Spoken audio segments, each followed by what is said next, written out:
Hey, it's me. Wow, there's so many first time chats today. You guys better behave yourselves. I don't want to shoot anyone. Okay, but anyways, I'm so sleepy, but I can't bail today, guys, because I bailed too many times last week. So we troop on. Anyways, hi Kawaii Crew Forever and Sabaro and West and Jeffrey and welcome in Praise the Soon and hello Tangyo and Gozu and also Leo. I don't even have anything open. What am I supposed to save? And then also Anoke Guy Zero. Hello, and then Dio Violente, welcome in, and also hi Moosh, and Hoppy, and Onibo. I had a very filling dinner, and so I'm trying my best not to fall asleep. But surely the voice acting will wake me up. Let me open the game. Haha. Yawn.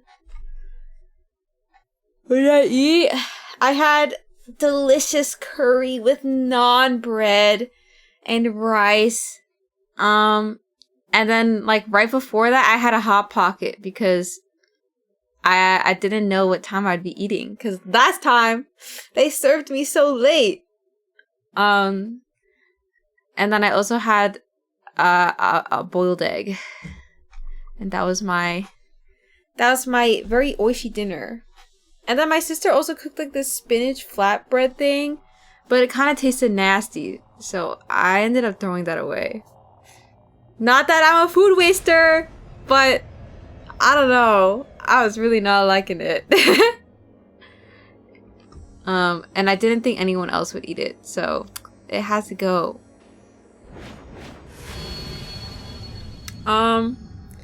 Is the audio too loud? I hope not, lol.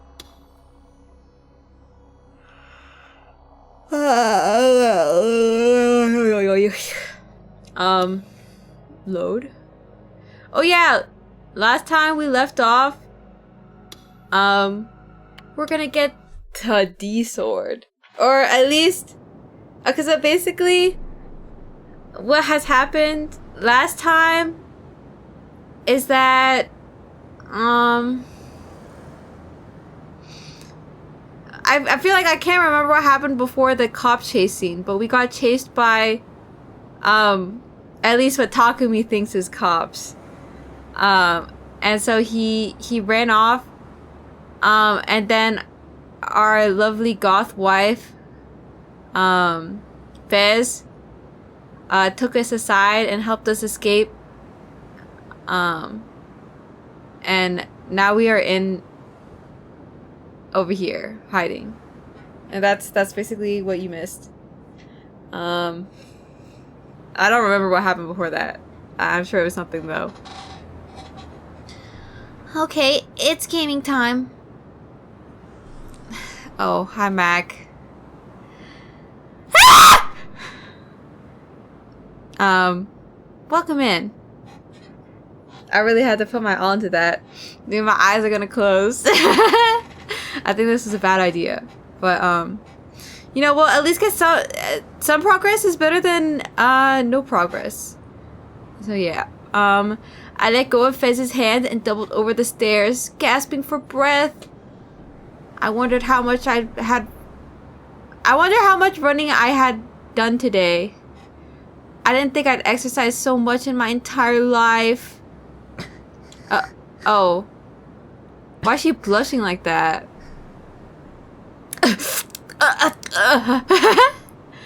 Is she good? I had my headset off because I'm still working. I heard that scream. Okay. Maybe don't have your volume so loud. For a while, the only sounds present in the dim, dreary underground tunnel were the sounds of me and Fez breathing. Oh. Getting a little steamy in here. I looked up at the entrance where we had just come down from, but there was no sign of our pursuers. I guess that meant we'd managed to escape, somehow. That aside, this is my first time learning that this underground passage even existed. On top of that, even though it was fairly close to the station, there wasn't a single person passing through it. One of the fluorescent lights that illuminated the tunnel was on its last legs, flickering on and off without end. There was the faint smell of rotting garbage in the air. It was a place that symbolized the underground side of Shibuya. If someone were to attack me here, even if I screamed as loud as I could, it may not even reach the outside. This was not a place I'd ever want to come alone to. It's okay, we got Fez though. Oh boy! Green or red? Are we getting a little steamy? Or are we gonna have, a sad nightmare? Oy. I feel like every single time we've seen Fez, we've always gone red. So maybe we should go green. Check out her more moe side.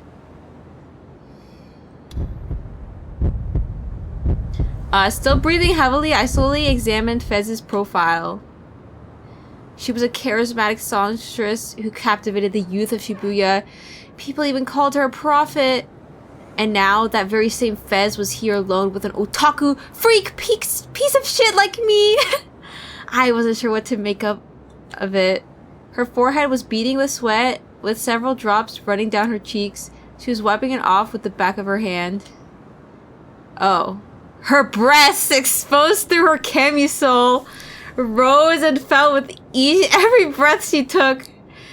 Dog, where are you looking? Her eyes are up there. Taku would be like, ugh, I'm so ugly. He's like, I'm such a piece of shit, loser. Have a higher self-esteem. A glimpse providing healthy eroticism in an atmosphere flowing with ennui. Ennui? What the heck is ennui? Ennui. Ennui. A feeling of listlessness and dissatisfaction arising from the lack of occupation or excitement. Okay. Me seeing how much that word was used back in like 1800s. Okay. Moe didn't do it justice. The best and only possible word befitting of her was erotic. Okay. She's so Eloy. Oh, she's serious now.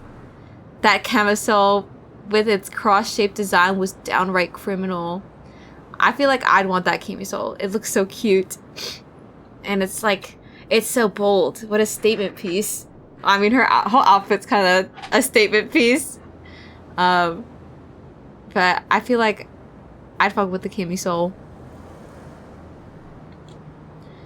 And I couldn't help but think that it didn't look like she was wearing a bra underneath. Let's verify that.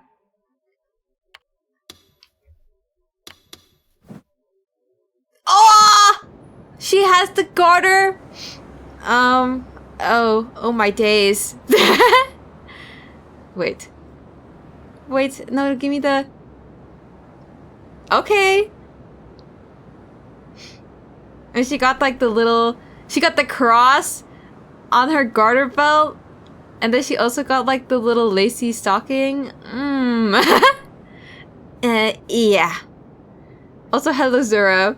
And Rice Go. What did I just join? Oh my days. That's my thoughts exactly. Alright, cover up though. Also, hello Alex. Also, wait. No, saying it's so... Wait, it's tied to my numpad. I have to reset it like strangely. It's okay. Maybe, okay. Maybe she really wasn't wearing a bra. That would be very interesting, I think. What kind of underwear did Fez usually wear, I wondered? Probably the sexy kind, like black or red. But personally, I'd want them to be nice and clean white. Wait, what kind of stupid shit was I thinking about? Did I forget the situation I was in? You were being pursued, were you not? Let me know if that even picks up. Yeah.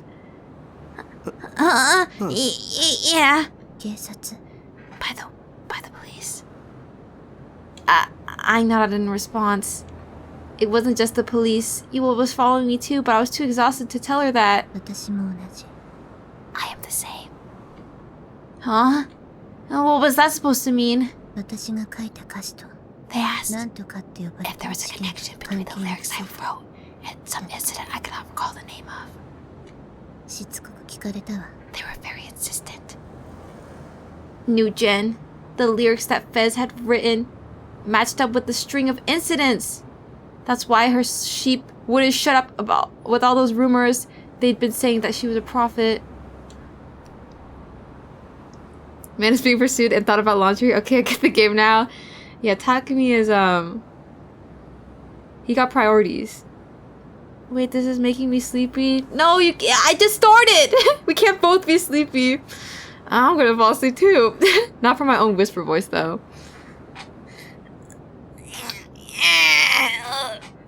There's a nice stretch. It seems that they suspect me. As a new gen criminal? I thought the same thing back when I first heard her lyrics. Hell, I'd even think that Fez herself was Shogun. But considering the fact that she'd saved me, she probably wasn't. Putting all that aside, I wondered why Fez was even there. Her saving me must have been a coincidence. Yeah, it had to be. I mean, I'd been right in front of the concert venue, so there was probably just another concert today. You're being pursued as well. Why? Did you do something wrong? She told the police. That girl, she told the police that I'm... She's making me out to be the new gen criminal. Yua was trying to set me up. God damn it, Shogun and that girl are gonna ruin my life. I see. So we are both potential suspects then. Why was she laughing? I'm innocent! I yelled out frantically. My voice reverberated loudly through this underpass, but I couldn't stop now. I was just a witness. I just took some evidence back home with me without thinking. That's all. I didn't kill anyone! Then, Pez whispered, returning to her original dispassionate voice. It must be the guidance of a higher power. Okay, she's a little crazy. What? Another fucking crystal case! Another goddamn Chunibyo!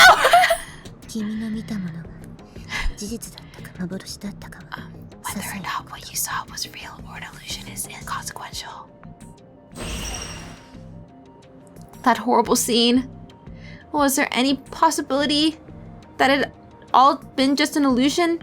But it all felt so real. The pain and anger that you're harboring now. It is all necessary. What was she saying? I was utterly dejected. I had been slightly suspicious back at the concert, and I turned out to be right. Fez was a total schizo freak. They say there's a fine line between genius and insanity, but this is pushing it. That is why you must find it quickly. Find your sword. I was taken aback. This was what Fez had told me back when I'd met at school. If you do, you'll be granted salvation. She said this before. Aside from the police, what scared me the most was Shogun and his underlings. And I had no idea why, but they were all trying to trap me, and they all clearly had malicious intent. In order to save myself from them, in order to protect myself, I needed... D-sword? Yes. Fez's lips twisted into the shape of a smile. You have been studying, it seems. If that's what you mean, I already got one. I have a D sword. It's at my house. I know. She knew? How does she know? I saw. You were walking directly in the middle of Shibuya. You were gripping a large toy, and you looked fairly embarrassed. Was she talking about the day I bought the D-sword? Aw, Pez has seen me! Oh, fuck my life. Fuck my Chungus life. Wait a minute, what has she just said? Toy? The smile had simply already disappeared from Fez's face. She glanced at my face and let out a small sigh. Her sense of ennui, her aloofness was so pure, it made me feel uneasy. The sword you bought is a fake. Wow, you really see the pro tag well, actually? Whatever, man. I'm just that great of a voice actor that any of these characters suits me. The sword I bought was way too cheap compared to the one Senna had. It didn't even glow. Besides, the idea that a sword that would supposedly bring me salvation was being sold for 10,000 yen alongside sex toys was the least anime thing possible. So yeah, I wasn't surprised. Instead, I felt a furious surge of anger well up inside of me. Anger at the gloomy shopkeeper who tricked me. Anger at myself for being so pathetic that I'd be tricked that easily. Anger at Fez for saying nothing meaningful in the slightest instead of giving me a straight answer. Fine. I stood up and moved closer to Fez. Normally I would have never done something like that, but I was desperate. I'd been being chased by Yua and the police only a few moments ago, and I was absolutely terrified. Not only that, but in the past month or so, I experienced countless bad thoughts. It was all too much for me. I couldn't take it anymore. I had to get my hands on a sword so I could get back to my peaceful way of life. Tell me! How do I get my hands on a T-sword? Fez's expression stiffened, and then she turned to me. Watch.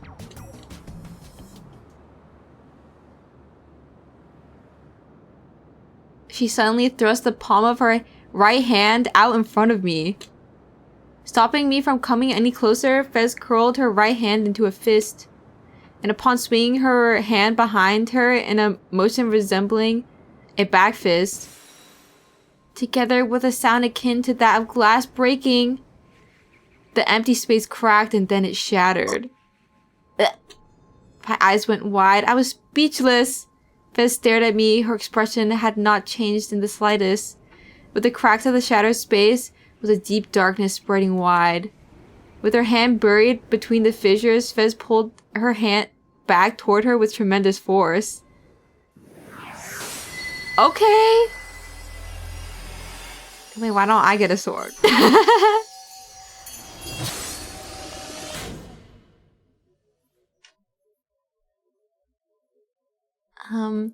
And now, within that hand, was a giant sword.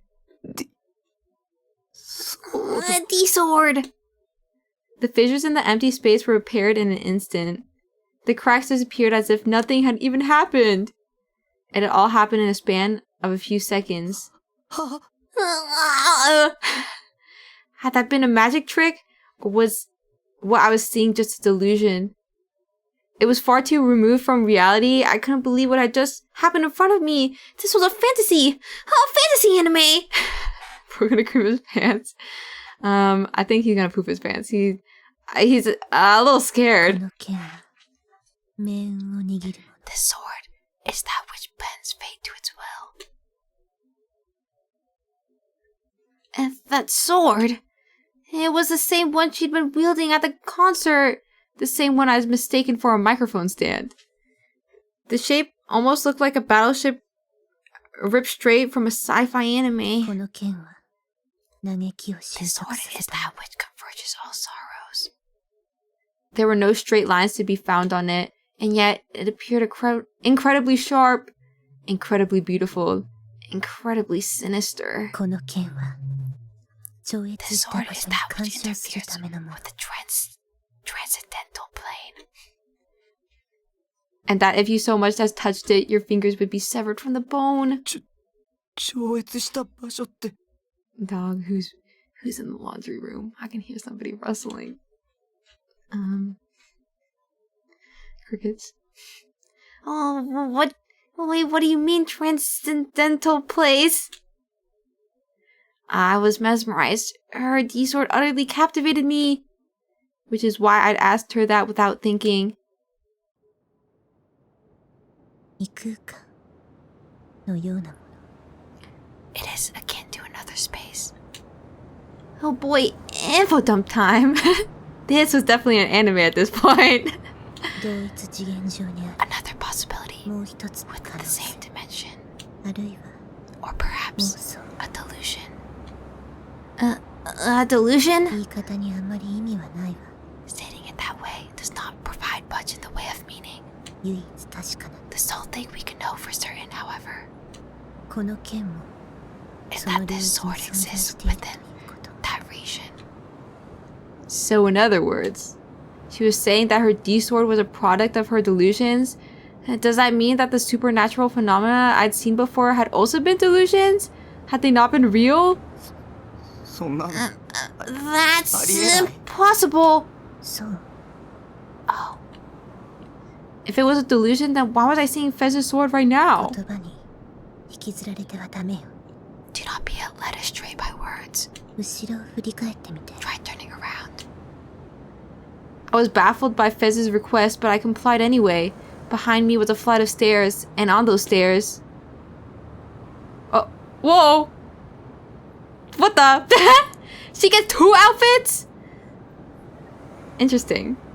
Was Fez only wearing white lingerie? Question mark?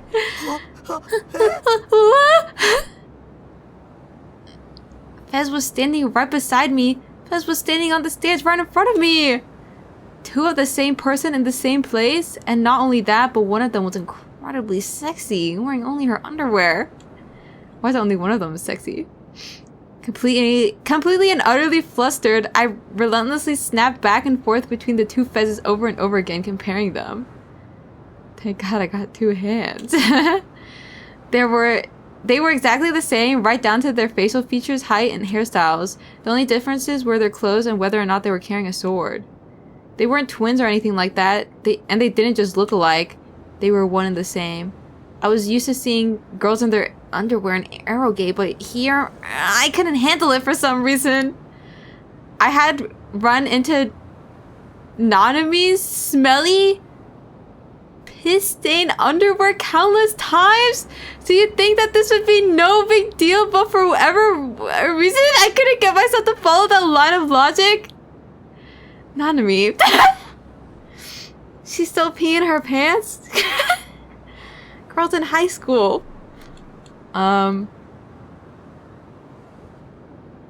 Fez was standing in the middle of this disgusting underpass in only her underwear. I felt like I was about to lose my mind from how unbelievable that situation was. Even though I knew I shouldn't glance at her, I couldn't help but feel like I was this close to stealing a glance anyway. It took an insane amount of willpower to keep my eyes down. ごめん I'm sorry! I automatically apologized because I knew that only a few minutes ago, I'd had a delusion about this very thing. Fez wearing white lingerie.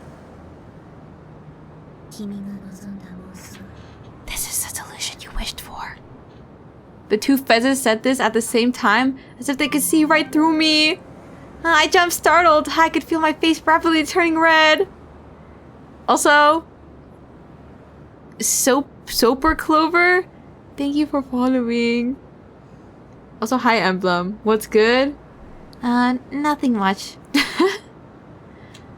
I need an excuse. I need a way out of this. If a 3D girl labeled me as a pervert, it'd be over. I'd be socially obliterated. Dog, I think it's already over for this guy. You don't need to be a pervert for people to think that he's weird. Okay, wait. Well, that may be important. The more pressing matter is, what the hell is happening?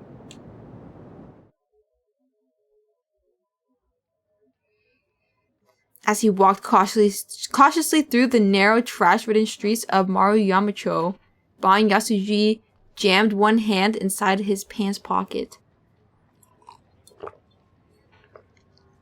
Gulp.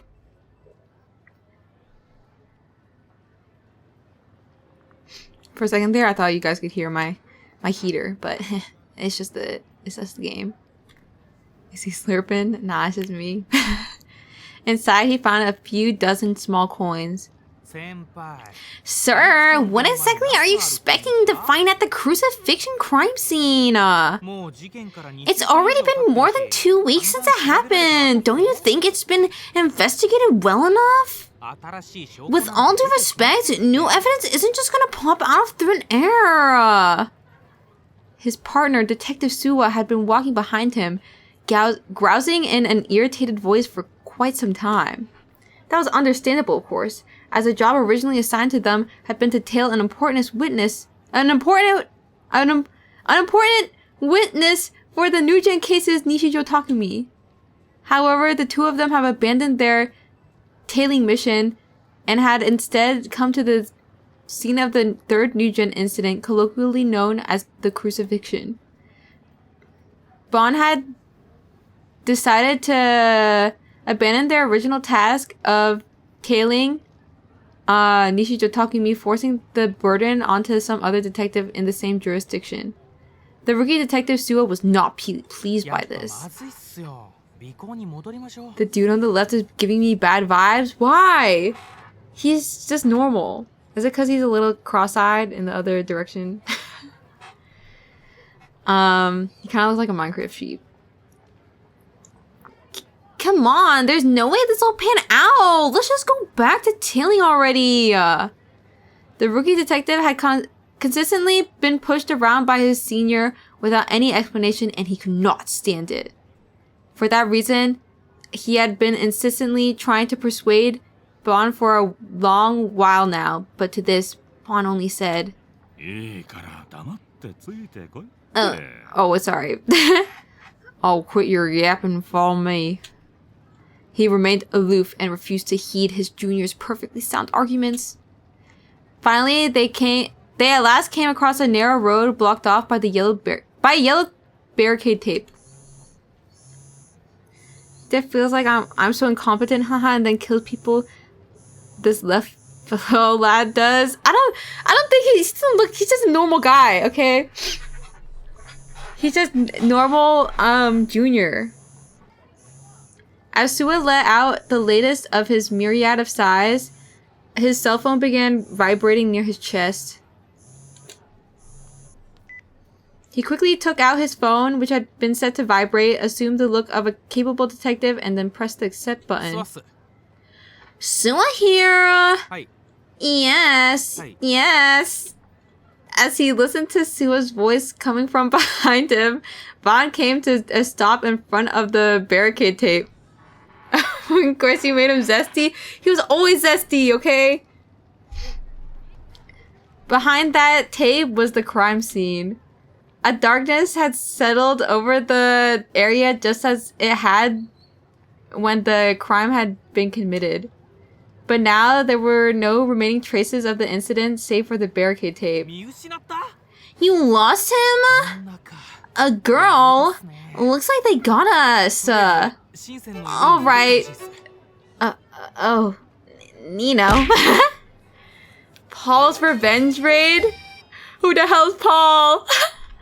Oh, hey Nino. Yeah, fancy seeing you here. Hello, Harmony Kura and Kuren and Mecha and Rock Lobster and Watasu and Sabaro and Gozu again and Onibo again and Giga my goddess and Tango again and Otaku. Yeah, and Lord of Ashes and Ratty and Enigmas. And Nino, who's Paul? How was your... Did you end up getting the game to work? I wasn't able to pop in. Also, hello, Zephyrin. Or Zeph. And hi, Mantis. Yeah, I played 3 games. Okay. Oh, I'm so proud of you. I hope you had a very fun gaming sesh. Also, hi, Eds. Oh, I don't know if we were on Zeph terms. Okay. I'm sorry. I just won't talk to you ever again. I'm not reading your messages anymore. I can't watch Chaos Head because I want to play it but have fun. Okay. Goodbye, Reddy. For the best, to be honest. Maybe that's true. Okay, well. And yeah, hey guys. We're playing Chaos Head. And I don't know. I can't be bothered to come up with a summary. You should just keep watching. Yeah. Hey, Nino. Again. Final Fantasy looking a little different. I already did my dailies, okay? So I won't bring it up. But yeah, if you need to go work on your commissions, Nino. I don't know, you can put me in the background. Or you can just close the stream. Yeah, I hope you had a good stream, and thank you for rating me, my dear. Wait, where's your VIP badge? You want to show up your founder and your partner badge instead? Where'd it go? Yeah, I'm gonna make food. I never gave it back to her? Wait, you can't be VIP and mod? Okay, my bad. VIP Nino Eggin. It's okay, your founder badge might as well be VIP. There you go. Wait, type again. Okay, there we go. Wow, it's like a gradient. It goes from VIP to founder's badge and then to purple. Wow. It's so pretty. And also so long. The orange ruins it though. No, it's like a sunset. I don't think it ruins it. But the pink should be on the other side. So it'd match better. Okay, go make yourself some food. Don't starve, girl. I guess like context of what's happening right now is that these are 2 detectives on a murder case, and our protagonist is a suspect, but he didn't do anything. But now the detectives are just investigating. Okay, really gurgling sounds. Or did he? Honestly, maybe he did. He is having some crazy sleepwalking. Oh, her big belly. Yeah, her big pregnant belly. I can't wait until Nino Egan gives birth. Please don't say you. That's not very nice. Do you have something against pregnant people? That's a crazy sentence. Nuh-uh.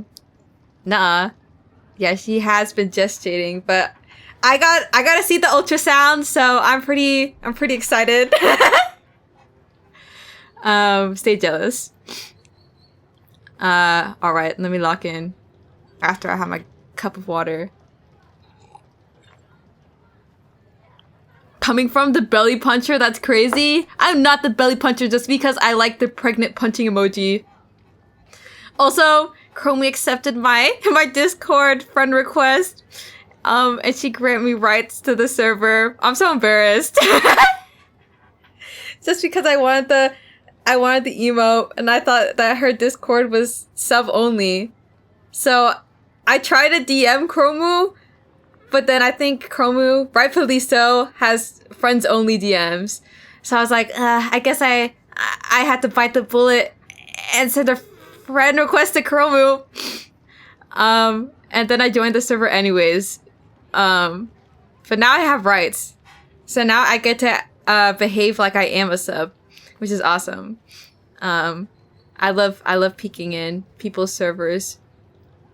And I also get to see all the awesome art, so nepotism is true. It's so hard being me. I am so bold. Like, I send a friend request and then I get blocked. But Chrome would never, surely.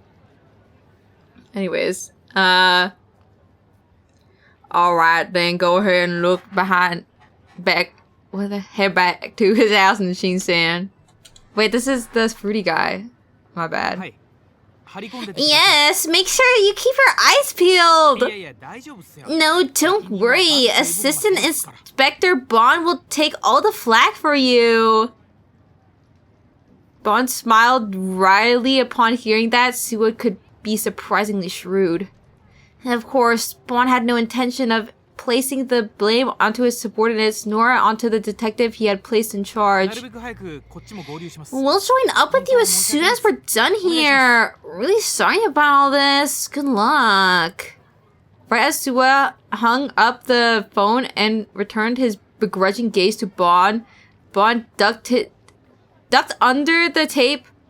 Suwa had no choice but to reluctantly accompany him. That lost him, eh? He figured out he was being tailed. Seems like there's been some commotion at the internet cafe a bit before that. And the girl? Kishimoto Ayase.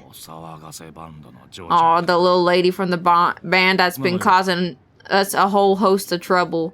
What's the connection between them? They both go to the same school, same year even. Other than that, nothing in particular. Wait, who?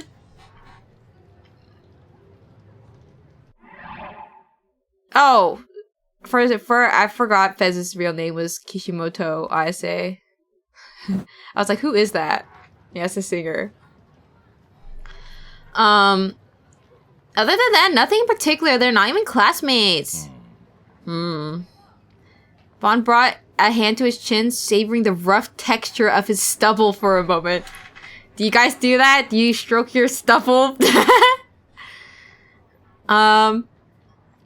Yes, we all do this. Last time I recall, I don't know if you had stubble. Well, I guess your webcam quality was quite low res. So it helps with thinking. Does it really? I have a big old beard? For real?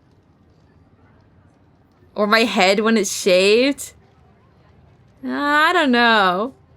I was editing the VOD and my webcam was so laggy. You know what else was laggy? Your microphone. Please do fix that. I like my stubble has different textures depending on where. How mysterious. I don't think I'm a stubble stroker.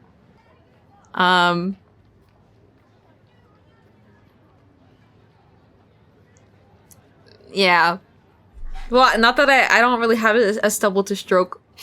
But also, I feel like if you had like facial hair on your face and like you kept petting it, my acne trauma, that scares me, putting like your hands on your face.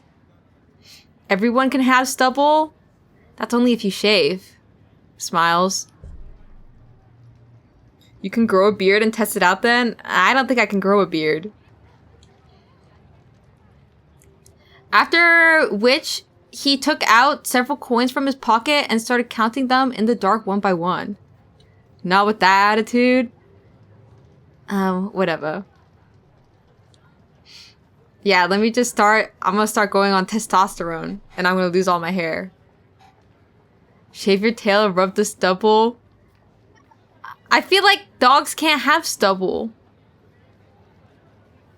Actually, that's a lie. They have hair. I'm sure there's a way. Sorry, I'm not around dogs. Suwa stared at his eccentric senior with a puzzled look on his face. What are you up to? Of course, I can't find a 5 yen coin when I actually need one. Suwa. Oh, sorry. Suwa, you have a 5 yen coin on you? Perplexed, Suwa took a 5 yen coin out from his wallet and held it out to Bond. What are you up to? Did I read it wrong?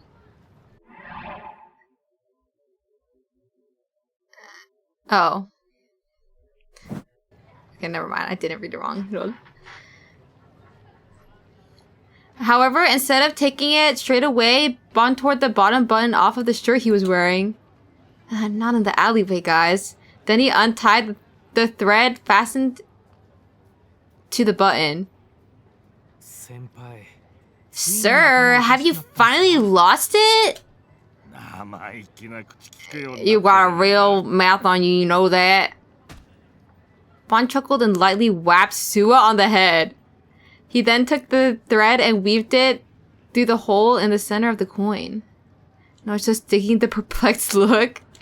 Yeah, their faces are interesting. Alrighty, I'll let you do the honors. After pinching both ends of the thread with his finger, Bon let the 5-yen coin hang down and handed it to his junior. A pendulum? Bon smiled mischievously. This little guy might give us an important clue for this case of ours. Aura. Yeah, he got that crazy person aura. You're kidding, Bon-san, could you please spare me from your craziness for once? Is this why you abandoned your assignment to come here? Sua's tone was almost mournful. He had been pushed around countless times by Bon before, but this time Bon had finally managed to utterly stump the rookie detective. Is this some kind of psychic investigation? Like dowsing or something? You've really been watching too much TV, sir. For the guy getting on my case, you sure seem well affiliated with this stuff. Well, yeah, I've checked out a few shows like that. Last week there was one centered around Yuri Brightman.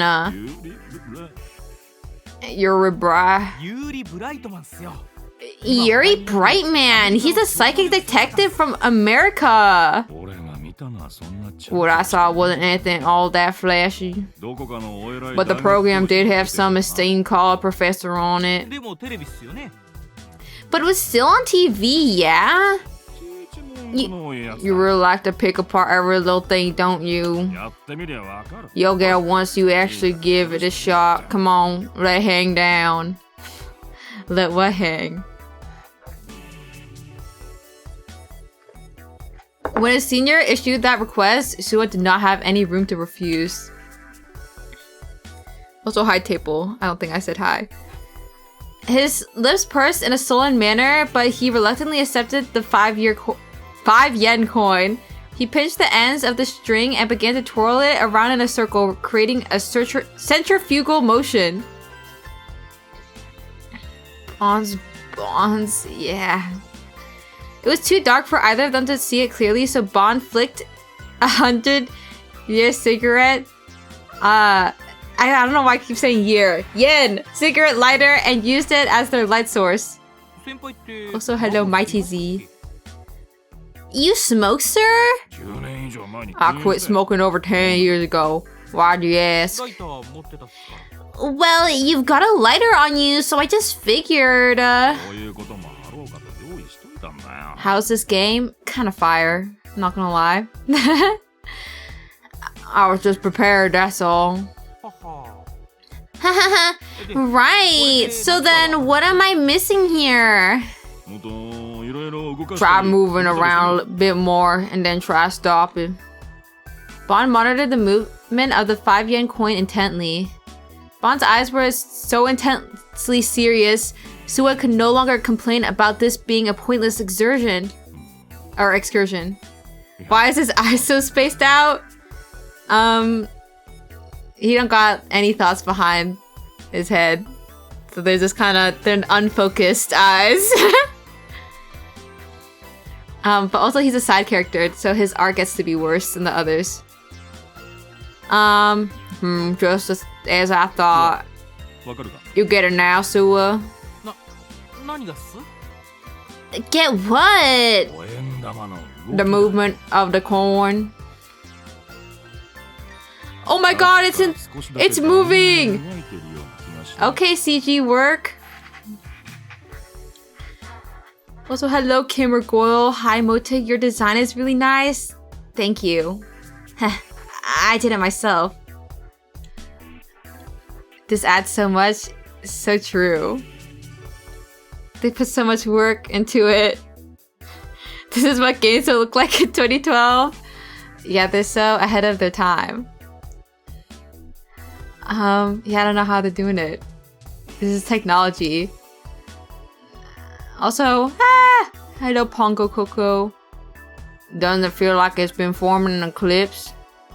Using the thread as support, the dangling 5 yen coin was slowly revolving around in a circular motion. Suwa cocked his head. It's not just because of how I'm swinging it, or something. Ellipse? Oh. I'm sorry. Are you trying to make an ellipse? Ellipsy? No, ellipsy is a different thing. Ellipse? Yeah. Well, no, I kind of just made it go around. Try not to move your hand as much. Okay. Suwa consciously tried to move his hand in a circular fashion, but no matter how hard he tried, the trajectory drawn by the 5 yen coin was always elliptical in shape. Also, I feel like I don't remember if I asked earlier, but is this sound okay? Is it too loud? This looks like a Shin Megami Tensei game. Does it really? Sounds good. Okay. I think it's just my headphones are loud. Even if you try to force it to make a different shape, it won't let you, right? Soul hackers? I don't think I've ever heard of soul hackers. Bond's face was full of pride. Suwa, on the other hand, was still not convinced and continued relentlessly in his quest to try and change the motion of the pendulum. Well, it's not like this phenomenon can be witnessed just anywhere in Shibuya. Even so, I've heard that there are about a dozen places where this same thing happens. Huh, it really is pretty out there. But what does this have to do with the case? Bond looked up in satisfaction, put his lighter back in his pocket, then retrieved the hand fan that he'd stabbed between his belt and his pants. Do you know why Shibuya attracts so many youngins to it? What, because this 5 yen coin forms an ellipse? Suwa thought he was making a clever jab, but Bond nodded readily in response, calmly fanning his face all the while. Also, oh, I missed it. But Nino, thank you for the 17 months. It must have been, Gone with the Wind. Oh my god, that's so long. Also, 1 Bond 2. Thank you for following. Yep. You got it. Oh. Soul Hacker was the subtitle for an SMT game, I believe. Oh. We're back at this. Why do you think that Shibuya attracts so many youths? Suddenly, the conversation I was having with Fez transitioned into something completely unrelated, but I was actually somewhat relieved by that. I expected Fez to start treating me like a pervert, but she just ignored it like nothing ever even happened. Japan. No, even if you examine the entire world, you will not find many places similar to this one. Did this have anything to do with D-swords? If not, then I didn't care. I had to somehow find a way to get Fez to tell me how to get my hands on a real D-sword. Also, more context is that our protagonist is really scared and he needs a sword because that's the only way he thinks that he can protect himself against supernatural entities. And then he tried buying one, but it was not real.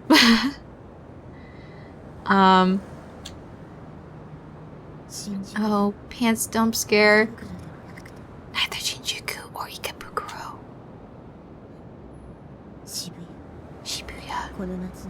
The name of this city has taken on a life of its own. Both in front of and behind me, the same words were being spoken from the two fezzes at the same exact time. Perfect synchronization. It gave me a somewhat strange feeling. Has Fez been split in half?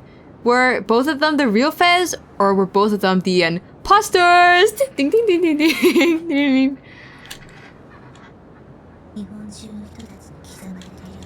There's a thought engraved into the hearts of men all across Japan that this city carries the name, the City of Youths.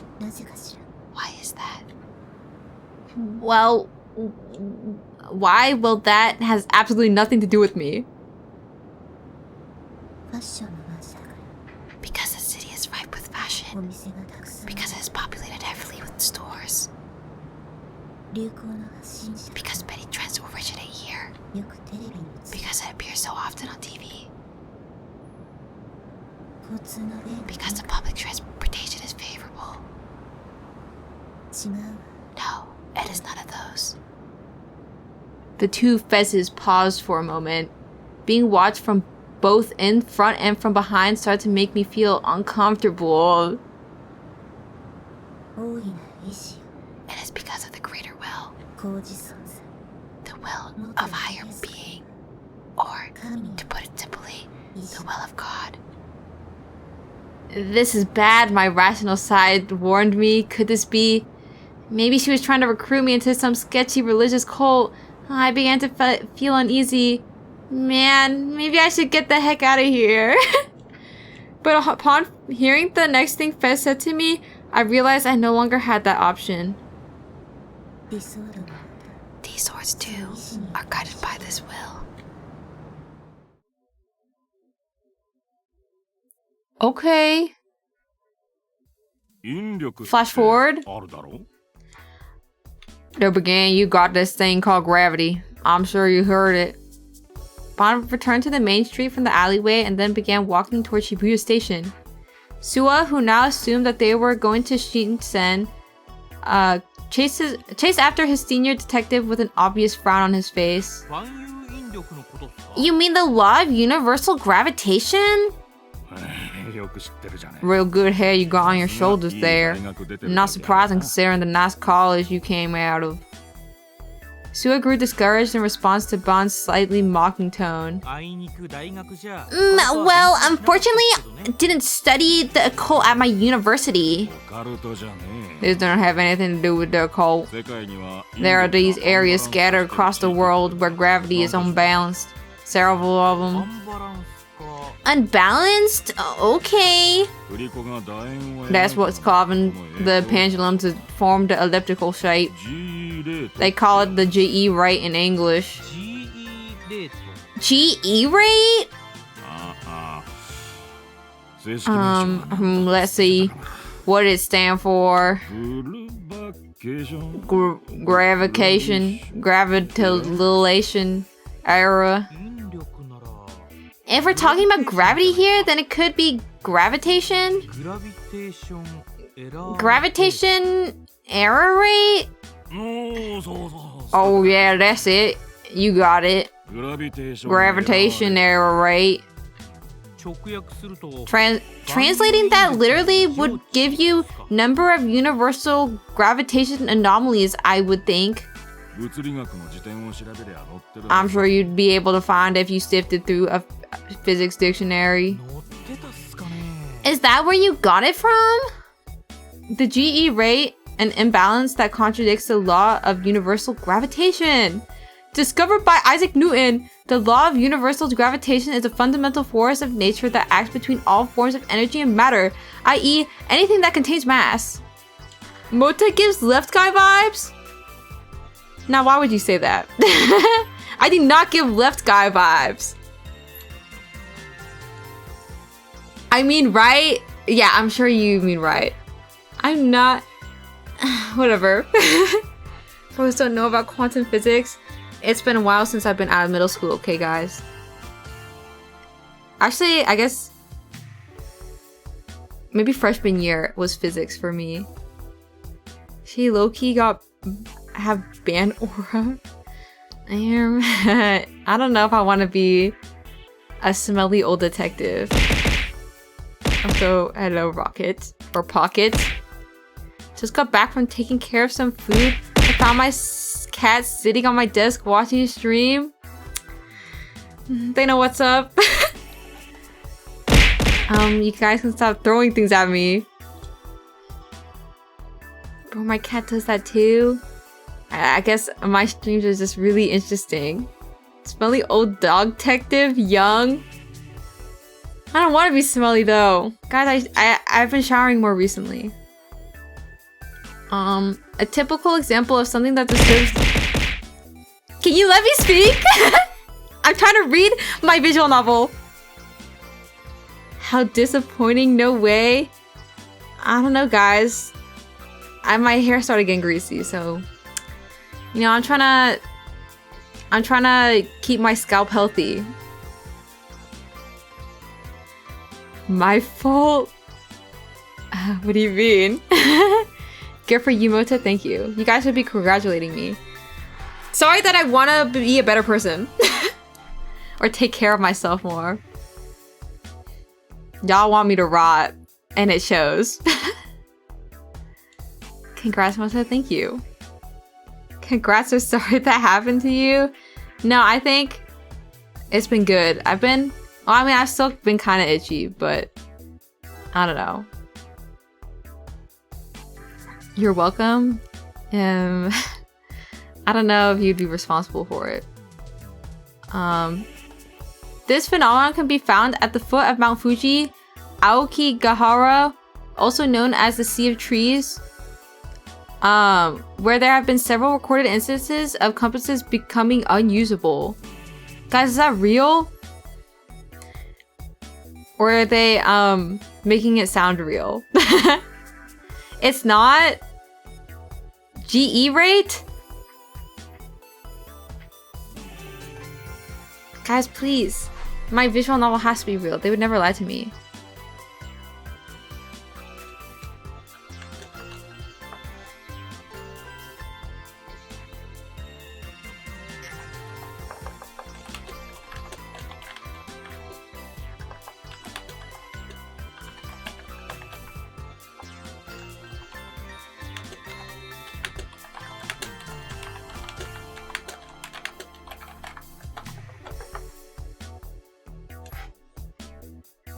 Yes, gravity is not perfectly uniform across the Earth.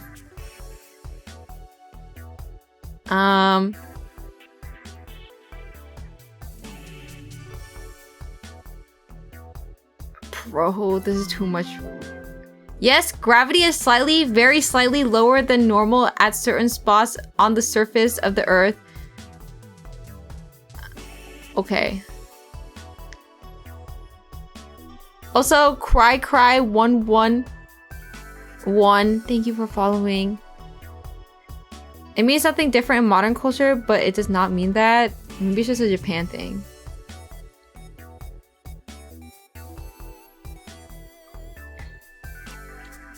Oh, oopsies. Studies have shown that fossil beds, particularly rich in iron and calcium, are another type of stratum in which magnetism is repelled. Ow. There was a geology course in college where they went to the boonies to measure gravity. Wow. Why'd they have to go all the way out into the boonies to do that?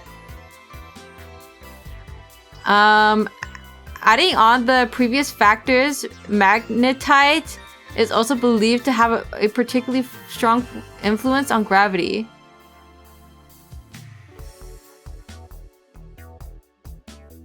Because it's different in different places. Okay.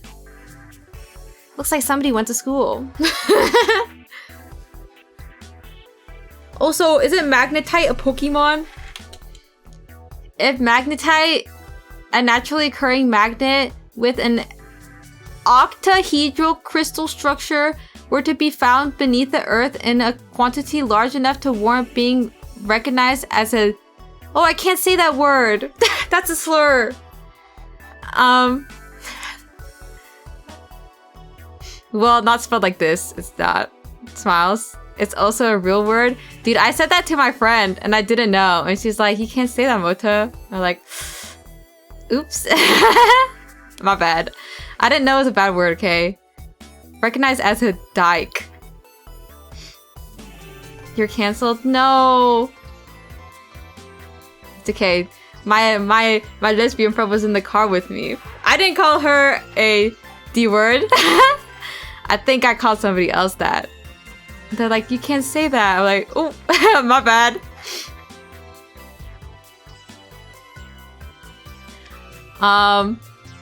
It would be as if the ground itself were a magnet.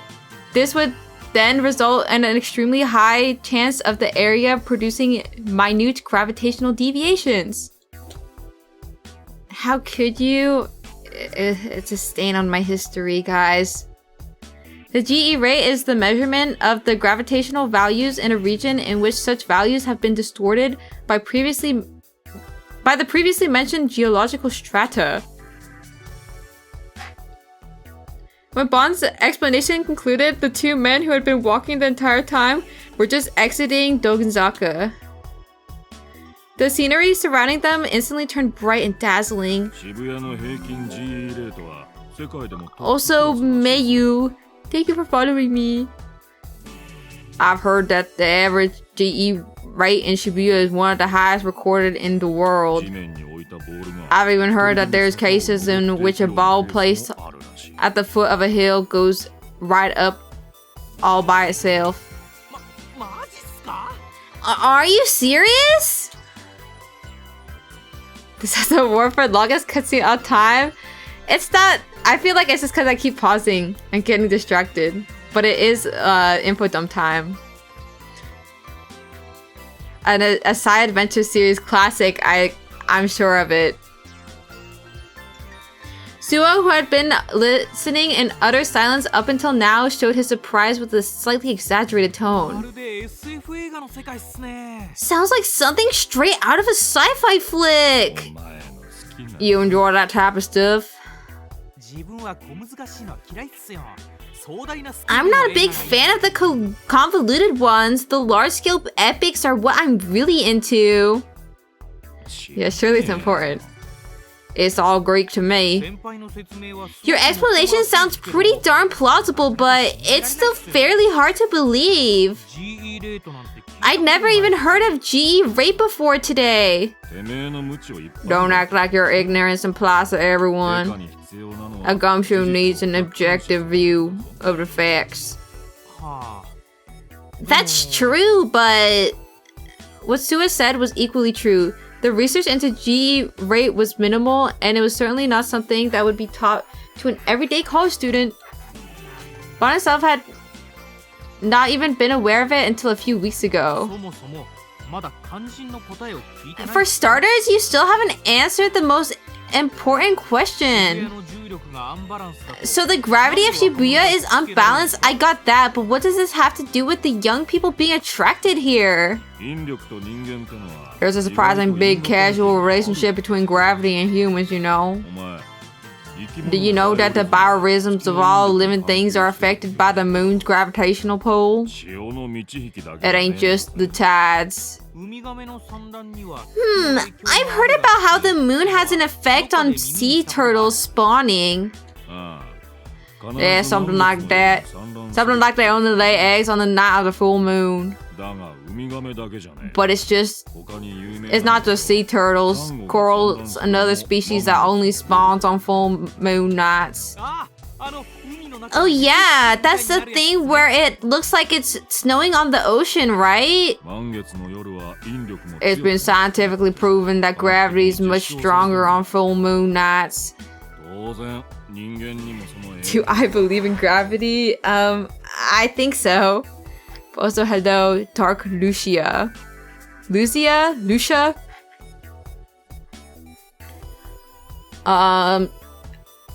So naturally this ends up affecting humans as well. The brown suit really gives Mota vibes. Just because he's wearing brown does not mean he's me. You can call me Lucia, but is it Lucia? Like Sia that sings Chandelier? Or is it like Lucia with like a like SHA. What, like with childbirth? Not just with childbirth. Biorhythms, like I said before. I'm fine with both. Okay, so that's not an answer. I think I'll say Lucia. Cause it's easier to say than Lucia.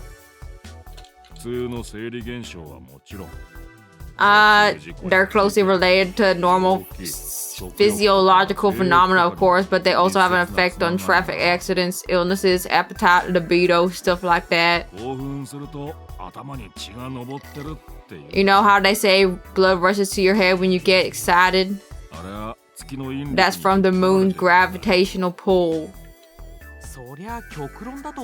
That's a bit of a stretch. That's like saying that the feelings of individual people don't matter and that it's all the moon's fault.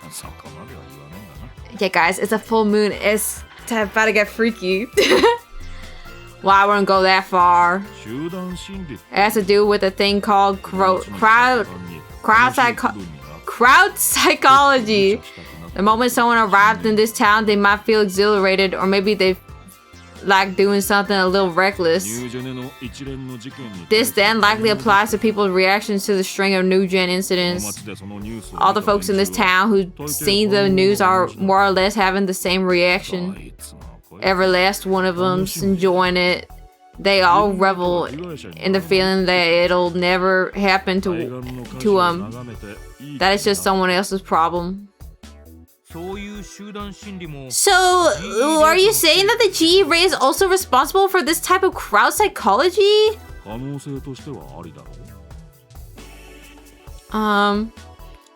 The possibilities there. If it's subconsciously ingrained in the minds of youngsters that say coming to Shibuya is a real hoot, then that's why so many young people are attracted to the city? Huh. Sua's a really fast learner, Bon thought to himself, impressed. The junior detective was still young, but that part of him truly was worthy of praise. In addition, what set him apart from other young people was that he did not just follow his seniors blindly. Whenever he had a question or whenever he thought something did not make sense, he would always voice it, despite the fact that he was a junior in name.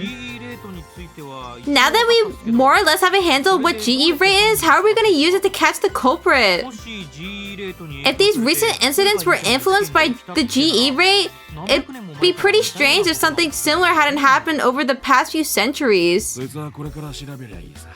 Which means our next step is to get an expert to look into it, a specialist. You're not going to do it yourself, sir? Me? I'm just a detective. Bon smirked from ear to ear. The only thing I plan on looking into is in New Gen. No, young people went into the city to find a job. No, it's the gravity. Just trust the game, guys. He's all smiles. Which is why I skipped out on work today so I can measure the GE rate of the crime scene. If the crime scenes we've had up until now all show abnormal GE rates, what do you think that might mean? No way. Sua's eyes went wide, then he stopped dead in his tracks. Seemed as if he had realized what Bon was trying to imply. The incidents all happen in places with abnormal GE rates? If that's true, that means that we can somewhat predict where the next crime scene takes place. We don't know that for sure yet. That's why we're gonna have it investigated. There was something lurking within the city, something yet unknown, hidden deep beneath its flashy exterior. Perhaps it was akin to Pandora's box, something not meant to be touched by the hands of men. Oh, so hi, monkey. Thoughts such as these pervaded Bon's mind as he watched the pedestrians file down the streets of Shibuya. Okay. Are we free? These swords, too, are guided by that will. 「 These swords too are guided by that will. As soon as I heard those words, I knew I couldn't take it anymore. Fez had been going on and on about all these things I didn't really care about, all while continuing to dodge what I'd actually asked her. Also, Stal Glux, thank you for following. For a dream of the scene, yeah. I got education bombed. I couldn't possibly care any less about some greater will or why Shibuya attracts young people or whatever else. There's only one thing I wanted to know. How do I get my hands on a D-sword? Mustering up my courage, I asked Fez that question. Tell me! Without changing her aloof expression, Fez gazed down at the D-sword she was holding. Despite how gigantic the sword was, she seemed to be handling it with incredible ease. Maybe he just had an absurd level of physical strength or something. It isn't something one can teach. Well, why not? Why is it that you'll go on and on about all this random shit, yet you can't tell me the most crucial thing I needed to know? You must find him by yourself. I do not know any methods. Of any methods, no. Gatekeeping, yeah. You don't know? Then how in the living fuck did you get that sword that you're holding in your hand right now? However, these swords can only be seen by those who possess the power. So in other words, those without the power couldn't see them? But I could see extremely clearly. But then what does she mean by the power? Was she saying that I had supernatural powers? Like what the two Fezes in front of me had? You can see my sword, can you not? That can only mean one thing. If Shogun and Yua were destroying my life because of it, then I didn't want this stupid bullshit power. But I still want a D-sword. Because it'll grant me salvation. Fez had said so. Stuff like the greater will and the reason why she'd be attracted to young people made no difference to me. I don't want some random power, nor did I want to be roped into all this BS in any way, shape, or form. But in order to escape the clutches of Shogun and Yua, I had to get my hands on a D-sword. Feel it. Feel the will chosen by the world.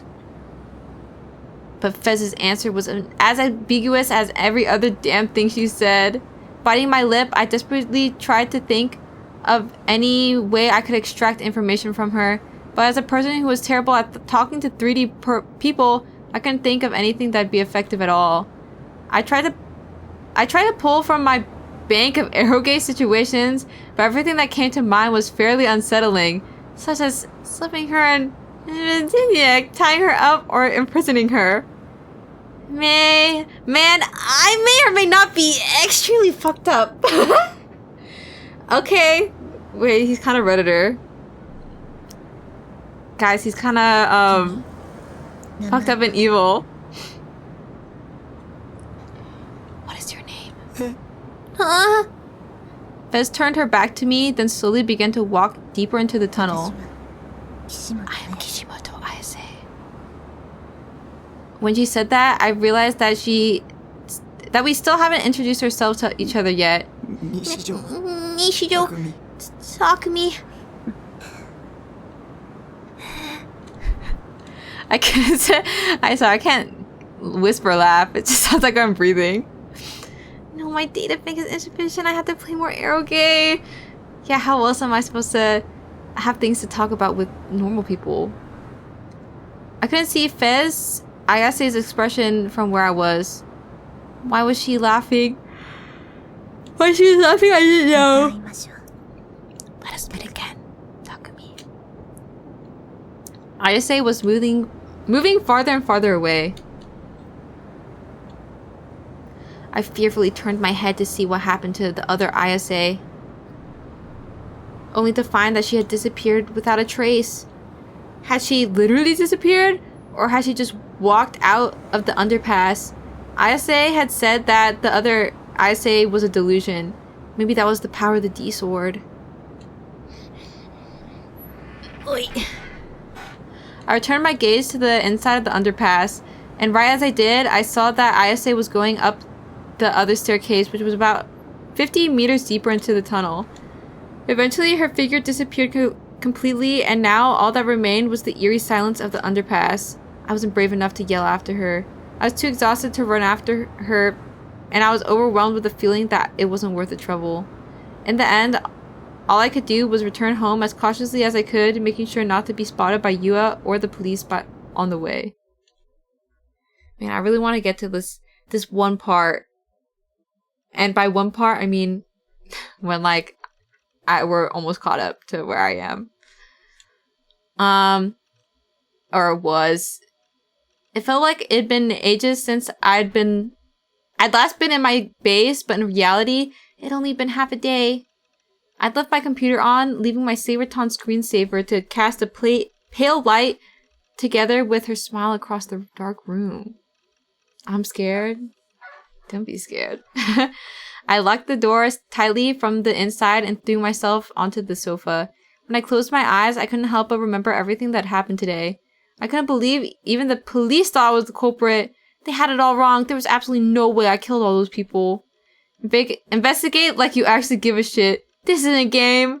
Otaku freaks like myself were ostracized by society. So they must have thought they could just pin the crime on one of us and the public would even bet an eye. Yeah, Muto will protect you. So true. They couldn't actually catch the real culprits, so they wanted to save face by using me as a scapegoat. Damn it, what could I do to clear my name? The scene at Cafe flashed before my eyes, sending a chill down my spine. There existed someone that was even more terrifying than the police. Yua, my enemy. My enemy. I had been so unbelievably relieved that I hadn't heard anything from her recently. I'd been growing more and more confident that she'd never contact me again. But today, I realized I'd been mistaken. Yo, Eureka. In order to oppose all of them, I needed a D-sword. I glanced at the cheap sword that was leaning against my PC desk. It was a fake. ISA had said that only people with the power can see them. The day I'd bought my sword, Nanami had seen me with it. And unlike ISA and Senna's swords, it didn't glow. Where would a real one be? I had to get my hands on one as soon as possible. If I didn't, I was doomed. Getting wrapped up in something this insane, it sucks so much. You have DID, multiple personality. These. No, that's not true. That's impossible. Multiple personality disorders were supposed to be rare in Japan. You'd have been watching way too many goddamn movies, Yua. I don't have multiple personalities. There's no proof of that at all. I don't know. Not true. It's not true. But that chat log is consistent with what Yua had told me. That's all fabricated. It can't be considered proof. But there's no proof that I don't have multiple personalities. My doctor never diagnosed me with multiple personalities. But that very doctor, Dr. Takashina, is now gone for some unknown reason. And me, I know that better than anyone. But I don't actually know myself. I felt chills on the nape of my neck. The usual presence, someone was watching me, the unknown gaze. Whose eyes are those eyes? Yeah, hey, that's right. It's Shogun. He's the killer. That's what he said in the chat log, right? And Yua is one of Shogun's underlings. The new gen cases were all Shogun. But does Shogun truly exist? Are you sure he isn't just a delusion? I'm normal! I'm completely normal! Right? I clutched my head and shouted to no one in particular. But what I got in reply was, "You got mail, you big dum-dum!" Sarah? I slowly made my way over to the computer and checked my email. The sender was Grim. Found something interesting was the subject line. Save me, Sarah. It was probably just bait, and the contents of the email were meant to fuck with me. I didn't have the energy to deal with him personally right now, so I stuck to just reading the email. Nightheart-kun, why haven't you joined the chat at all lately? You haven't been on ESO either, so I had no choice but to email you. Something on YouTube. I would have told you to watch this vid because it's seriously fucked. I know what you're thinking. It's probably just group fucking with me, but no. It was recorded by the new gen perp. The net's going absolutely insane over it. Hurry up and watch it before you miss the height. SMH. A video that had been recorded by the new gen culprit? My fingertips on the mouse began to tremble. I couldn't take my eyes off the email. Did that mean the killer was in the video? Who was it? No. Was it me? I both wanted to see it and didn't want to see it at the same time. This was the proof. Proof that I wasn't the killer. Or proof that I was the killer. Which one would it be? I didn't know. It was a gamble. Feeling my heart begin to sink faster and faster, I moved the mouse cursor and hovered over the link.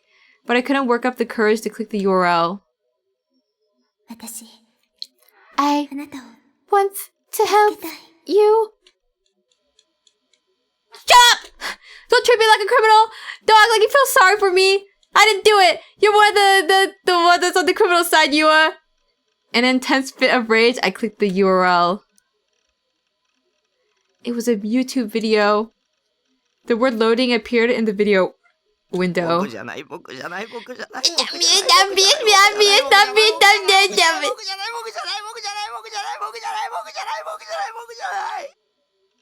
Guys, do you think he's normal?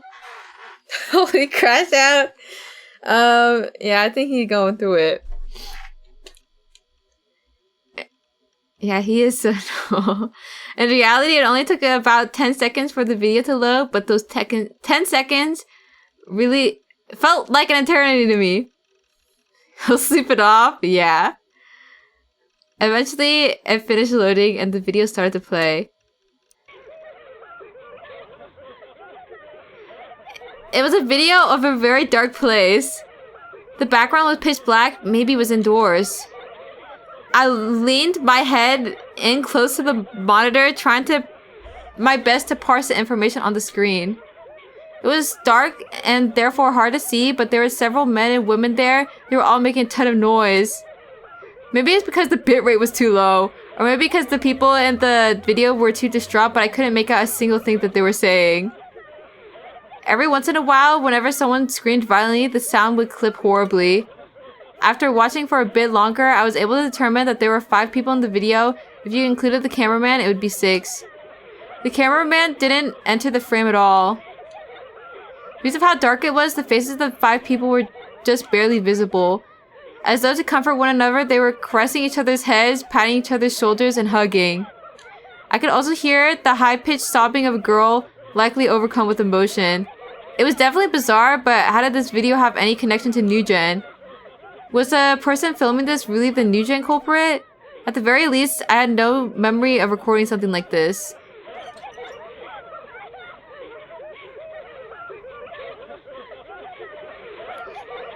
And then, after a short while, the camera, or rather the person holding the camera, began to slowly move forward. The 5 subjects, who were about 5 meters away from the cameraman, gradually grew larger and larger. The picture was fairly grainy. Maybe the original image was re-encoded at an extremely low bitrate in order to reduce its size. A modern video camera should have a night vision function, so I wondered why the cameraman hadn't used it. Could have been an older camera? This makes me very uncomfortable. Yeah. Now they fucked up their OBS settings. Shaking my head. Not a very good streamer. As soon as I thought that, the camera suddenly panned to the left and then to the right, showing the surrounding scenery.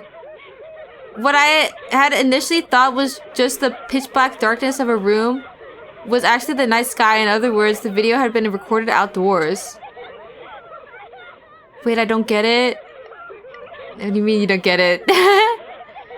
As for the reason why there wasn't a single building or anything, it was because the video had been taken on the roof of a skyscraper. The 5 people were on the edge of the roof of a very tall building. Right behind them was a ledge, and right below that ledge was the glittering nightscape of Shibuya that could only be seen at high altitudes. This is... Finally, I understood. I understood what this video was. I finally understood why it was said to have been recorded by the New Gen culprit. The group dive! A locked room mystery in which a group of 5 men and women jumped from the roof of Cornelius Tower. The sole fact that remained unclear was about Nugent was whether or not this specific incident was a murder case or a group suicide. If the video was of the 5 people who jumped to their deaths, then this would mean that there had been a 6th person at the scene when the incident occurred. The 5 people shown in the video hadn't been just making noise for the sake of it. They were all slumped down on the ground, crying and shouting as they huddled together. They all refused to give up despite the fact that they were fated to die soon. One was shaking their head in denial as they cried, one was clutching their hair tightly as they fell to their knees, their shoulders heaving with each sob. One was pleading with the cameraman as they sobbed, asking why they were doing this. One had already gone mad and was laughing as tears streamed down his face. It was a rabid, violent desire to stay alive, a fervent, intense plea to not die. Disconsolate indignation that screamed, "Why is this happening to us?" Innumerable raw emotions swirled around the group. Yet, in a bizarre juxtaposition, the cameraman's voice was never once heard. The cameraman was eerily calm. Stop it! Stop it! No matter how much I pleaded with the footage that had been taken nearly a month ago, nothing was going to change. I knew full well that it was meaningless, but I subconsciously screamed at my monitor all the same. These people don't want to die!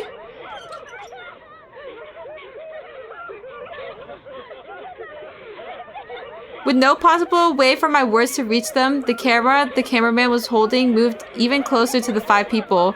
Terrified, the 5 of them all tried to crawl away to get away from the camera, but they couldn't. Right behind them was the very edge of the helipad. There was no guardrail of any kind. The 5 of them had nowhere to go. If they moved back even a little bit farther, they would fall. Refusing to heed the 5 pleas for their lives, the cameraman continued to focus solely on filming as if to agitate the 5 all the more. He had driven them completely to the edge, to the point where they took no further action at all.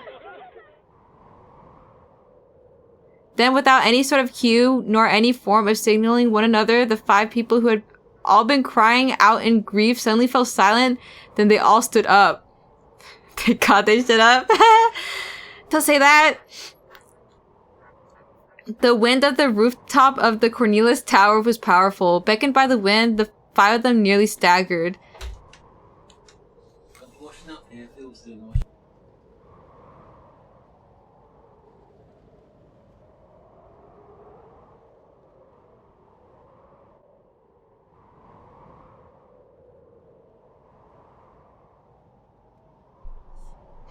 Lol. How much did you hear? Apparently my little brother's doing the laundry. What a surprise. I can't believe somebody other than me is doing the laundry. That's so crazy. He disappeared though. I guess now I know who was rustling in the laundry room. If there was even the slightest misstep, they would fall. As if in preparation for such a thing, the 5 men and women all joined hands, seemingly in resignation. They grasped each other's hands tightly. Stop it! Don't be crazy! Silence. It seemed to me that even the sound of the wind whipping violently through the air had stopped. All I could hear was the sound of cars driving along Shuto Expressway at the foot of the building. Even then, the cameraman did not make a single move. Also, hello, Cube. And then, a single person among the 5 whispered,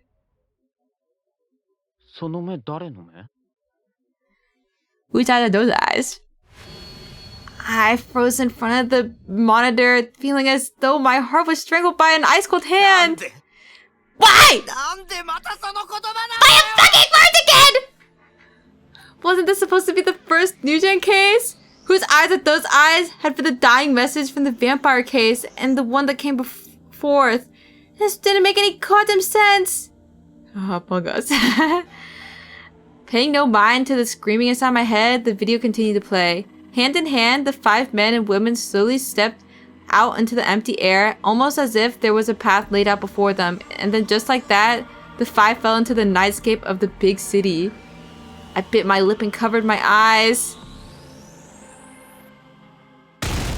Oh. The group died. The group died. Had it been a mass suicide. It too was a murder case. The culprit had been there when it happened. A floater booby. Oh. Booby. The person that uploaded Group Dive is Jisa Tunet. Ladies and gentlemen, this is the Mambo Group Dive. Lol. Wow, they rated that 5 stars. It too was a murder case. The culprit had been there when it happened. As for who'd filmed the video, I knew who it was. Mixed in with the sound of the strong wind of the rooftop, mixed in with the sounds of the 5 people crying out in grief, mixed in with the blaring horns from the Shuto Expressway below, I was certain that I heard one particular faint sound. It was the sound of creaking steel. A sound that could only be heard when the cameraman was moving forward. The sound of a wheelchair. What appeared in front of me back then was real. I remember star ratings. Bro's ancient. I was not on YouTube back when they had star ratings. Oh my god, wheelchair baby man. And the camera's line of sight was far too low. Shogun?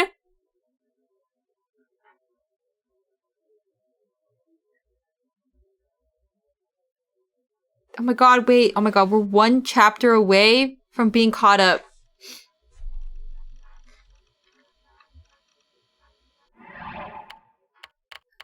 What? Shogun. Okay, let me save. I need to get water. I'm thirsty. Yeah, I'm a gilf. Ooh. Okay, I'll be back. Wait, just kidding. I had to go BRB on this screen.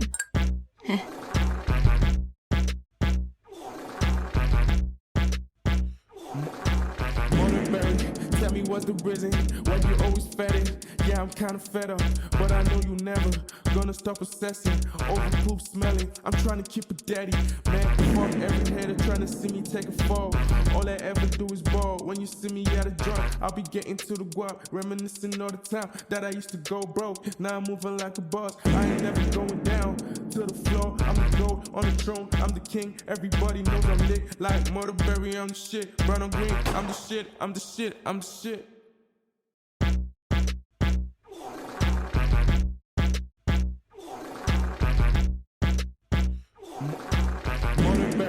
Tell me what's the reason why you always fed. Yeah, I'm kinda fed up, but I know you never gonna stop stressing, over poop smelling. I'm trying to keep it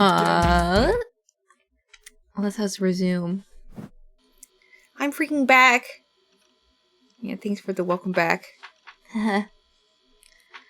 To no one's surprise, the leaked video of the group dive exploded. Grim had told me that the entire internet was going insane, and lo and behold, he wasn't lying.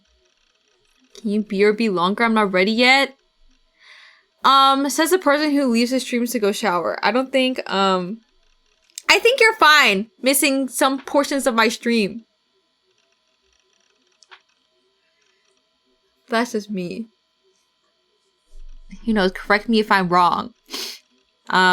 A huge chunk of @channel was now convinced that all 4 New Gen members had been committed by the same person.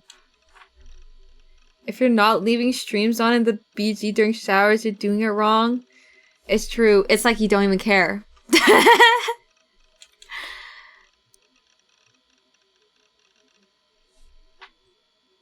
What the?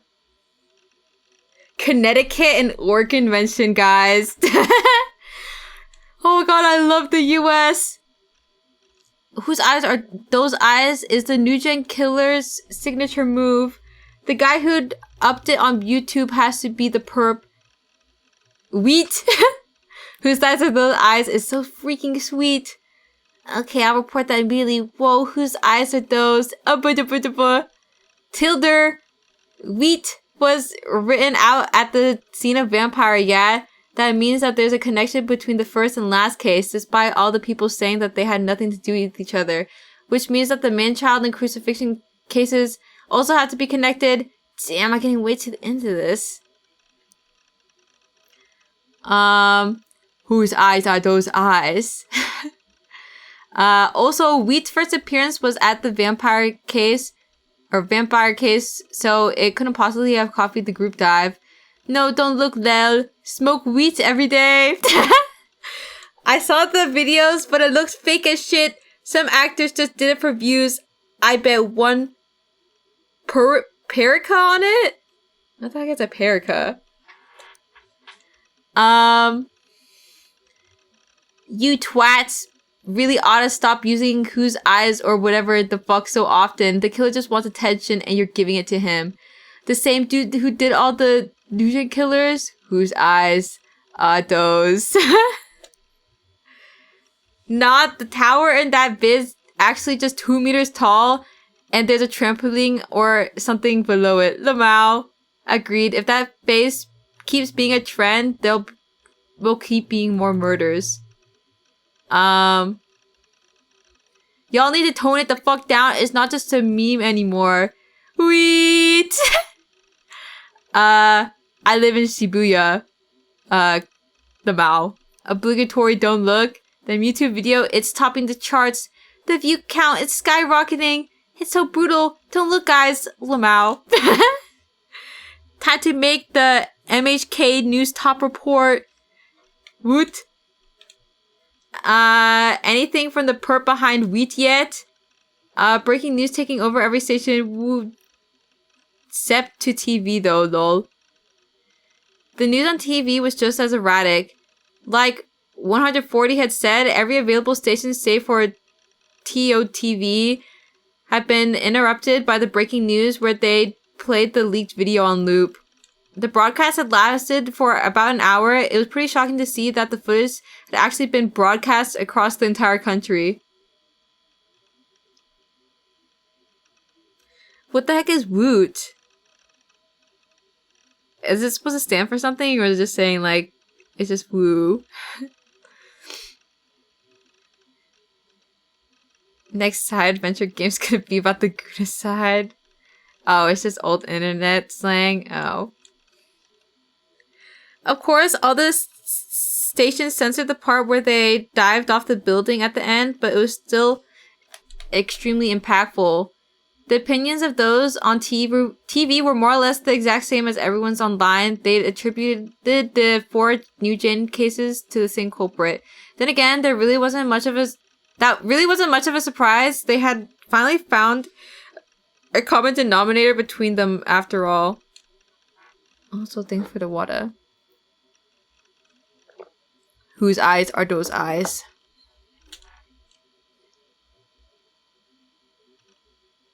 It had become a popular phrase all throughout Shibuya. The phrase had been shown to the world when the details behind the 4th case, the vampire, were shared. People then learned that the victims of the group dive had said it as well, even though it occurred a month before the vampire case. In the 4 incidents that had occurred so far, it had been used in both the first and last one. It had to mean something. It made the theory that a single person was behind all the murders all the more probable. Also, nighty-night table. Oyasumi. The police had then held a press conference stating that they intended to identify the person who'd posted the video as soon as they could. A number of politicians commented the actions of the culprit. Commented that the actions of the culprit were completely deplorable and that they needed to be apprehended immediately. The Mewtwo video had been removed by a moderator less than 3 hours after it was uploaded but by then it was too late. Ad channel had already gotten their hands on it, and from there, nothing could have stopped it from being re-uploaded and spreading like wildfire. And then, just before midnight, the following facts had been revealed through a police statement. The group dive video was uploaded from a computer located in a Shibuya manga cafe known as At Cafe. It was uploaded from a specific private room in the facility Room number 37. How come this ain't looking too good for you? That's the room you always use.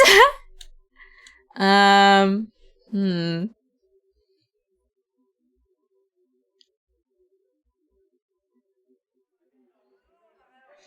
sat paralyzed in my seat, my head hanging low as I hugged myself tightly. Without realizing it, I'd started eavesdropping and becoming hypersensitive to the voices coming from my surroundings. I overheard a lot of conversations, and unsurprisingly, the group dive video was the topic on everyone's minds. Some girls were even jokingly saying to each other, "Whose eyes are those eyes?" I bit my lip and let my gaze wander onto the surface on my desk. That video was evidence. Evidence that Shogun actually existed. Evidence that I hadn't killed anyone. It was proof that I didn't have multiple personalities, that the old-looking man in the wheelchair was the new-gen killer. But why would Shogun even upload it? Why would he even hint at himself being the killer when the culprit's identity had been shrouded in mystery so far? Only two explanations made sense to me.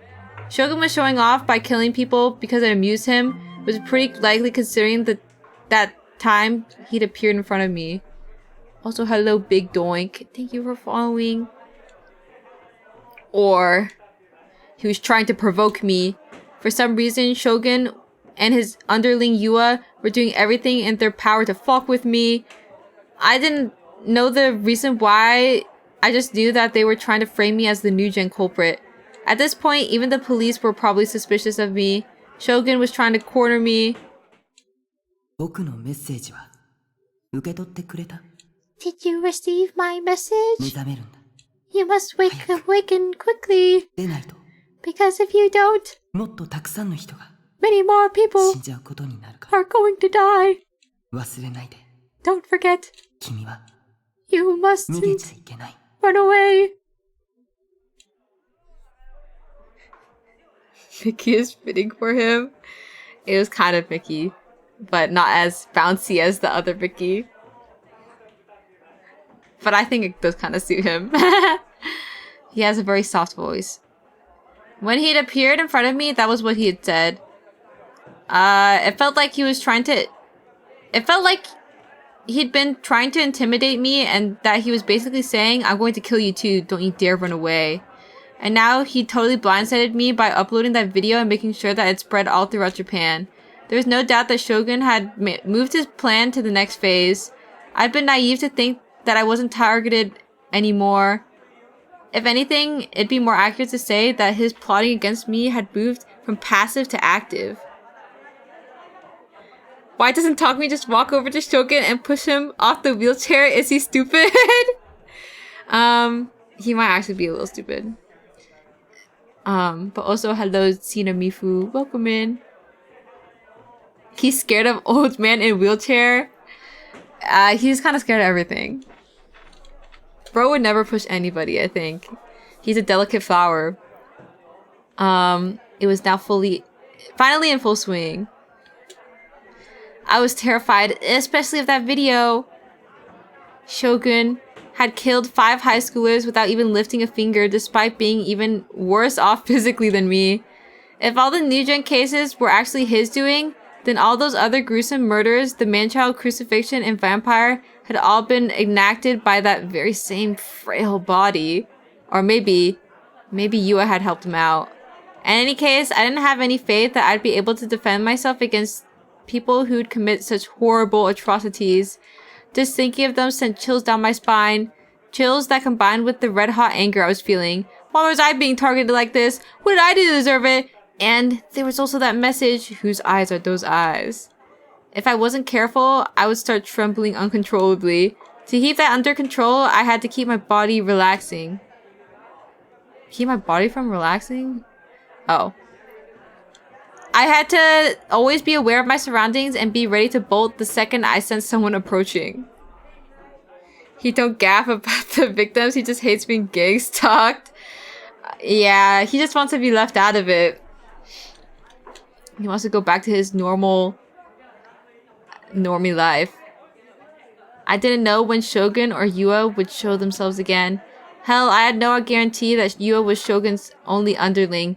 Maybe even my own classmates were under his influence, their laughter and idle chatter acting as mere camouflage until just the right moment.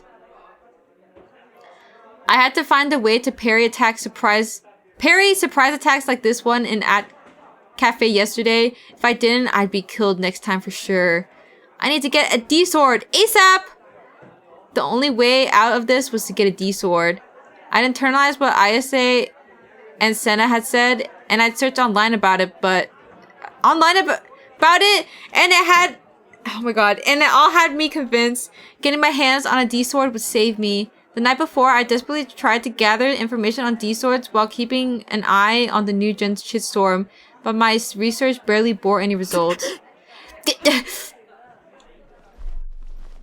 Is he good? Ew! I cradled my head, tearing at my greasy hair. Nasty Av. He's showing up to school with greasy hair? How was I supposed to find a D sword? You must find it by yourself. I know. Not of any methods. Ayase had said that, but that was barely even a hint.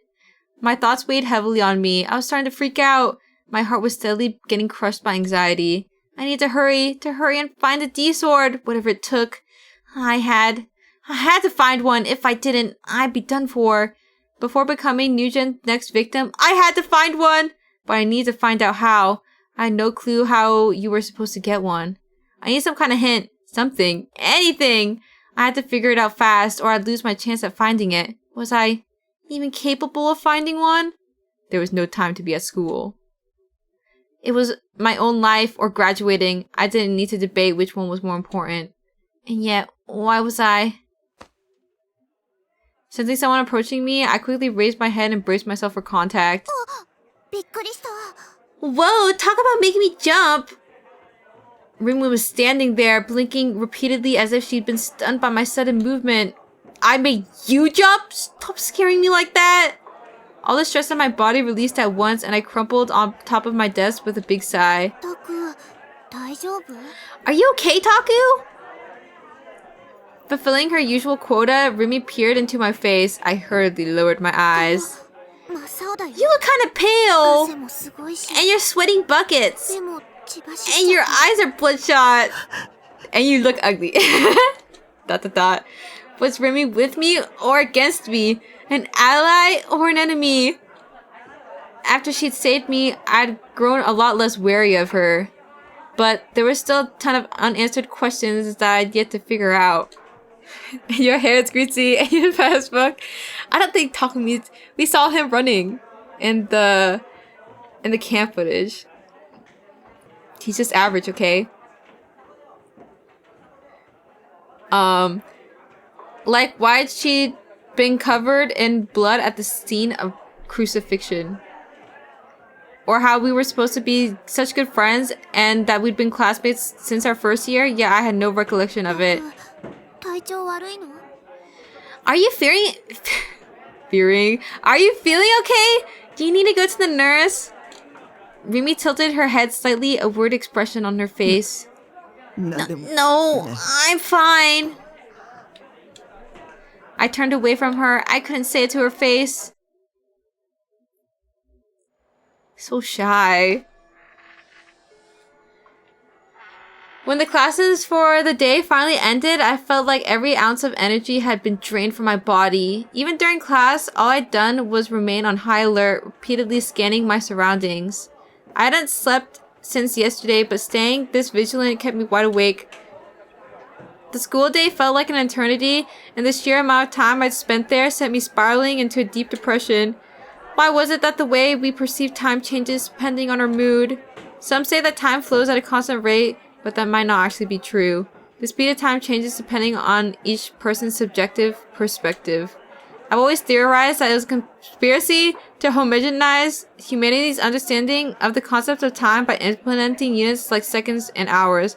Also, they can deceive people into forgetting that perception of time varies from person to person.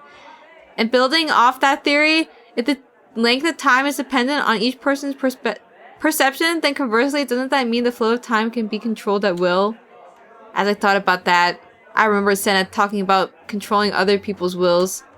And conversely... Okay, he's theory crafting in the classroom desk. I forgot what her voice was. With this technology, even those who have been blind from birth will be able to accurately view anything that eyes can naturally perceive. This made possible by using video equipment such as video cameras. You know, Socrates, bro, set him down. He's trying, okay? He's trying. Mickey Mouse? She was not Mickey Mouse. I've decided to make Mickey Mouse the wheelchair guy. And we can't have voice acting doubles. Because it makes me upset. Video data from a camera is converted into electrical signals that are sent directly to the brain, causing the person to observe that sequence of images. Conversely, that would mean converting the images that a person observes into electrical signals, then sending them to equipment that can render video. The aforementioned equipment didn't have to be a video camera either. For example, what would happen if you connected a person to a hard disk recorder and then showed them recordings of someone's vacation? What if instead of real-life recordings, you showed them an anime? Technically, anime is 2D, and therefore delusionary. But people who are blind from birth have never seen anything from the 3D world, so if they were shown anime and told, this is how the world is, then they would believe that the 2D world is reality, right? To that person, that delusion would be their reality, a delusion perceived as reality. Also, hello, Big Hat Lore Master. Yes, this is the Lulu Simulator. Now, why is that low-key facts? He's just really smart. Oh my god, green or red, guys. Green or red. Oh. Whatever. Red. Yeah, we'll go evil this time. Here's another example. If person A sent an image from their brain to a hard disk recorder that processed it and transmitted the image to person B's brain, then person A's delusion would become person B's reality. Delusion becoming reality. In theory, it was possible. Holy shit, I was a genius! Lamau. I was over the moon by how brilliant my theory was. Maybe that was how I'd acquire a D-sword. I say had said that they had something to do with delusions, hadn't she? Alright. I should hurry up and go home so I can look it up. Alright, show me your little delusion, guy. I left the classroom and started heading toward the school entrance. But partway there, I changed my mind and instead turned and headed toward the building where the first year classrooms were located. I figured it might be a better idea to avoid the entrance I usually took. I couldn't rule out the possibility that Shogun and Yua were lying in wait to ambush me. But wasn't Takumi born with a D-sword? Yeah, all guys have D-swords. This is a known fact. So I opted to leave using a different route. I made my way to the first year building via the breezeway. The final bell had already rung a little bit ago, so while the students on cleaning duty or doing club shit were still around, basically everyone who'd opted to go straight home already had. School always felt somewhat lonely or even wistful after the final bell rang. No matter where I went, it always felt that way, whether they were ancient buildings made out of wood or newer structures like Suime. And we fight each other with them. I'm sure you... Do you speak for everyone, Zeph? Gotta say, even though the anime for this was shit, I liked it and did not like Chaos Child as much. Whoa. I didn't watch the anime for this, so I'm going in blind. I never watched Chaos Child either. Even though I don't know if that even was an anime.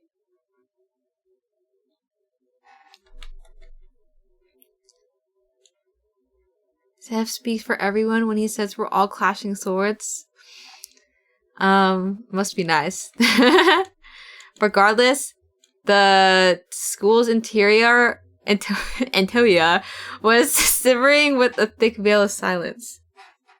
They shoved this entire game into like 12 episodes. It was shit. Yeah, I don't know how they do that.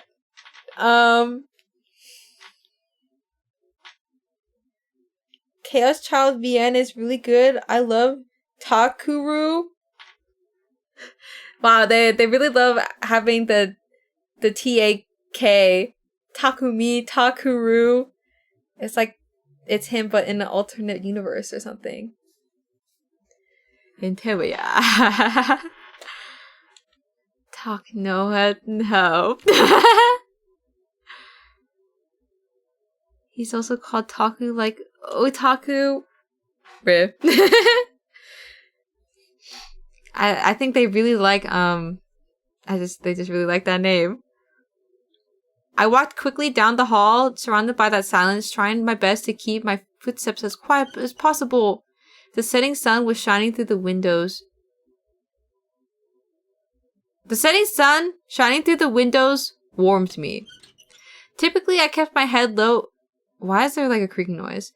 Typically, I kept my head low while I walked, but since there wasn't any other students, I opted to keep my eyes focused on what was ahead of me. This allowed me the chance to survey my environment, ensuring there was no suspicious figures lurking about. I heard something. A sound. What was that? I feel like I've heard it before.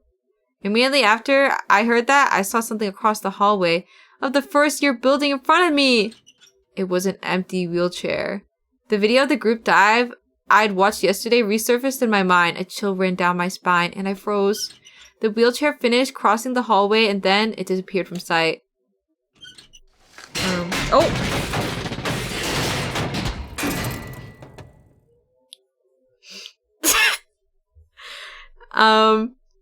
Didn't know how to do all that. Scared me a little. He okay? I think he's dead. Mickey Mouse is fucking dead. Right after it did, I heard an insanely loud sound. Silence settled back on the campus. I took a second to catch my breath, and then I looked in the direction where the sound had come from. Oh, what was that just now? Why was there a wheelchair in the school? Not to mention one with nobody sitting in it. The crash I'd heard at the end was probably the sound of the wheelchair falling down the stairs. With the noise it made, it must have been a fair deal of damage. It wouldn't surprise me if it had been rendered practically unusable. I quickly looked around me. Rather than being calming, the sounds only made my fear skyrocket. I at least knew that I couldn't see anyone moving from my current position. However, I felt a gaze. Don't look at me! Oh god, Shogun, had he come here to this school? Why did he come here? Was it to meet with Yua, or was it to meet with me? I took a step back. I nearly toppled over. However, I somehow managed to keep my balance. I was thoroughly creeped out. Was he trying to harass me? Why wasn't he showing his face? It would have been so much more bearable if he just showed himself.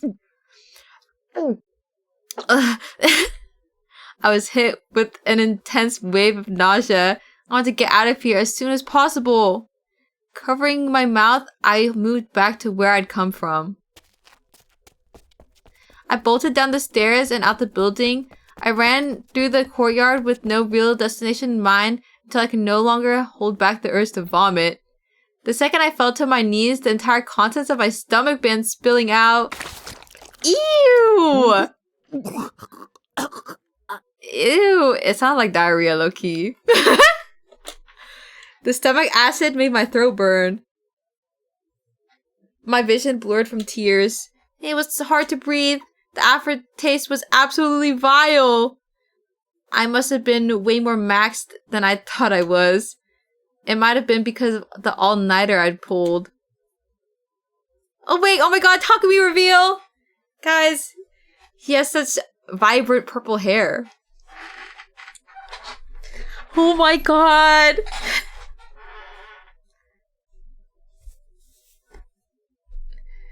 It's just a fucked up pose too. It comes up from behind.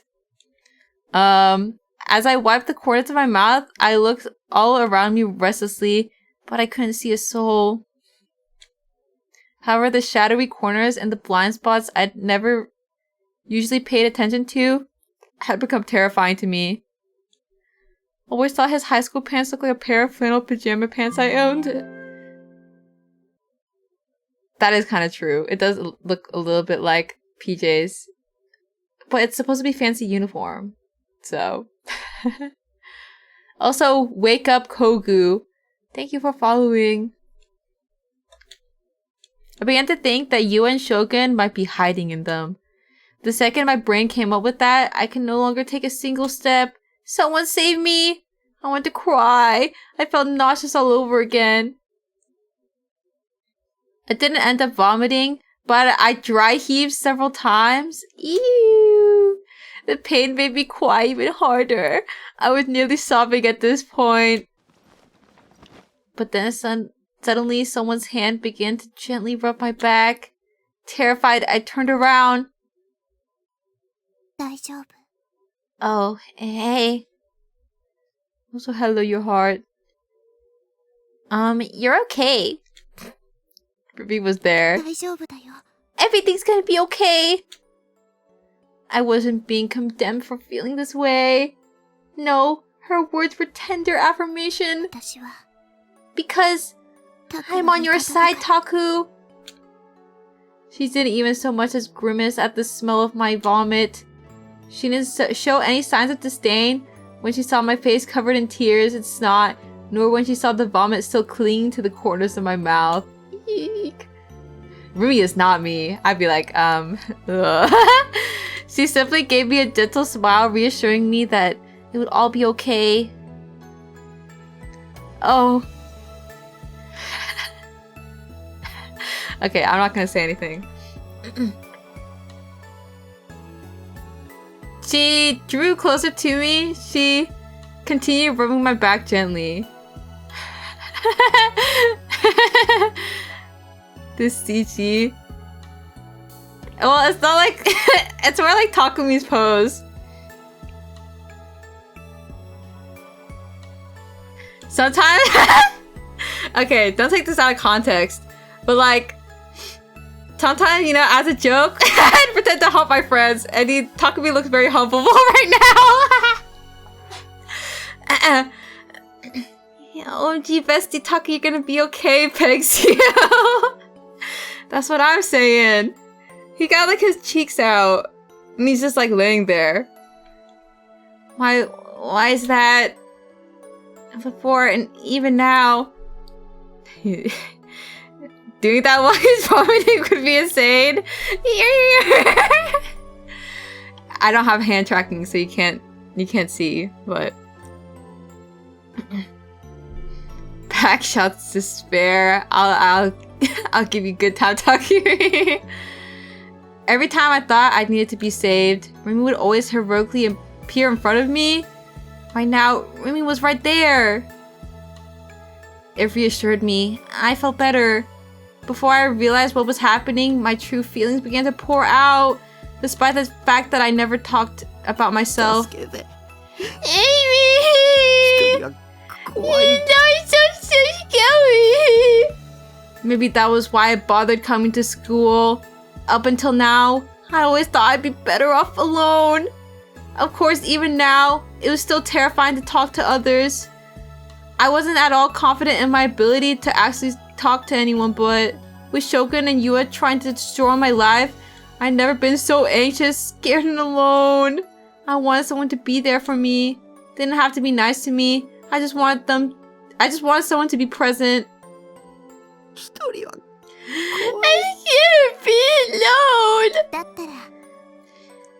Well, if you're scared of being alone, I'll stay by your side, so you don't have to be.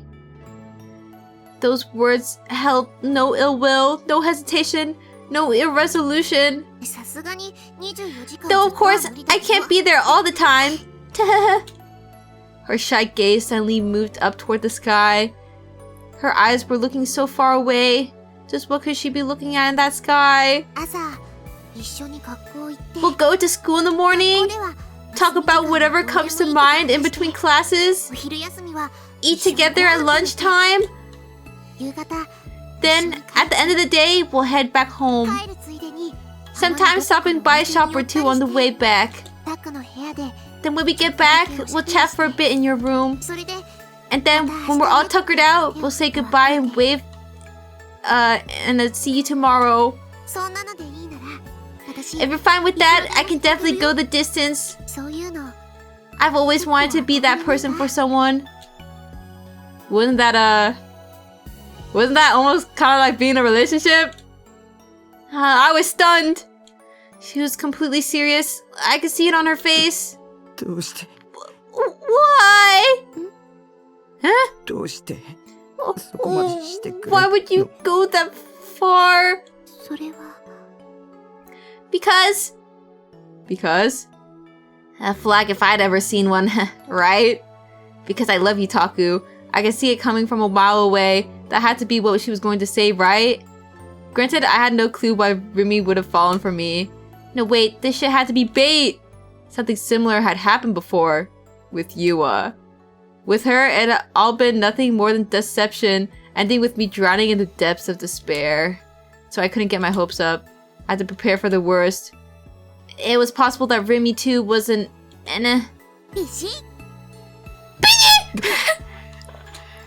Suddenly she saluted me. I was taken aback by the suddenness of it, and my mind shot to the possibility that she was about to reveal her true self. And yet, all that I saw on Rimi's face was the same bright, gentle smile. Because we're friends, of course! The way I see it, it'd be weirder if I didn't help you, you know? Well, there you go, that's why. So stop being such a sad sap, Taku. Understood? I feel like Takumi is definitely a getting pegged kind of guy. He's so docile. Because we're friends. If you said, because I love you, Taku, and this is how I'm going to show it, it would have felt like my life had begun anew. But even if we'd be friends. Also, hi, chicken. That alone made me incredibly happy, having someone being kind to me, having someone do things for me without expecting anything in return. I can't believe how happy it made me. It might have been the very first time I'd felt like that, but above all else, it made me realize I wasn't alone. To me, Rimi's existence was my salvation. The nausea I'd felt earlier had finally subsided, and I was feeling much better. He'd be a cuck too, to be honest. I feel like he'd be really sad about it though. Like he'd be like crying in the chair kinda. I think it'd mind break him. Rimi held out a vermilion handkerchief. It had a faint floral scent. I meekly accepted it, but I was hesitant to use it. I don't mind if you get it dirty. Heck, why don't you just keep it? I don't want it back. Thank you. I felt guilty about it, but I ultimately decided that I would accept her generosity. I wiped off the vomit that had stained the corners of my mouth with the handkerchief. It was the first time I'd ever received a present from a girl that wasn't a family member. I wasn't so sure about calling it a present though. For me, someone who was so isolated and helpless, even a simple thing like this felt like an irreplaceable treasure to me. Yeah, he's so shy, helpless, isolated, otaku freak. Yeah. I was so delighted, so relieved that I nearly started to cry all over again. Never to be washed again. Dude, that's his own vomit. That's nasty. Should we mosey on home then? Her voice was so carefree. We'll head back together. Apparently she had already intended to make good on what she'd said before, that she'd stay by my side. Not that I told her whether I wanted her to or not yet, but it wasn't like I had any intention of saying no. Being alone terrified me. I didn't want to be alone. As of now, I had no one to rely on but Rumi. However, I still couldn't say that I was stable now, even with Rumi with me. On the way back, I chose to take a different route than usual, walking cautiously all the way. I couldn't stop trembling. Oh, I just like bent my arm weird. Youch! Every corner with even an inch of shadow seemed dangerous. Every time I got any kind of intersection, I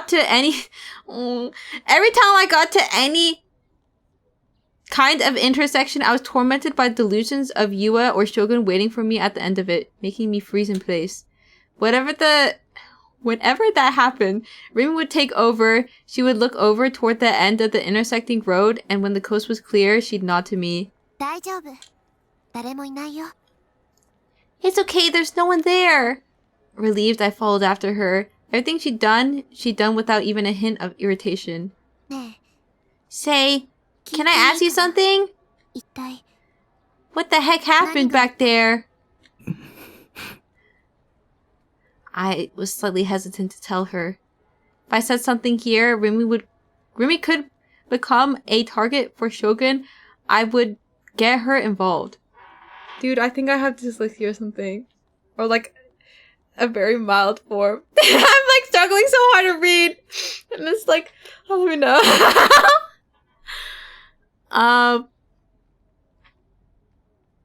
This Rumi expression is so funny, but you don't like her worried expression. Dude, I mean, I had to be in like a helper reading class when I was in elementary school. And that was like reading things out loud, I'm pretty sure. Oh, I'm a tortured soul. Oh, if you don't want to talk about it, you don't have... No. I'll tell you. My mouth has already started moving. I definitely didn't feel comfortable with the prospect of getting her involved, but if I didn't explain to her what was happening here, she wouldn't be able to understand the gravity of the situation. For the sake of my well-being, I had to turn a blind eye to the possibility that it might put her in danger. She'd been the one who said she'd stay by me. Oh. She'd been the one who said she'd stay by my side, so I was sure she'd be fine with it, so I told her everything. I told her that Shogun was the actual new gen culprit, that Yua was one of his underlings, that they were both stalking me. What happened in front of 107 the other day, I let it all bare, albeit not without a fair share of stuttering. So true talking me. Me too.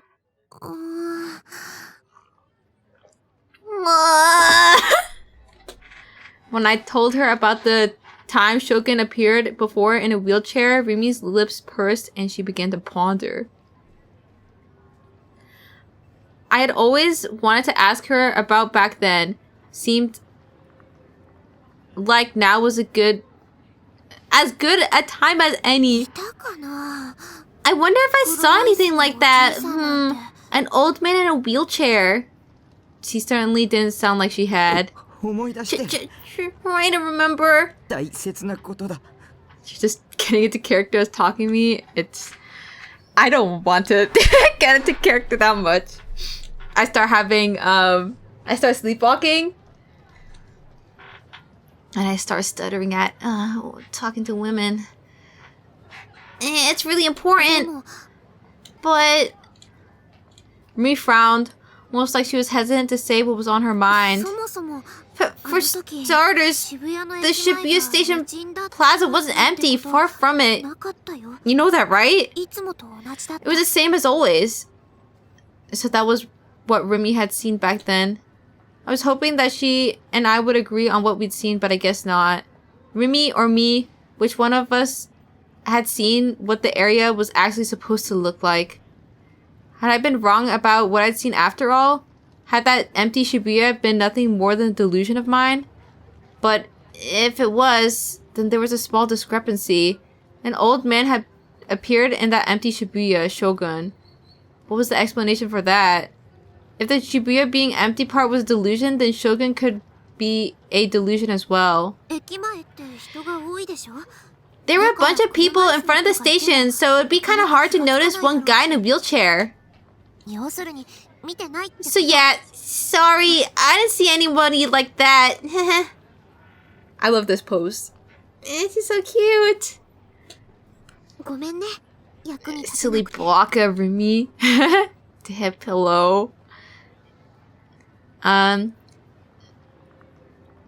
Sorry, I wish I could help.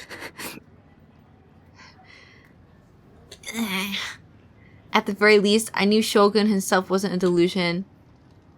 At first, I thought he was just a delusion, but ever since the group dive video had come out, my perception of him had swapped to the exact opposite. Shogun was real, he existed in reality. But that empty Shibuya, meanwhile, it could have been just a delusion. And in reality, the front of the station had been overflowing with people just like it always was. I was the only one who observed something different, a different set of scenery than everyone else. But how could that be possible? So, putting all that aside, do you mind if I ask you a favor? Huh? Rumi joined her hands together in a prayer-like gesture. There's a CD I really want to buy, and since we're come all this way, I'd like to make a real quick stop. Would you be okay with that? I really wanted to go back to my home base as soon as possible. The reason I'd taken such a long detour was because I was afraid of the possibility that Yua or Shogun might have been ready to ambush me. It wasn't so I could go on a shopping spree. But if I were to refuse after all that, she might end up going back on her promise to stay by my side. If I were to fuck up badly enough, she could get angry and leave by herself. What the hell should I do? This sucked. I needed Rumi to stay with me. I wasn't sure I could make it to my base alone. In the end, I wasn't able to refuse. So I did what I had to in order to survive and stuck as close as possible to her. I guess it was reasonable to think that Yua wouldn't attack me in a public place like this, but I was more afraid that they might have been hiding among the crowd. Every time I would almost bump into someone, I would scream inside my head. Police cars? Rumi's words frightened me. I quickly retreated behind her. Rumi was right. There were 2 police cars parked on the road, and right next to them were 3 police officers in uniform. Oh damn, that's a lot of people. The police had also been oh god, this is so loud. Obviously, the basis behind it was the completely false accusation, but the incompetent police didn't know that those cops might be searching for me too. Or so I thought, but apparently that wasn't the case. The name of this game always gets me mixed up with my Clock Tower... with Clock Tower Ghost Head. Really? Is it because they have C in the name? But hello, H-Doom guy. Were they protesters or something? They were carrying these giant signs and flags, and they were wearing the typical sashes and headbands you see among those kind of people. There was a child marching along with his parents, holding hands with both of them. He looked like he had no idea where he was, and he was wearing a t-shirt with the words "Whose eyes are those eyes" written on it with permanent marker. I bit my lip. I wonder why they're protesting. The people marching were of all ages and genders. Their march was mostly silent and solemn, but at times they all echoed their chants. Drive the devil out of Shibuya. Expel his demons from this place. Demons? On the signs were a number of different things, such as drive the devil out of town or protect Shibuya from terrorists. It must have been some kind of protest against the Nugent incidents. There was no point in protesting against that. If they had the time to do that, then could they please just hunt down Shogun and kill him? Then I wouldn't have to worry about him anymore. Taku, let's go. Clearly uninterested, Rumi turned her gaze away from the protesters and quickly started walking toward the entrance to the CD shop. Oh boy. As soon as we entered the shop, Rumi headed straight toward the indie section. Okay, She kind of hipster. Unlike the J-pop section, there weren't many customers there. Rumi stopped in front of the shelf. In front of the shelf P, then started looking for the CD she wanted. But after a minute of browsing, her shoulders slumped. Darn it! I don't think they have it. Well, not like other girls. Yeah, Rumi's different. An indie group whose name started with P? Could that be... Taku, do you know Phantasm? They're all the rage right now. So it was them. How could I not know them? I'd even gone to see their concert, and I owned a CD. I nodded, and Rumi smiled. I'm not really super in tune with this kind of stuff, so I only found out about them recently. I plan to borrow it from a friend, but no one I know seems to have it. That's why I figured I'd go out and buy one for myself. It's been over a week since then, and I've been looking everywhere for it, but no matter where I go, it's always sold out. Are they ever gonna restock it? I own it. Rumi's eyes went wide. You own it? You mean the CD? I showed her a nod, and when I did that, Rumi... what could possibly be the green option?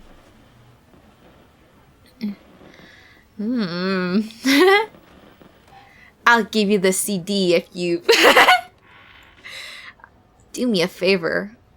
I only know the horror movie Phantasm. I don't watch any movie in general.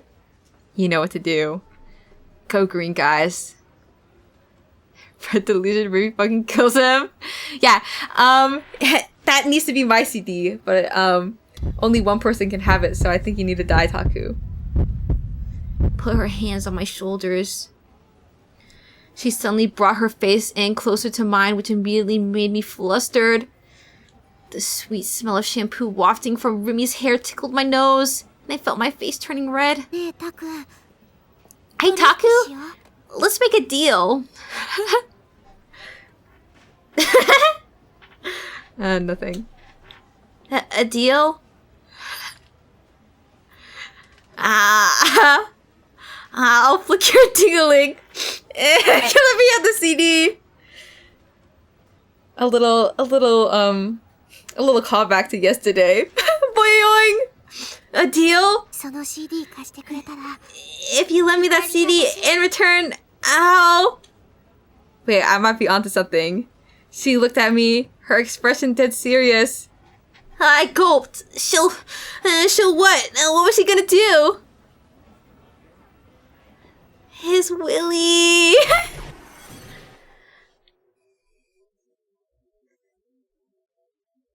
Rumi's cheeks flushed slightly in embarrassment, and then, having seemingly made up her mind, she whispered something to me.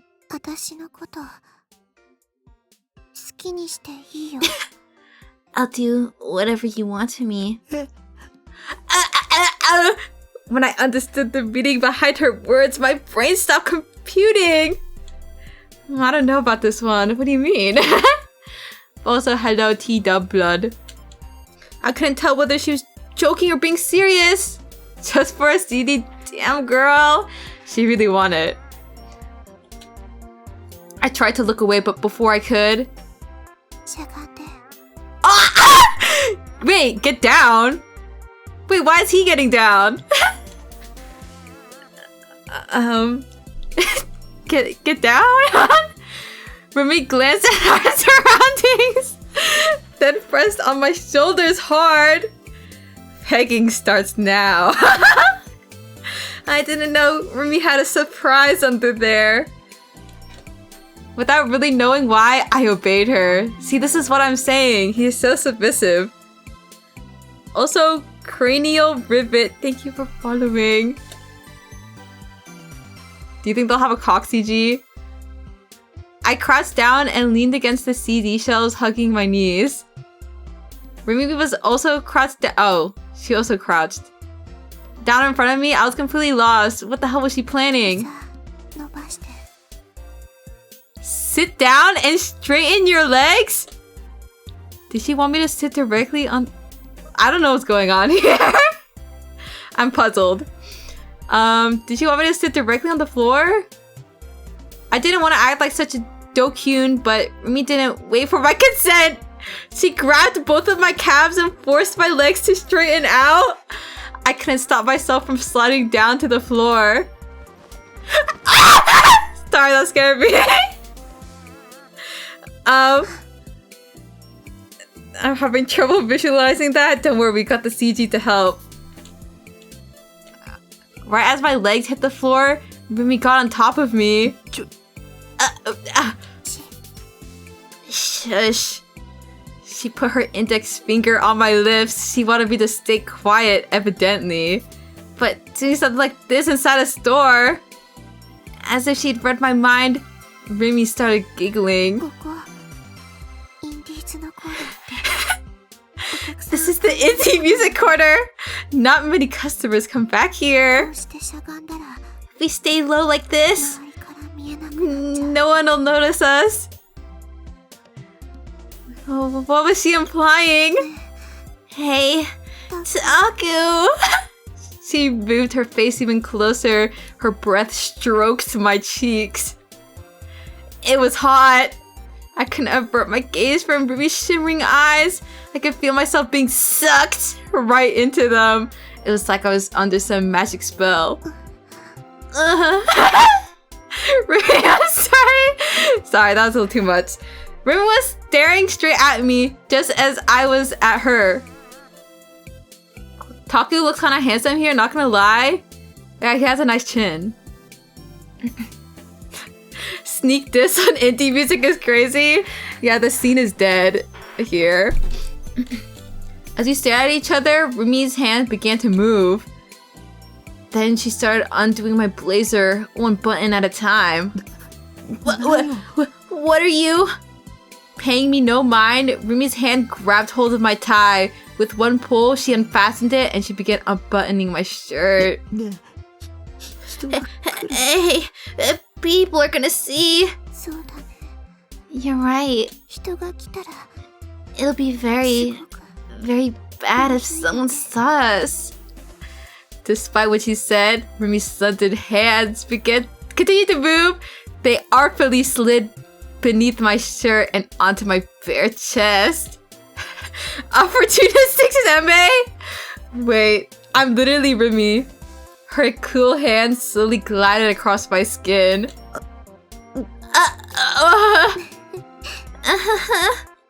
With a bewitching smile. She had always been so cheerful and energetic, never once emitting any kind of sexual vibe or intention. But now, the expression on her face made my heart throb. And something else throb too. Taku, your heart is pounding. Rumi, you're Terra sexy. Terra sexy? Oh god, I said that out loud. That alone would just show how shaken I really was. What does that mean, I wonder? Won't you tell me, Taku? It means you're so unbelievably sexy. Rumi's fingers steadily crept along my skin, and then they traveled down my neck. It tickled. It felt better than anything I'd ever felt before. You can do anything you want to me. Are you ready? Following my instincts, I nodded repeatedly. Then, shall we do it here? No. What? I couldn't believe my own ears. Do it? Did she mean? To what? No! Hello? Suddenly, I came back to myself. He did what to himself? Phew, that was close. He was gonna splooge inside his pants if he didn't stop the daydream. He can't even book in his delusions. It's too high of an age rating for this game. Though they do toe the line quite quite often. Chastity secured. That's what I'm saying. At least he didn't get his inside sucked out. Yeah, that scene was kind of wild.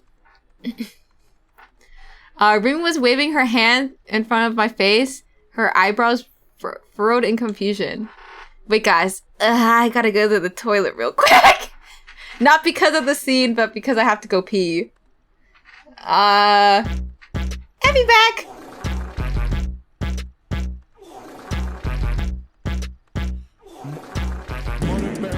Tell me what's the reason why you always fetting. Yeah, I'm kinda fed up, but I know you never gonna stop assessing. Over poop smelling, I'm trying to keep it daddy. Man, fuck every hater trying to see me take a fall. All I ever do is ball. When you see me at a joint, I'll be getting to the guap, reminiscing all the time that I used to go broke. Now I'm moving like a boss. I ain't never going down to the floor. I'm the gold on the throne. I'm the king. Everybody knows I'm lit like Murderberry. I'm the shit. Brown on green. I'm the shit. I'm the shit. I'm the shit.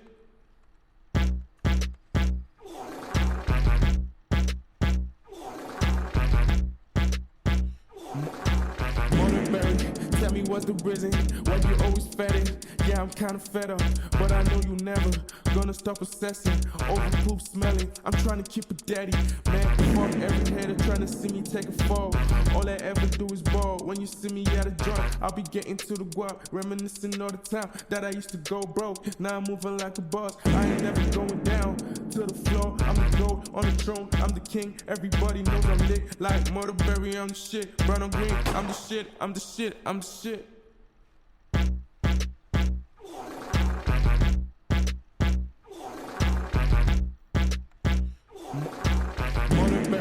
Tell me what's the reason why you always fetting.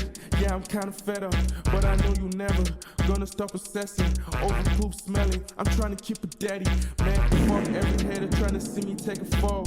All I ever do is ball. When you see me at a joint, I'll be getting to the guap, reminiscing all the time that I used to go broke. Now I'm moving like a boss. I ain't never going down to the floor. I'm the gold on the throne. I'm the king. Everybody knows I'm lit like Murderberry. I'm the shit. Brown on green. I'm the shit. I'm the shit. I'm the shit.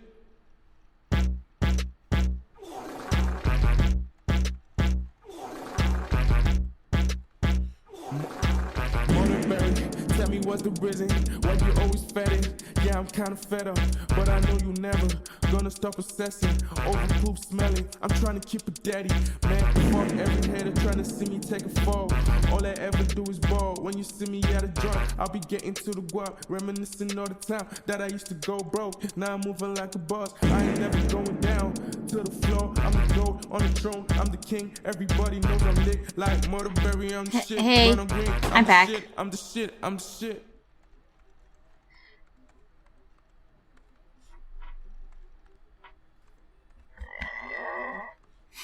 Excuse me. Gulp.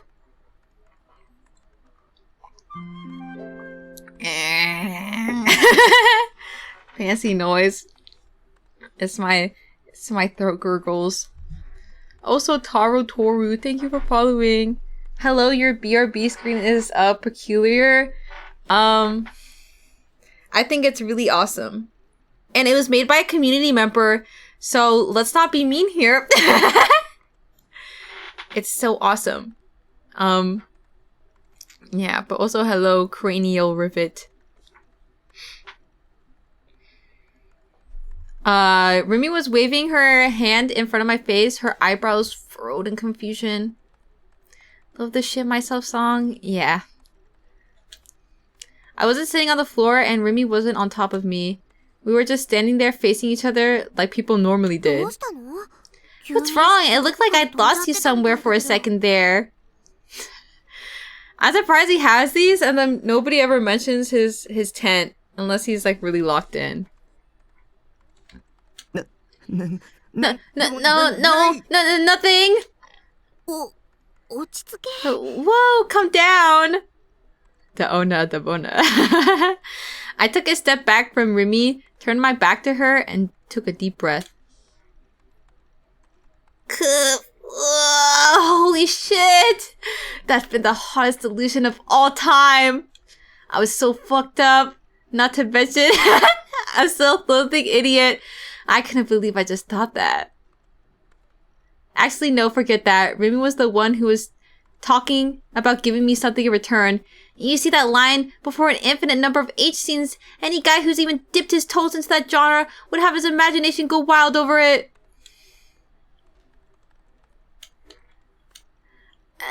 Anyway, was she actually planning to do it for me? I feel like I didn't read that right. What was she actually planning to do for me? Oh. Okay, there we go. I was like, that doesn't sound right. So I take it you were actually listening, huh? Sorry. Then I'll ask you again. If I do something for you, could you lend me the CD I really want to listen to? Huh? Uh-huh. You wouldn't mind, right? Come on. I promise I'll make it up to you. Life was a cruel mistress, though I suppose it was my fault for expecting anything. Come to think of it, I wasn't supposed to be into 3D girls at all, yet I just had a delusion doing that with Remy. Why? When I agreed to Remy's proposal, she delightedly struck a victory pose. The sight was so amusing to me that despite the critical situation I was in, I couldn't help but laugh. Oh, he's kind of cute. This guy. He's a silly. He's a silly baka hentai. Neat. I managed to make it back to base safely. Thanks to Remy, of course. One thing ended up catching me off guard though. When me arrived, I'd asked her to wait outside while I cleaned my room, but she flat out refused. Come on, I saw exactly how dirty it was last time. There's no point in trying to clean it up for me. You don't have to try and make it look good like you're someone... You don't have to try to make it look like you're someone you're not. We're friends after all, right? Okay, Remy, but maybe we should take this opportunity to have him clean his room a little. Nobody should live like this. Yeah, but I wish I knew exactly what that meant. Remy was completely absent from my memory, meaning I didn't really know her. Every once in a while, I'd find myself taken aback at how ridiculously friendly Remy was whenever she talked to me. It wasn't unpleasant or anything, but it only made it all the more clear how different we felt about each other. Yeah, this is his room. He lives in a shipping container on top of a building. On that particular note, was Remy serious about there being no point in me cleaning my room? The floor was littered with empty boxed lunches, and the bed was piled high with aerogate cases. Aerogate cases with not exactly the most safe for work cover art. No, it's not a garage. It's a shipping container, like the metal container that you see like at the back of a truck or something, or like that kind of thing. Either Remy had nerves of steel or she had no reason to feel on edge around me, but trying to figure out which it was only made me feel more confused. Also, hello ninja. No. Remy, unaware of how distressed I was, went to sit on the sofa looking earnestly over the lyric booklet provided in the Phantasm CD. There's no point of rereading, it's basically the same thing. I plopped down in my chair and the tension flooding my body left soon after. My mind was completely maxed after spending most of my day terrified, yet I wasn't feeling that exhausted. Maybe that was thanks to Remy being there. Anyway, what should we do? Closing the lyric booklet, Remy stretched her arms out high and sent a smile my way. What should we do? What were we supposed to do? She hadn't come here to hang out or anything. She just wanted me to lend her the CD. She was doing me a favor by staying with me, but what the hell were we supposed to actually do? Do we have to do anything? If we were in an aerogate, we'd probably jump straight into an H scene, but... Wait, stop. I really shouldn't be thinking about that right now. Even under the best circumstances, it was still a really tense situation being alone in my room with a 3D girl after all. Yeah, he's horned up. If I were to have some unwelcome delusions, I might suddenly shoot back to reality and end up saying something weird.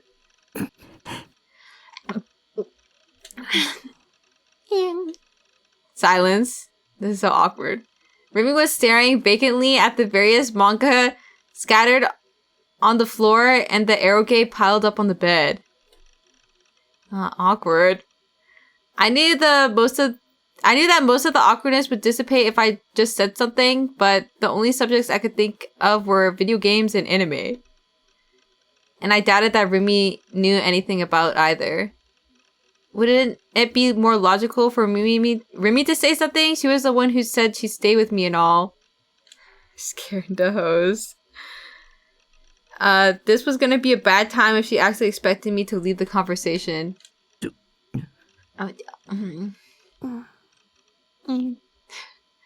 Jesus Christ, I really did suck with 3D girls. I was grateful to her for staying with me, but I couldn't handle the sheer unrelenting silence. The fact that the room barely had any light was also an issue. It gave off the illusion that the room was dark for some lewd reason. Unable to take it anymore, I turned to face my PC. I decided to look up something. I've been thinking about it at school. It might end up giving me a hint as to how I'd get my hand on a D-sword. Then he's like, anyways, goes and plays on my computer while she's like sitting there. Is it possible to translate images pictured in the mind to actual images? Using what Senna had told me about VR technology and people being electronic devices as a base, I began researching the subject. He really went like, anyways. What you up to? Remy stood up and approached my desk. Should I explain? Just pull up some porn. He's like, starts jacking it. Should I go? But how do I go about it? It'd take forever if I told her everything. Come on, don't ignore me. What are you getting up to over there? Seeing no reaction from me, Remy poked me in the back with her finger. I couldn't just ignore her, right? Yeah, it'd never be that easy. Do you believe that delusions can become reality? You want to know how my D-sword pulls it out? As I entered a few keywords into the search bar, I spoke without looking at Remy. Instead, I pretended I was talking to Seiraton. Huh? Like, do I think delusions can come true? What? That's impossible!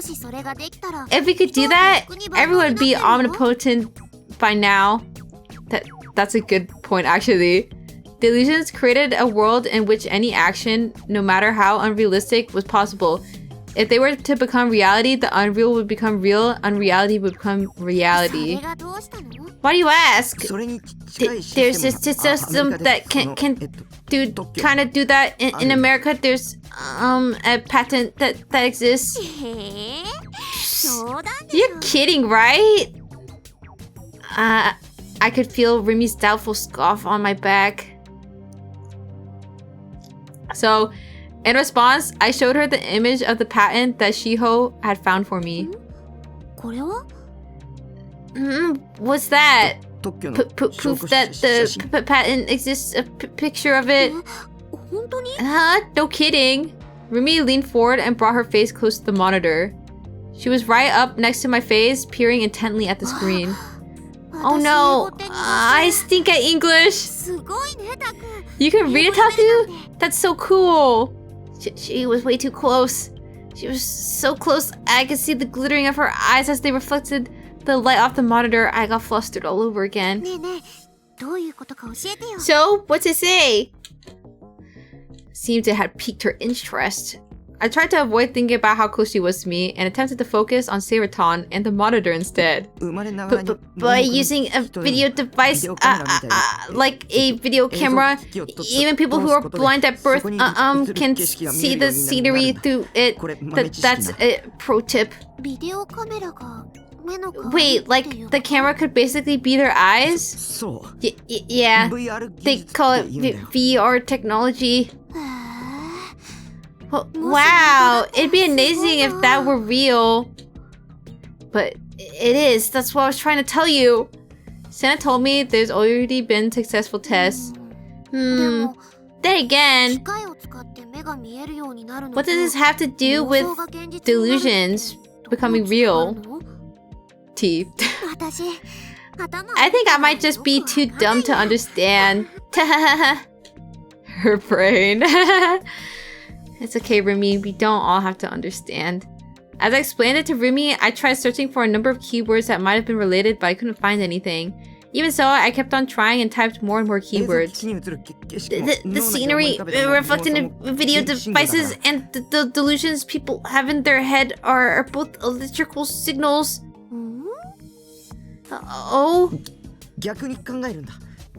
Think about it the other way around. Instead of sending electrical signals to the brain, think of it like sending them out of the brain. Ooh. All I got were filler responses. She probably didn't understand a thing I was saying, probably. I couldn't be bothered trying to explain everything in detail, so I just stopped trying. I had to concentrate on my research. It didn't really matter if she understood it or not. After all, it was nothing more than a hypothesis I'd come up with. So if you do that... Ring was still making noises and nodding to herself. Time to ignore her. I'd been doing a whole lot of searching, but I was still unable to find any data to confirm my hypothesis. I tried taking a different approach, this time focusing my research on the patent itself. I went and checked a foreign website that Shiho had told me about, one that listed American patents. Once I got there, I began to look for patents that would fit what I had in mind. After following a few links, I finally found an image with a similar vibe to the one Shiho had sent me. At a glance though, the patent was clearly different from the VR apparatus one. I should read it right away. Apparatus and method for remotely monitoring and altering nerve impulse signals and reproducing them as video and audio output. Oh, whoa! That was exactly what I had in mind! I involuntarily leapt out of my chair. This is huge! Why does Taki sound so handsome? Leo, are you trying to say something? Are you in love with Taku? Wait, can you fix him? Huge? What's huge? Simply put, this is the technology to read people's minds. Read minds? To sum it up, the audio and video people were imagining in their heads could be stolen by using a certain apparatus. Moreover, it even said that nerve impulses could be monitored from satellites. That meant it was possible to spy on a subject's thoughts no matter where they were on the planet. Can you really do that?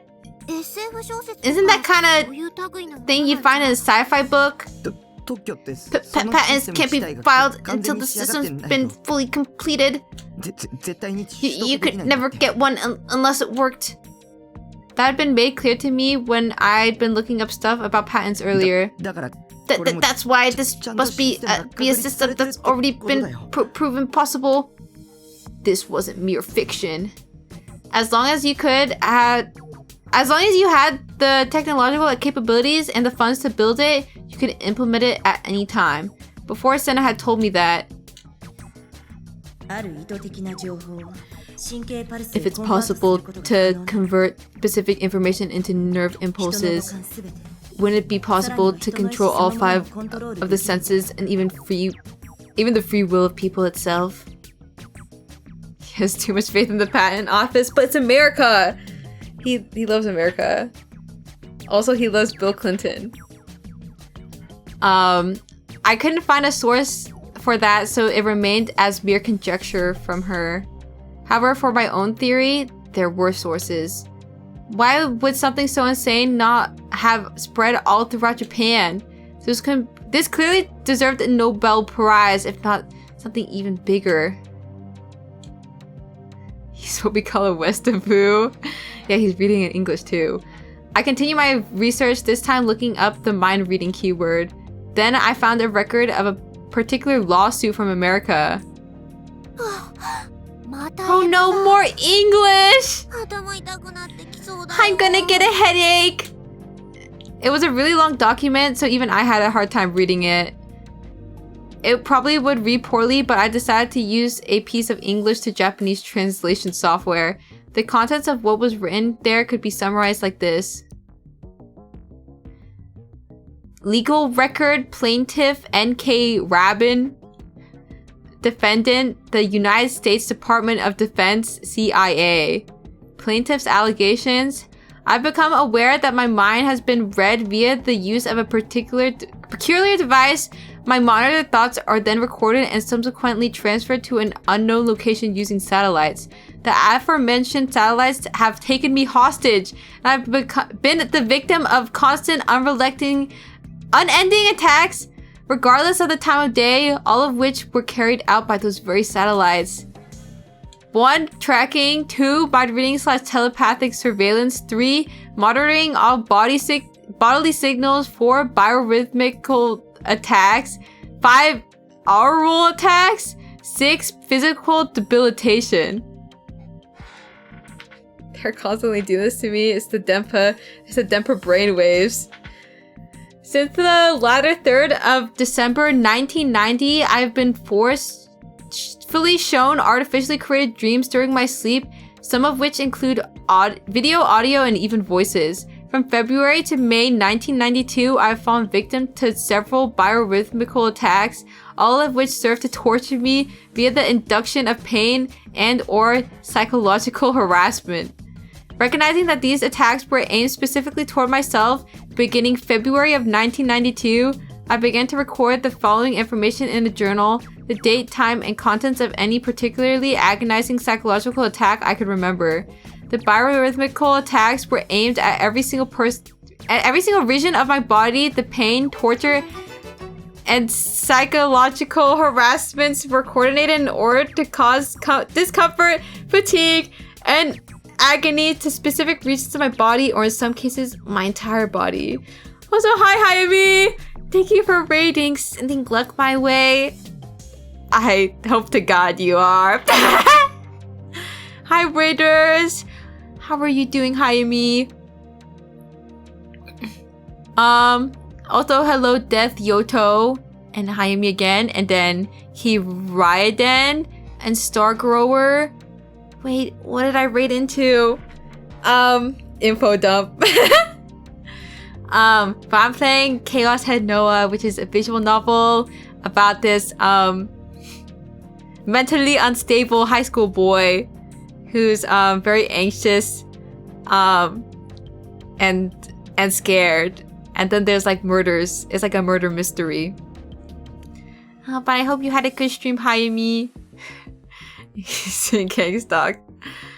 And who is also unusually handsome. Well, we can be the judge of that when he shows full frontal. So hi Mug. Hi Mota. Hug, hope you're doing well. Glopping you back.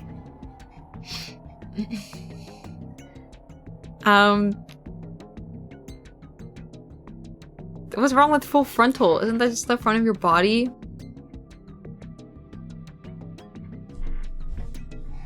One second.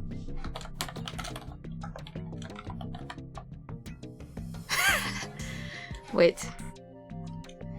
Meaning a photograph or picture showing someone's body naked from the front. You know, my point still stands. You can't be the judge of it. Unless he's bearing it all into the world. But I hope you... What were you doing, Hayami? Also, if you have to raid and run, that's okay. I hope you have an amazing day, if so. Fair, to be honest. Yeah, I gotta know what he's packing. Yeah, let me be the judge. Yeah. The main regions affected are as follows.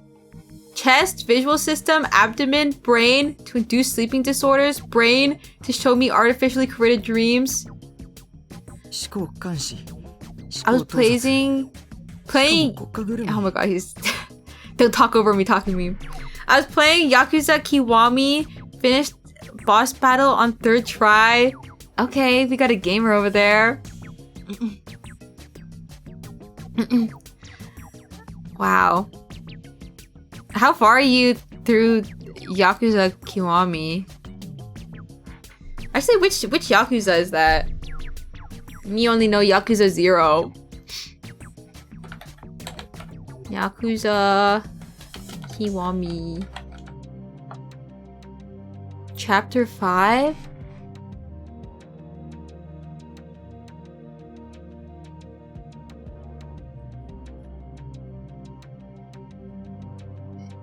Yakuza Kiwami is the first game, so story-wise after Yakuza 0. Oh, I hope you're having fun. I don't think I ever saw any, like, I never saw anything from, like, literally the only Yakuza stuff I've been exposed to is 0.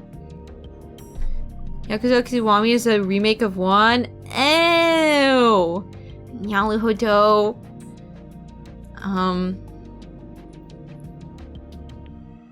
Maybe I'll get around to watching it.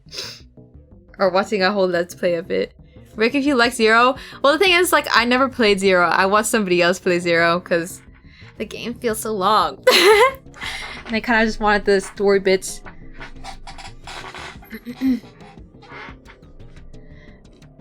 But I did like 0 a lot, so maybe I'd really like Kiwami. I hope you had a lot of fun. Oh, I didn't read that. Mind reading, telepathic surveillance, and the government was involved. I guess, like, to summarize what's happening right now, the protagonist, aka Takumi, he's theory crafting, and he's looking up, like, American patents, and then, to, like, support his little game theory. And then now he's looking at, like, a lawsuit relating to all the stuff that he's thinking about. Wait, are you serious? Oh, I know this one. I saw it in a movie a few years ago. That was fiction though. But what was written on these records very much wasn't. There are two possibilities. Either the plaintiff was a total mental case or the entire thing was factual. If it's difficult to figure out where exactly the boundary between those two was. Yeah, it was a lot of fun. I need to go get ready for bed, but I hope you have a good rest of your stream. I want to thank you, Jaime, and also thank you for the raid. Have a good rest. Tucking you in. So Senna and ISA weren't total mental cases, particularly ISA. Oh. Back then. ISA had cloned herself right before my eyes. Of course, this is like the image that pops up in his mind when he recollects this scene or remembers. Also, gulp. Also, hi, guilty. It got burnt in. Yeah, in his retinas. Unforgettable. He's so horny. To be fair, he's a teenager. I forgot what year he is. Oh, I think it's his second year because he mentioned that he shared first year class with Remy. So I think he's like, yeah. I hadn't witnessed the exact moment when it happened. All I knew was that when I turned around, another Ayase was there and she'd be wearing lingerie for some reason. I was like, he forgot to imagine the clothing. So he's like 16 or going on 17? Yeah. She had also shown me how she pulled her D sword out of thin air. It had been neither a hallucination or delusion. After showing me something like that, there was no way I could still label her as a mental case. However, ISA had also said this. This is the delusion you wished for. The strange phenomenon had it been my delusion coming to fruition? Admittedly, right before it happened, I had been pondering about the color of Ayase's underwear. These swords can only be seen by those who possess the power. You can see my sword, can you? Not. That can only mean one thing. Maybe that was what ISA had been talking about when she mentioned the power. A power that projected delusions into reality. Maybe I had that power. Oh. Guys. Green or red?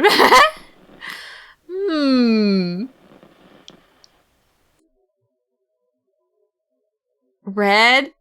But Remy's in the room with us alone. Fine, we'll do red. He's getting a little too horny. We have to we have to scare him a little. Also, Knive7. Welcome in. No, I was probably jumping to conclusions. It was a total stretch to think that a psychic ability existed just because a system using scientific means was able to reproduce delusions as images. We're never gonna top that CD store one anyway. I guess that's true. You must find it by yourself. I do not know of any methods. But what if the method to obtain a D-sword was by using such a psychic ability? So let's suppose I had that ability within me. It might have been worth a try. Has Fez always gotten the red ones? I think last time we did green with Fez, and that's what the lingerie thing was. Well, actually, I think it didn't register for that one. It was just the story. Because sometimes, like, you get a pick, and then, like, he doesn't have a delusion. But we'll see. Leaving Remy to stare at the PC screen with her eyebrows furrowed, I picked up the toy D-sword sitting in the corner of my room. I went to stand in the center of my room and brought the sword to eye level like I was an SO character. At that point, I started to feel kind of ridiculous. There's no way a skinny Japanese guy like me would look cool holding such a huge sword. It was easy to find pictures of cosplayers doing the same thing online, but the vast majority of them just felt painful to look at. Someone would probably feel the same way about me if they saw me like this. This might have been asking for the impossible. Despite my pessimism, I gave it a try nonetheless. Takumi CG? Oh, I guess not. I guess I just need to picture an image of a sword in my head. When the word sword came to mind, I couldn't help but think about SO. Maybe I should picture something akin to the beautiful, sinister swords that Senna and Ayase had, each complete with the sharpness that could sever anything it touched. I couldn't quite form a clear shape. Maybe it was because I still couldn't gather my thoughts. I need to focus on either an actual sword from Esso or a sword like Senna and Ayase's. If I had to choose between them, I could really go for the latter. Alright, let's see where this leads me. While reproducing one as a delusion inside my head, I planted my feet, gritted my teeth, and tried grasping the sword with the power I now held in my hands. I prayed as hard as I could inside my head. Become real. Oh. Stop. Suddenly something warm and soft covered one of my hands holding the sword. Startled, I opened my eyes. Remy had reached out her hand from beside me and grabbed my wrist. Her head hung low, her eyebrows were furrowed and distressed, and her lips trembled slightly. What the? Something was wrong. It felt like she was an entirely different person from the one that I'd been getting all confused about patents earlier. And what was she telling me to stop? An unpleasant memory flashed through my mind. Remy was on my side. She was supposed to be. However, I still haven't solved the mystery surrounding her. Did Remy know something about D-swords? With a gulp, I nervously called out to her. Taku.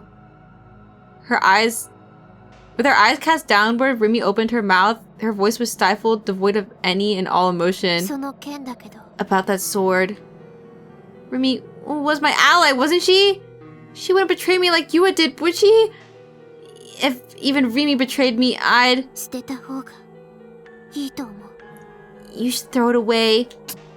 Why should I? My voice nearly cracked. Did Remy know something after all? Because... Remy's gaze finally moved, but this time it landed squarely on my eyes. I hurriedly averted my own. What was she gonna say? Because you're supposed to be a high schooler! Huh? Rumi suddenly broke into a grin, a very mischievous grin. The abrupt change of demeanor left me speechless.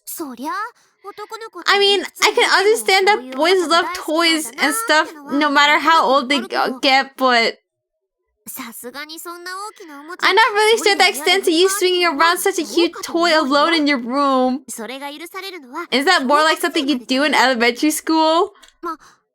Oh, but even then I'm kind of happy that you're comfortable enough around me to show me your hobbies, Taku.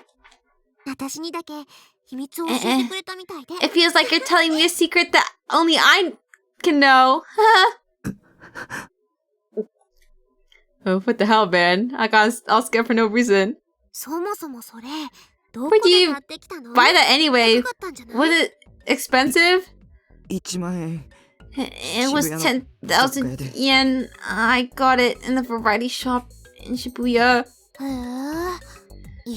Wow, 10,000? Though for a toy sword, I'm not sure that's cheap or expensive. But wow, I didn't realize till now that they actually sold toys that big. I've never seen one so huge in person before. Did someone tell you they were selling it at the variety shop you went to? It's not a toy. She really wasn't gonna let it go. Was she interested in these kinds of swords or something? Maybe Rimi was actually a total chunibyo in disguise.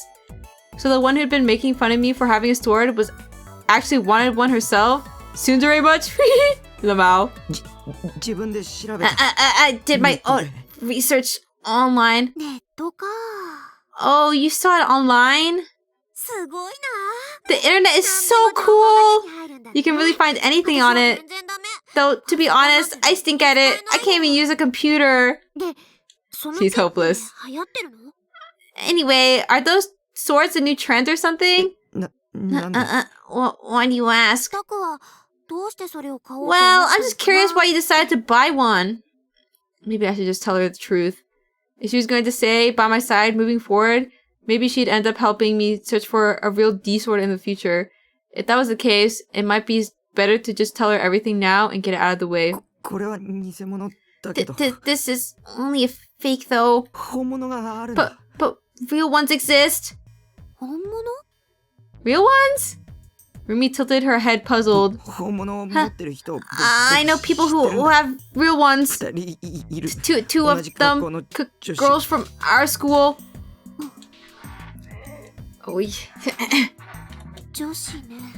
Girls? Would girls really want a toy like this? It's true! And also they aren't toys! Oh, right. Sorry. A real one glows, and it has this insane sense of presence too. That's what I'm looking for. If I could just get my hands on that, I'd be saved. Saved? Rumi looked quite puzzled, but I was dead serious. Not to mention, a D-sword would be a powerful tool to confront Shogun. Help. I wanted to say that I needed her help to find it. However, when I thought about what I could even do if she said no, I grew scared and anxious to say anything. I dropped the fake sword on the spot and sat down on the sofa. With a sigh, I closed my eyes. Would Rumi offer me help in order to find it? If she did, everything would turn out okay. But I knew how unrealistic it was to expect her to go that far. Up until now, Rumi had always come dashing to my rescue whenever I was in a tough spot, almost like she could read my mind. In that case, maybe I... Anyway, what I wanted to say is, even if there are real ones, you better not buy any, okay? The one you have already is just a toy, so it's fine. But if you ever got your hands on a real one, that'd be a violation of the Sword and Firearms Possession Control Law. My hopes were crushed instantly. What insane disappointment! Then again, Rumi's reaction made sense from the POV of an average person. The past few weeks, I've encountered so many inexplicable things. I was nearly at the point where I was ready to believe everything that Senna and Ayase had said. Maybe Ayase was right. I had to find a D-sword entirely on my own. So, Taku? I felt Rumi sat down next to me, or sit down. So, about those girls with the real swords. Who were they? Her voice came from very close by. She was right next to me. It was just the two of us in an enclosed, dimly lit room, and we were sitting right next to each other. Emergency! Everyone, battle station's emergency! It's honestly a little surprising. I didn't think you knew any girls besides me. Wait, it's one of them your girlfriend? So that was where she was going with this. Could it be Rumi was trying to seduce me? The only possible conversation that could result from this topic was one centered on romance. After I told her the truth, she'd give me her confession, and then the mood would suddenly get really hot and heavy, and then... Oh god, I couldn't do this! I wasn't even remotely prepared for this! I opened my eyes and frankly shook my head. Both Ayase and Senna were mysterious creatures. Not to mention absolute mental cases. Schizo didn't even begin to describe them. I'd have moe'd over them if they were 2D characters, but I never moe over 3D shit. Especially with Senna. Talking to her just scared me. It wouldn't surprise me if violence was just part of her MO. I wanted to stay as far away from her as possible. So,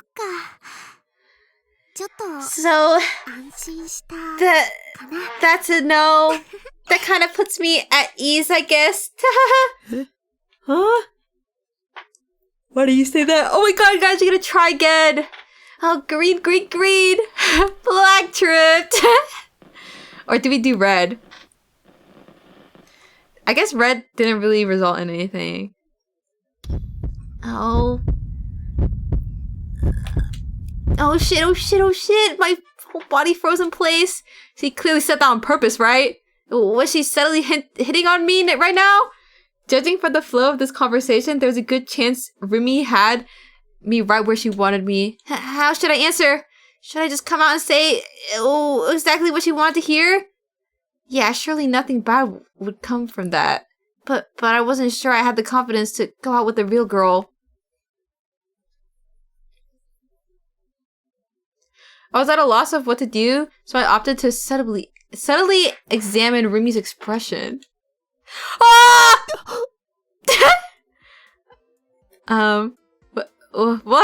What the hell? My mind went completely blank. I couldn't keep up with this sudden and outrageous turn of events. I couldn't even lift a finger. The shock had rendered me unable to speak. Something wrong? In the blink of an eye, Rumi had stripped off her school jacket, and not just that, but upon taking closer look, she'd removed the skirt too. As if her extreme outfit wasn't enough, she was also hugging her knees, making it look as if she was completely commando. In other words, at this very moment, Rumi, who was sitting right next to me, with her head tilted and her eyes on me, was covering her underwear with nothing more than a mere shirt. The first thing that popped into my head was a classic private tutor eroge titled The Unrelenting Emily Sensei. The third chapter had a scene that went exactly what I was experiencing right now. To think that something straight out of an eroge was actually happening to me in reality. What eroge was that from? Reality? WTF? Was this a delusion? An illusion? Or was it legit? Oh. Regardless of whether it was a delusion or not, there was no mistaking that Rumi was dressed in an incredibly lewd outfit. Also, hello, Topaz. Against my better judgment, my eyes aimed themselves toward her chest. The neck of her shirt went down to her breasts, and thanks to the angle I was looking at her from, I could see what was underneath. A bright pink bra.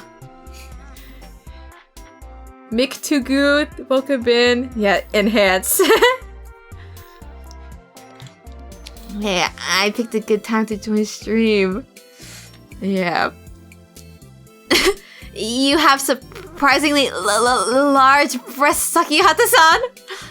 Wait, stop. She'll think you're perfect if you ogle at her like this. Don't look, stop looking. I lowered my gaze,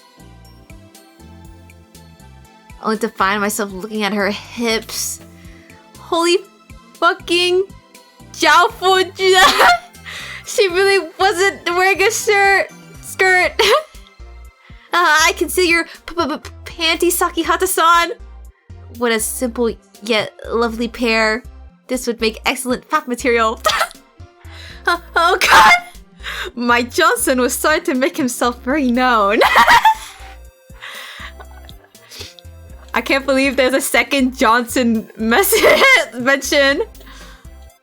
Her body had been giving off a nice scent for a while now, and how should I put it? The texture of her skin, combined with her amazing figure, it all put 2D to shame. Was this the true power of the third dimension? Not gonna lie, she was hot as fuck. She seemed very capable of instantly obliterating the values I'd held dearly until now, even though I'd never been into 3D, nor had I ever planned to change that, even though I'd only ever loved 2D characters. Right now, Remy held enough destructive power to fucking obliterate those lofty values with a single strike. Her faint breaths her faint breaths, which almost sound, oh my god, her faint breath, I keep saying it like breasts. Her faint breaths, which, her faint breaths, which sounded almost aroused. Sorry. That delicately swaying, lustrous hair. The way her chest rose and fell with each breath. The manner with which she seductively rubbed her thighs together. My bad. Those shimmering eyes, the pink tongue peeping out from her partially open lips. LMO, she can't read motives aroused. That's crazy. Don't ever type that again. It was getting hard to breathe. Vine was in a complete other dimension. What was this feeling? It was akin to that agonizing feeling of yearning I felt whenever I started an H scene in Eroge. I couldn't keep calm. Hey, Taku. Remy called my name in a sickly sweet voice. We've all been there. Been where? My eyes were now permanently glued to her body. It was the first time I had ever seen a physically mature girl up so close. Why did he say it like that? Was Remy trying to seduce me? Did she like me? If so, I had to admit, I wasn't a fan of how shamelessly she was going about it. I guess it was just that I preferred love to come from the subtle nurturing of platonic affection, and once graduation arrived, the love would come to fruition through a bashful confession spoken under the oak of legends. Having mustered so much courage to say that to me, she then cried tears of joy when I said yes, leading us to kiss, and then, while that was what I wanted, the current way things were going was far from platonic. I'm really thirsty. Also, thanks for the poot, Mucky. Do you have anything to drink? Unable to endure the horniness any longer, I eagerly rose to my feet. What did I have? Was there anything in the fridge? I have some half-finished cola, but I drank directly from the bottle, so it probably wouldn't be the best idea to give to Rumi. If you don't have anything, I could go out to buy something. There's a convenience store over by the Shinsen station, right? I felt Rumi stand up behind me. I'll I'll be right back. What? She was leaving? Oh. I frantically turned around to see Rumi still dressed in that shameless outfit, opening the door to head outside. Wait, she was going to the convenience store while people could see her in her panties? She wasn't normal. Was Rumi an exhibitionist or something?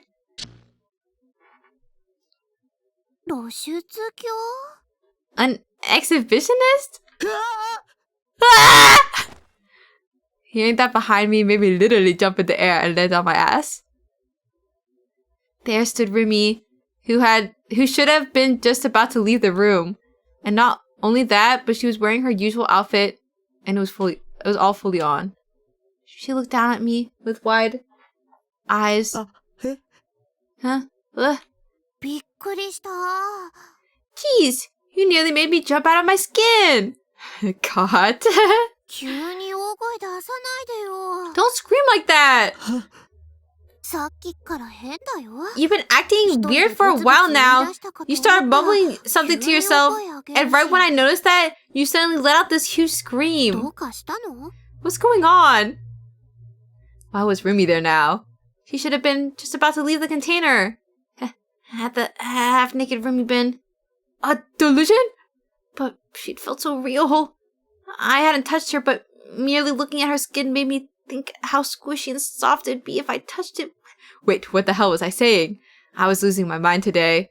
He hadn't jerked it in a while. He's going off the rails. Hey, Taku?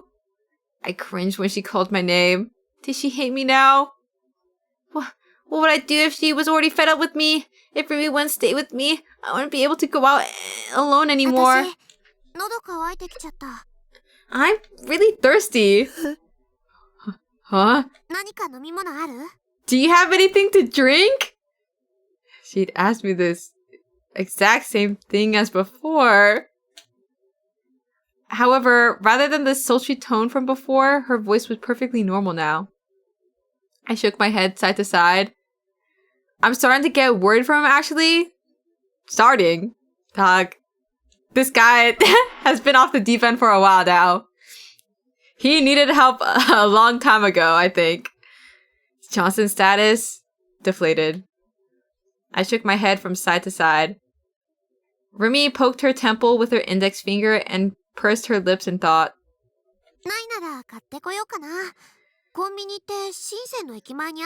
He's fine. I don't know.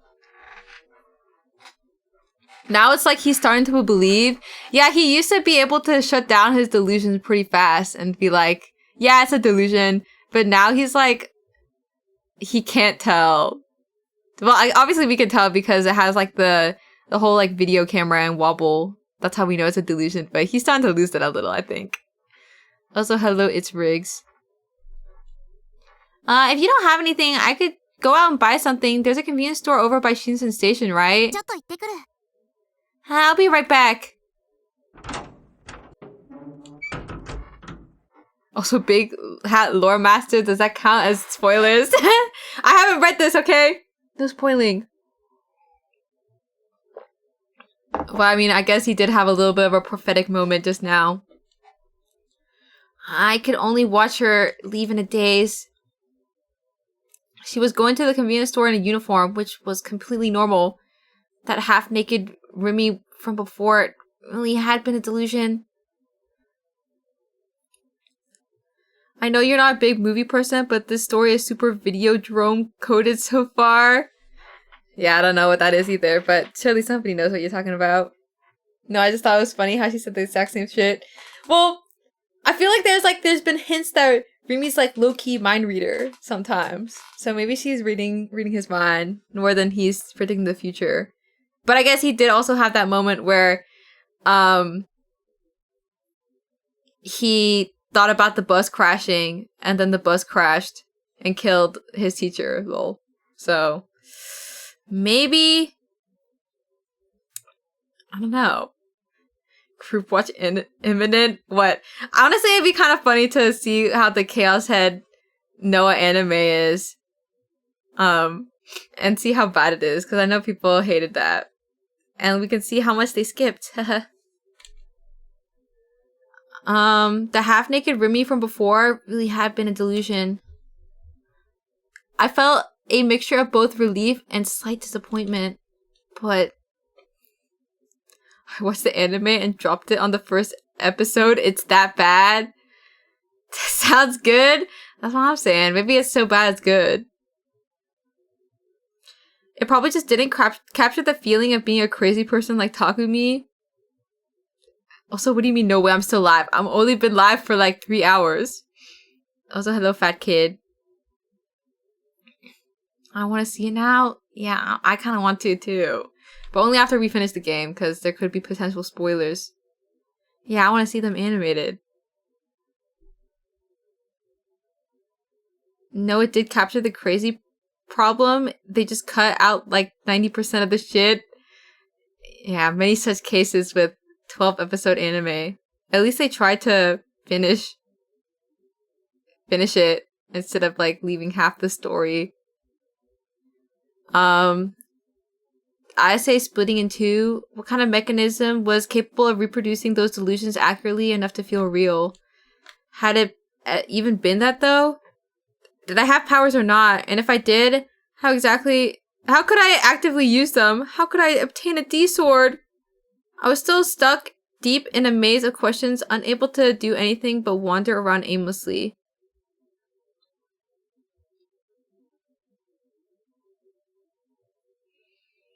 When Remy went out shopping, I went back to researching the patent and mind reading. When I reached my computer, I noticed that Grim had entered the chat room and was looking for me. You there, Nightheart? Hello, Nightheart. Neating as usual, I see. Come on, kid. Chat with me, please. Seriously, I got new info. Nightheart-chan, dinner's ready. He's so needy. I sighed and reluctantly entered the chat room. Look who finally decided to show up. You're too slow, Nightheart. Thanks to that, I've entered those whose eyes are those eyes mode. Damn it. The fuck was whose eyes are those eyes mode? Grim obviously wanted to use the phrase for the hell of it. Even though he knew I hated seeing that goddamn thing, it almost freaked me out when I saw it. Type. What kind of new info? New gen, obviously. It happened, bro. The 5th case. Another one? Of course, I felt the usual depression I always felt whenever I heard about a new gen, but on the other hand, I was also bewildered. I was sure that Shogun and Yua would target me this time. My fate had been delayed, it seemed. Though I wasn't sure whether or not to be happy about that. One of the deets, it was on the Taboo homepage. A quick search should tell you everything. What time of day did it happen? Not today. They found the body last night. The victim died the day before. This time was seriously insane. The dead guy's brains were removed. Wait, what? Without warning, Grim started telling me the details of the case and I began to panic. I was done with all this gory shit. I didn't want to hear anything about it. If I got word of it, I might imagine myself getting brutally murdered in the same way. Even though I still haven't found out how to get a D-sword. And yet Grim continued mercilessly. It was seriously freaky, dude. What do you think the cause of death was? Drumroll, emaciation? Which means he was alive even after his brains were removed. The repulsiveness of it all sent chills down my spine. I wrapped my arms around my body. I didn't want to hear anymore. Spare me, please. I'm begging you. My life already went to shit a long time ago, so please. Apparently, he was in a state kind of like brain death. He might have been like that for over a week, just sitting there brainless. He obviously couldn't eat or drink, so no wonder they died of emaciation. Our channel already named the case Numbskull. LMFAO. Netizens really are epic at names. Okay, so this part's hilarious. Get this. The victim was a psychiatrist. A psychiatrist had their brains removed. Actual WTF Lamau levels of irony. A psychiatrist. The moment I saw that word, my heart rate skyrocketed. I might be overthinking it, but I had to check to make certain. But I also didn't want to. After hesitating on and off for a while, I eventually went to the homepage of Taboo and opened the news article reporting on the numbskull incident. Oh my god! Goodbye, Dr. Takashina. なんてことだ。 How could this... なんて。 How could... Dude, my throat's like kind of hurting. This hasn't happened before in a live on my stream. It's probably because I did 8 hours yesterday. We'll troop on though. I don't stream tomorrow, so surely it'll be okay.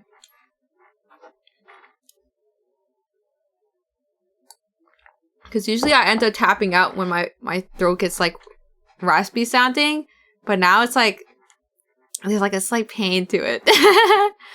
The victim's name was Takashina Fumio.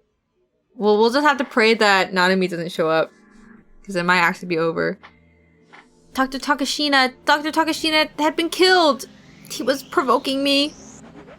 Shogun was blatantly provoking me. Don't push yourself, yeah. But I want to get to the part that I was on. And I don't feel like stopping yet. To do that, he'd killed the only doctor I could rely on just to set an example. This can't be. It can't.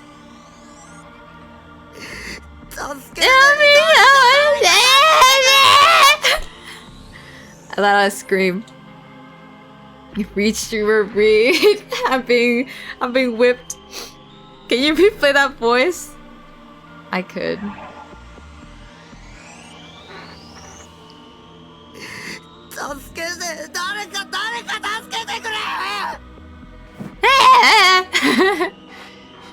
My mind was in complete disarray. I felt like I was on the brink of snapping. I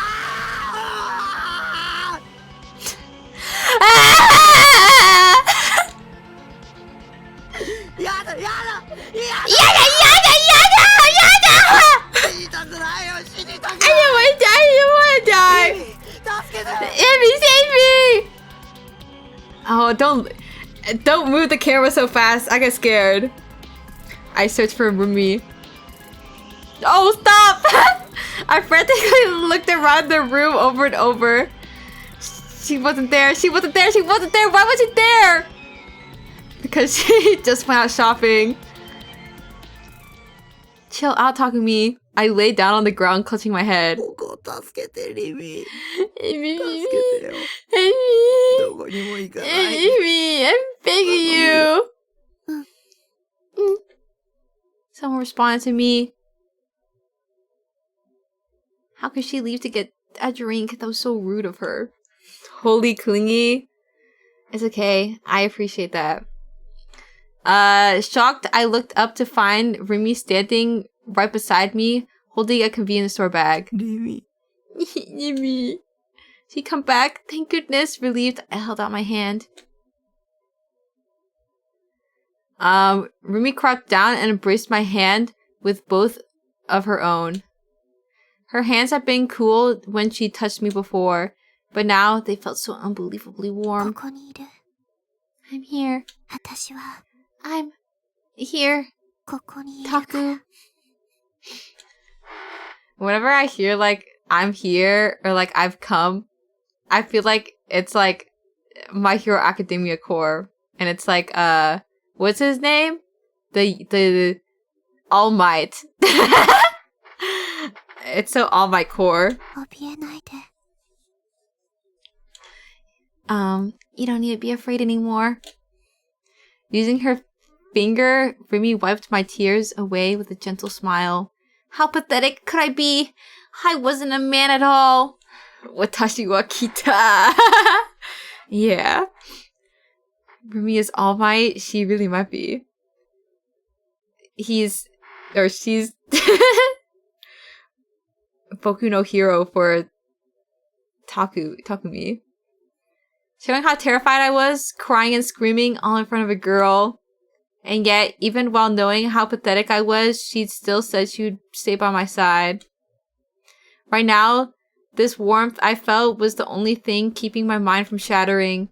Until I got a D-sword, I never wanted to let her go.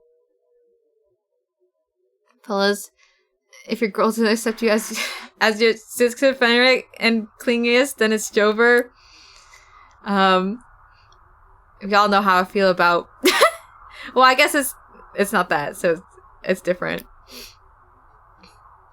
Maybe we can add mental instability as onto the list of things I don't like.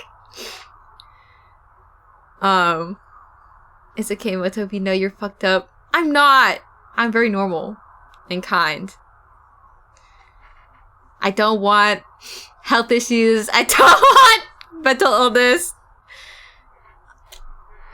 Whenever night fell, Miyashita Park always found itself engulfed in a peculiar air.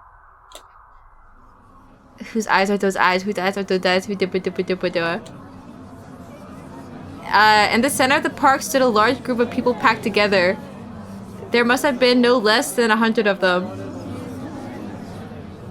Most of them seemed to be in their teens, with some wearing high school uniforms, and others, particularly girls, wearing fashionable casual clothes.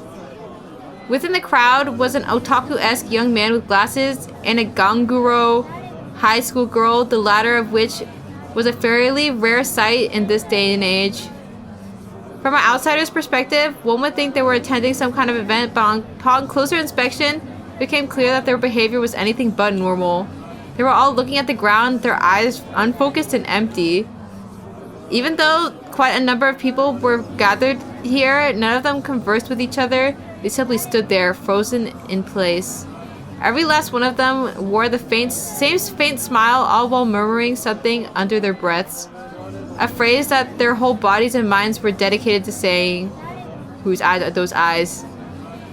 The phrase seeped from the mouths of the 100 people there. Despite their smiles, the chant rose as nothing more than a flat, emotionless murmur, echoing throughout the park like a Buddhist sutra.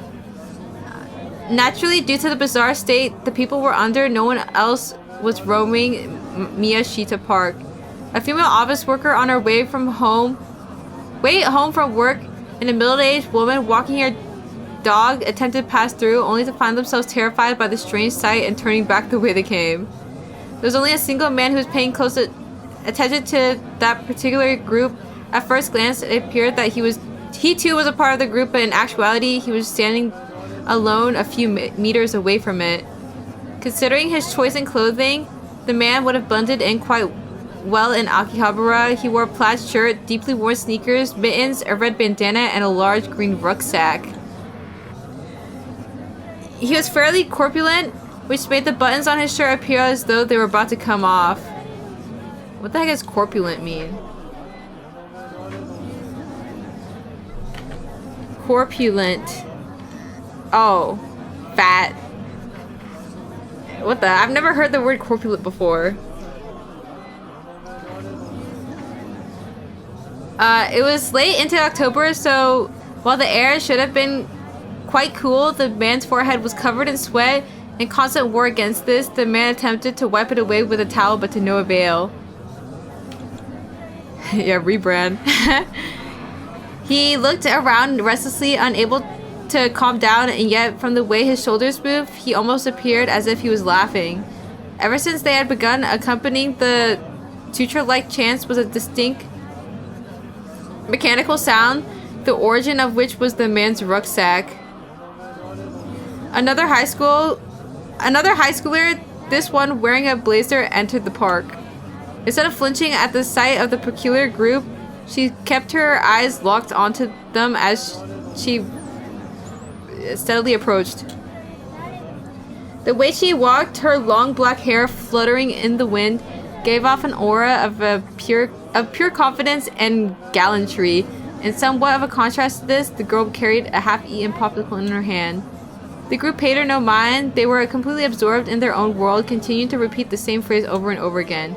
But being ignored did not faze her either. She did not even raise an eyebrow. Then, as she was drawing closer to the group, she suddenly stopped. She nibbled at the popsicle while remaining thoroughly composed.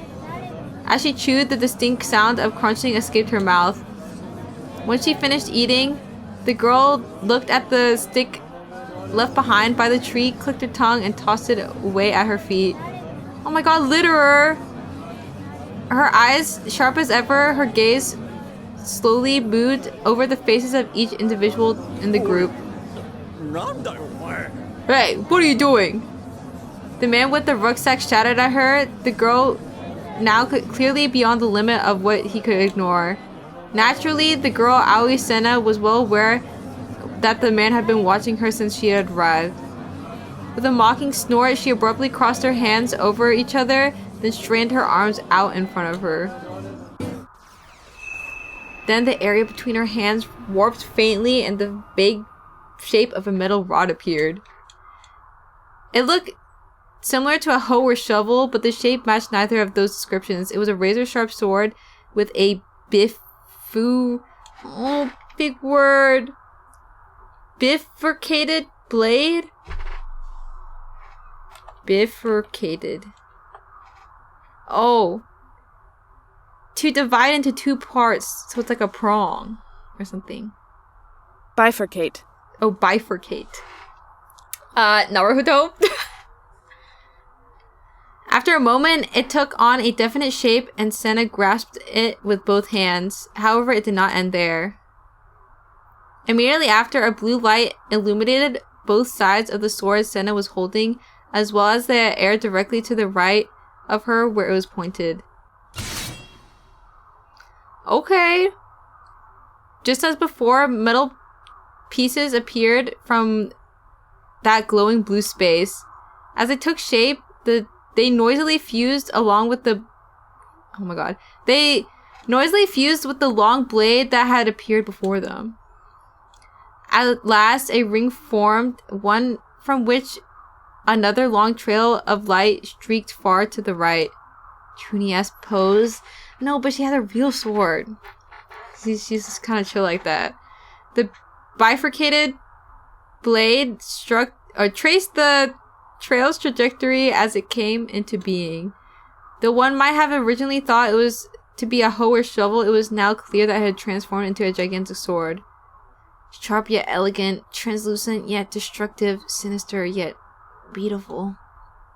With an overwhelming sense of presence, the sword settled in Senna's hands. Also, hello, Randy Gruendler. Hello. Thanks for following. The man with the rucksack showed no reaction. He simply stared at Senna with a malicious look on his face. You can call me Randy. Okay. You got nothing to do with this. Get out of here. With a voice quite high-pitched for a man, he had ordered Senna to leave, accompanying it with a violent gesture. His tone was thoroughly domineering, though he kept his distance from her. What would Mota's D-sword look like? Wouldn't you like to know? Senna, on the other hand, opened her mouth without showing any emotion. Oh, whatever it is. Are you the one responsible for this? It seemed to be more of a request for a confirmation rather than an actual question. She rotated her gaze toward the man with the rucksack, locking him in place. In response, the man showed clear signs of fluster, providing a fierce contrast to what he had displayed before then. I need an answer. Where's Hatano? The man, too paralyzed by fear, was unable to act nor answer her question. The group of people muttering whose eyes were those eyes paid no attention to the exchange between the two. Rather, their eyes did not even register it. Senna's gaze met with the man's. The first to avert their eyes was him.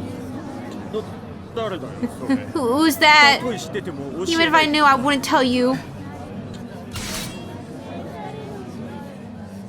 Remaining silent, Senna brandished the great sword she was holding in both hands in a Kasumi no Kamae stance? Is that supposed to be a reference to something? She then slowly lowered her hips and then she cast her upper body forward. What the heck is Kasumi no Kamae? Kasumi no Kamae stance.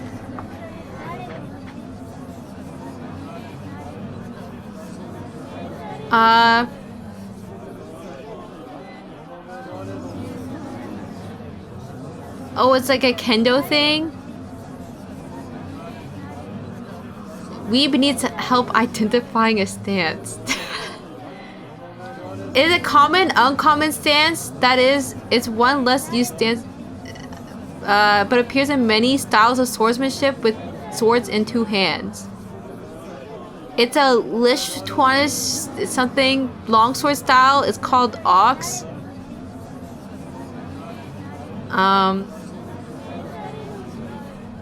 Okay, that's the more you know.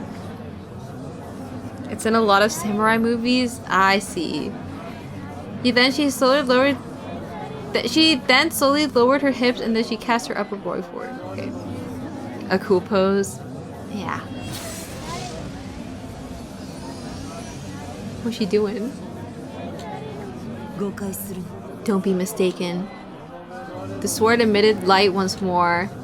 But unlike before, what it released was not a blue light, but a light bending together a fierce purple and red. Purple. Oh. Wait. Suddenly a high-pitched screech resembling a woman's scream resounded. The atmosphere between her and the man was warped with anger, but not in the metaphorical manner. It was entirely physical. The air itself vibrated, converging toward the sword Sen was holding. The red glow of the sword became inconceivably intense, to the point of dazzlement. Senna took a small breath and gritted her teeth.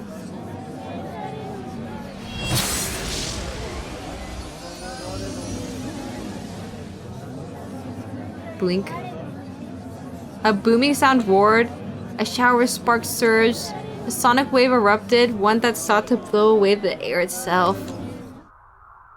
The vibration in the air then immediately subsided. Damn, I can put back my headphones on now. I'm whispering, or like the crowd murmurs were so fucking loud. The sword, however, continued to flicker with a bright red glow, one reminiscent of pulsing blood. Senna slowly pointed the tip of her sword directly at that man. As one would expect, the previous indifferent groups started showing signs of agitation. Oh my god, now they're going back to screaming. Bewildered, they all started running away as if they returned to their senses. Sedna paid them no mind. She simply kept her eyes locked on the single man with the rucksack. The man who until now had shown no clear signs of fear began to panic. He started taking a few steps back, his face turning pale. He shook his head in denial. Wait, I really don't know who the Tanokai is. How is this told to? I said, don't be mistaken. Senna did not even remotely entertain the man's supplications. I only asked, so I didn't have to say hello. Regardless of what you said, I'd have destroyed it anyway. A fierce glitter welled within her eyes. The man shrieked pitifully, turned on his heel, and attempted to flee. However, the group, which had only just dispersed, was now running away in confusion. His escape route blocked. The man, who had grown far beyond frantic, stopped dead in his tracks. And at that very moment, Senna kicked off the ground and closed the gap between her and the man's back. Oh. Not his backpack. He needs that. It was a blow so swift, it was hard to conceptualize that it had come from Senna's slender arms. The blade swept horizontally, shredding the rucksack the man was carrying. The impact blew the man away. He collapsed to the ground, curled into a ball, covering his head with his hands. Having lost the will to flee, all the man could do was tremble. His groin was now sodden, the man having become incontinent out of fear. Okay. What genre does this fall under? Sci-fi, Dempa, high school. Murder mystery. Destroyed. Yeah, he's pistering.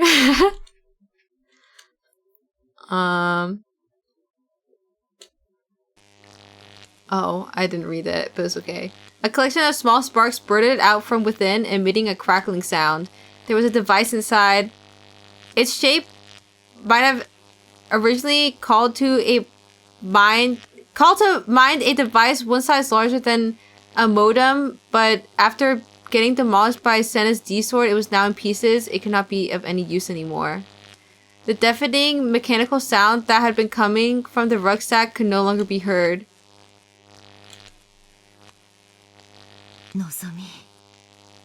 Nozomi. Muttering to no one in particular, Senna's voice oozed with hatred.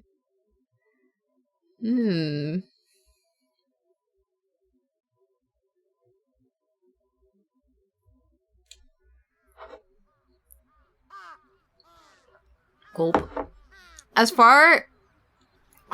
fall moved forward, it gradually been getting colder outside. The fact that I've been able to go out in a short-sleeved shirt only a few days ago felt unreal. Those who know, yeah. The color of the sky was also somewhat dull. Its previously bright tint seemed to be fading. If you went to a park, you'd be able to see the vibrant autumn leaves sprouting from the trees. Maybe they were sucking the color from the sky. As I looked up toward that sky, I jammed my toothbrush into my mouth. Oh, so he's brushing his teeth? But where's his water? Where is he getting the water from? The nice thing about my base was that I had no eyes on me. I could do anything I wanted on the roof without fear of other people's scrutiny. It was also fairly spacious, giving it a nice open feel. Dry brushing? That's nasty, yeah. Also...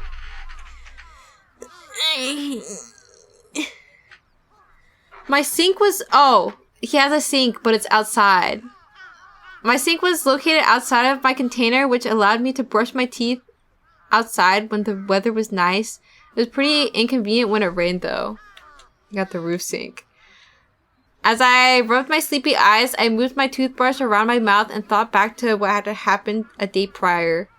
Even after everything, Rumi had stayed in my room until late at night. She'd even held my hand until I finally calmed down, which had taken at least an hour.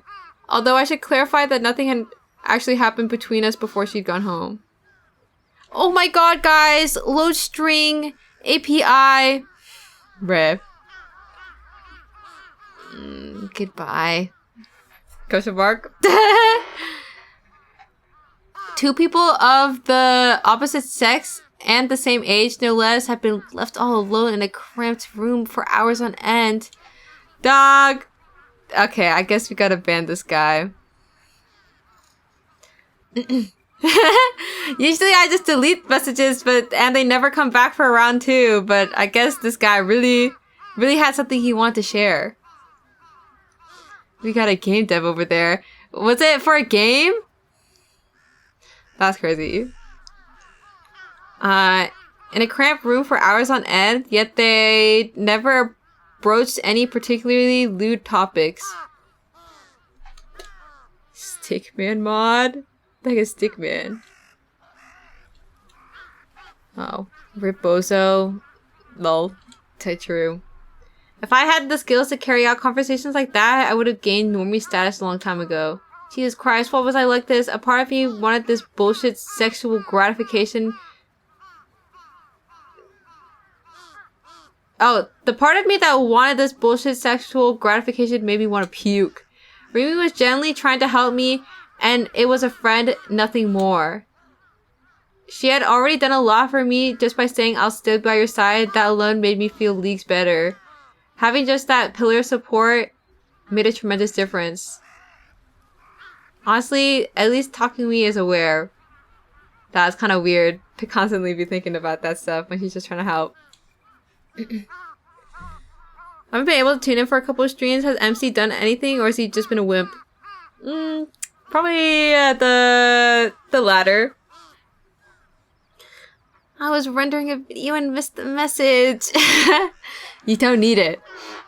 I'm sure that it wasn't worth it. Bold choice to have first time comment be a link, and then the second one to be another link after the first one's deleted. It's just some mobile game about stickmen. That's crazy. Do not check out this guy's game. In fact, leave a 0-star review. Despite the gut-wrenching murder of Dr. Takashina in the numbskull case, I found myself feeling pretty stable after the night had passed. Come to think of it, what the hell was up with her acting so sexual before? It felt way too real to be called a hallucination. No matter how much I tried to convince myself otherwise, I just couldn't get over how sexy she was. It wasn't like I'd stare at them or anything, but I could definitely say that I'd seen the folds in her panties. Tara sexy. As a self-proclaimed panty expert, albeit only for figures, I knew how realistic those folds had been. They had the level of detail you wouldn't see in a delusion. So if you picked red, we wouldn't get this? I have no idea.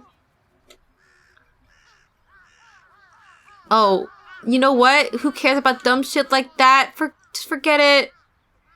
The power to project delusions into reality. Does such a thing really exist? Was I being targeted by Shogun because I had the power to do so? If I did have that power, a childhood memory resurfaced. A throwback.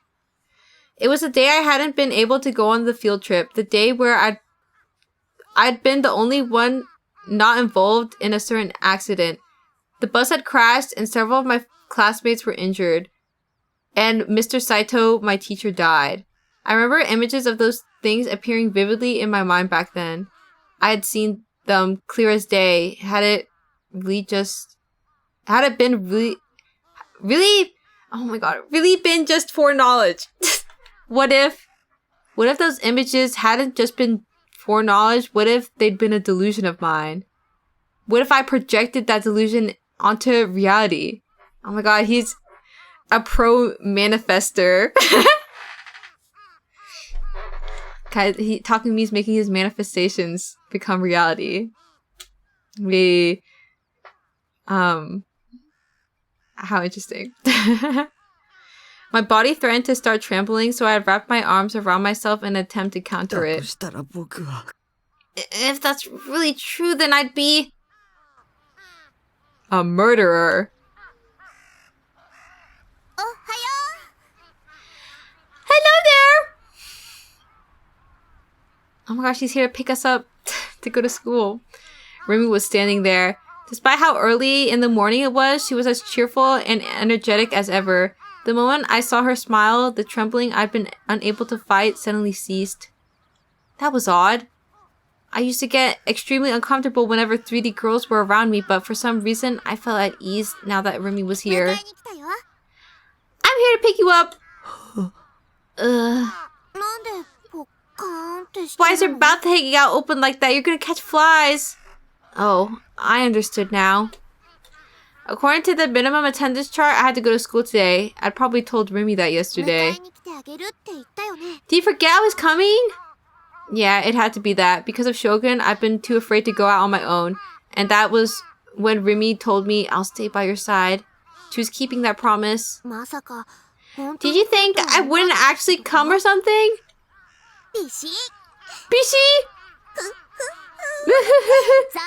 Well, sorry to disappoint, but you can't get rid of me that easily. I keep my promises. Remy winked mischievously at me. What arrogate was this? I couldn't believe a girl from my class had come to pick me up. It was a scenario that I would have never expected to happen in real life. If she wanted to make it genuinely top tier, she should have barged into my room and woken me up. And that would have insta-killed me. Bishi, ura! When I cooked up idiotic delusions like that, Remy looked up at the sky. That distant look of hers again.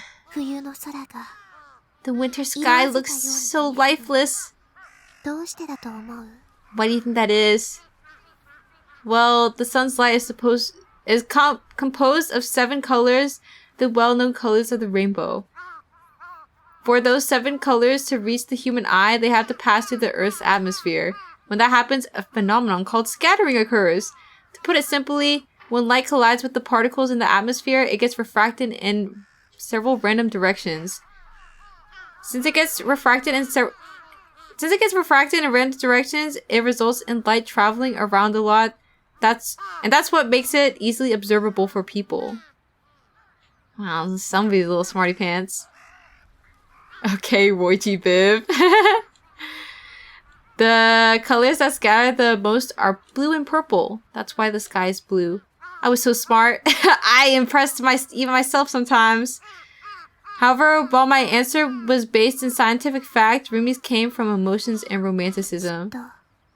I'm sure it's because it's how cold it's become, and now everyone just looks down at the ground. It feels like fewer people wish to see that blue than ever. I felt like Rumi had already said something like that before, but when exactly? So, even when it's cold as could be, let's hold out our heads up high and march onward. Okay, Miss Genki. I quickly changed clothes and left the Kurenai conference hall building with Rumi. Going to school together for all intents and purposes, this was some normie shit. Shogun and Yua terrified me so much, I honestly wanted them to die. And I really meant that. I can kill yourself, both of you. And yet, thanks to them, I'd been able to test out normiedom. Maybe I owed them more than I realized. I attempted to force myself to change how I felt about them, but Dr. Takashina's face resurfaced in my mind and my good mood was instantly blown away. My doctor had been killed, and it could very well have been because of me. Shogun had killed a doctor I knew well, all to set an example or provoke me. I was hit with a wave of pure anxiety and dread. Began to gradually fall behind Rumi. Looking at her diagonally now, I glanced at the back of her head. What kind of expression could she be making? She was humming the song from the Phantasm CD I'd lent her the day prior. Her footsteps were light and bouncy. We weren't even talking, so why was she so happy? Seeing her like that, it helped alleviate my anxiety, if only a little bit. But it was probably time to be honest with myself. Why was Rumi being so nice to me? Maybe the reason lay with the memories I had with her, memories that were lost to me. Hi, Motar. Hi, Mr. Popping Fresh. Maybe I should finally shorten it to Mr. Pop. Or just Pop. I went on Google looking for something and found something called KSL Noah Costume DLC. I already have that. That's the lingerie vision. But we don't have it on all the time because we have to respect the characters and we have to be immersed in the story. That's Pops. Okay. I can call Mr. Poppin' Fresh Pops. It's like, yeah. I wonder if it works for Takumi. It didn't work for his friend. What's his name? His guy bestie. I tried putting on him, but I think it's only for the ladies. Hi, sexism. Yeah, I'll never know if he has nipples or not. That was one of my secretly OP tactics. I felt bad since Rumi had gone out of her way to pick me up, but coming to school with a girl would make me stand out. Especially if Dokians in my class noticed, who knew what terrible fate would be in store for me then. That was why I'd taken a short break in the restroom. It would buy me enough time to make them think I'd come alone. And yet my mission had ended in failure. Putting a nonchalant look on my face, I left the restroom and headed toward the classroom at the end of the hallway, keeping my head down all the way. Also, good night, Mucky. As I made my way there, I spotted Ayase walking toward me. Wait, what's Ayase's one when she's not in her goth outfit? Oh wait, no, she keeps the black on. So she literally had white lingerie just for that scene. Interesting. The more you know. Did I already read this? Yeah, they are some nice garters. She keeps that thing on. She wears that 24/7. As I made my way there, I spotted Ayase walking toward me. The moment our eyes met, Ayase's lips twisted into a thin smile. Wait, she's kind of nice. Ugh. Ayase was a celebrity. I knew I'd be better off not talking to her when we were at school, as it would only make me stand out. Unfortunately, Ayase was on the same page that I was, which he showed by choosing to stop directly in front of me. I had no choice but to follow suit. How did that matter? What the police resolved talking to me?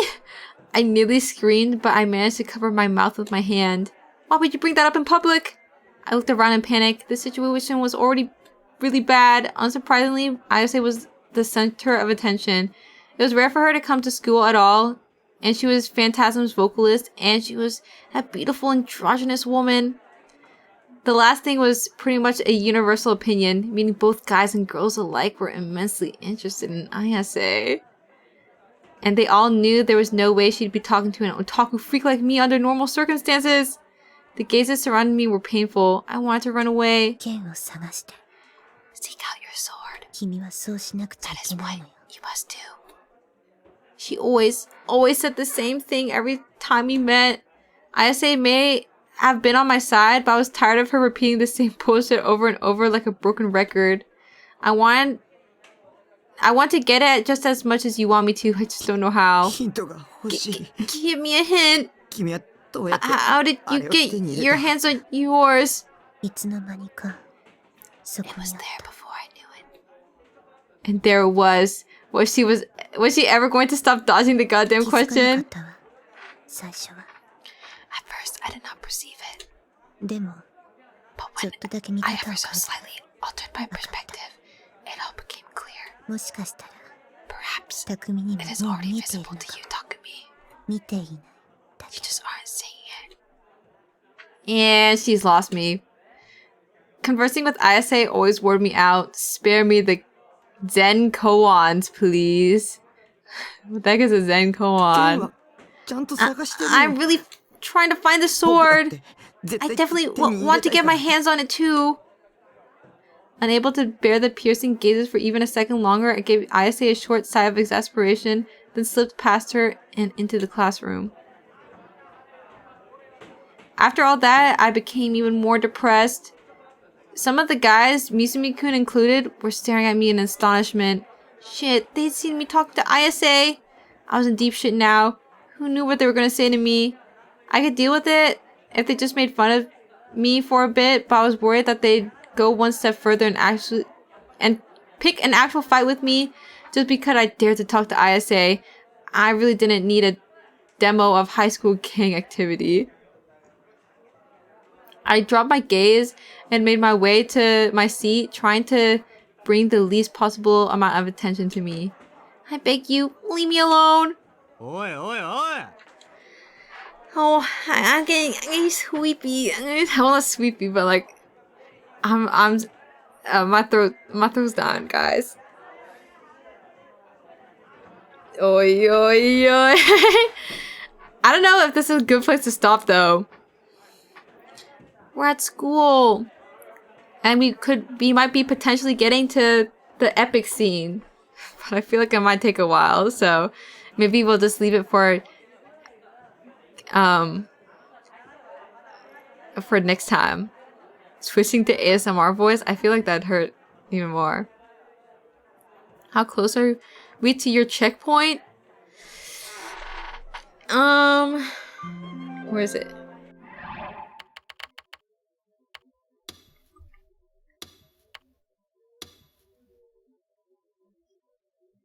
I've gotten to chapter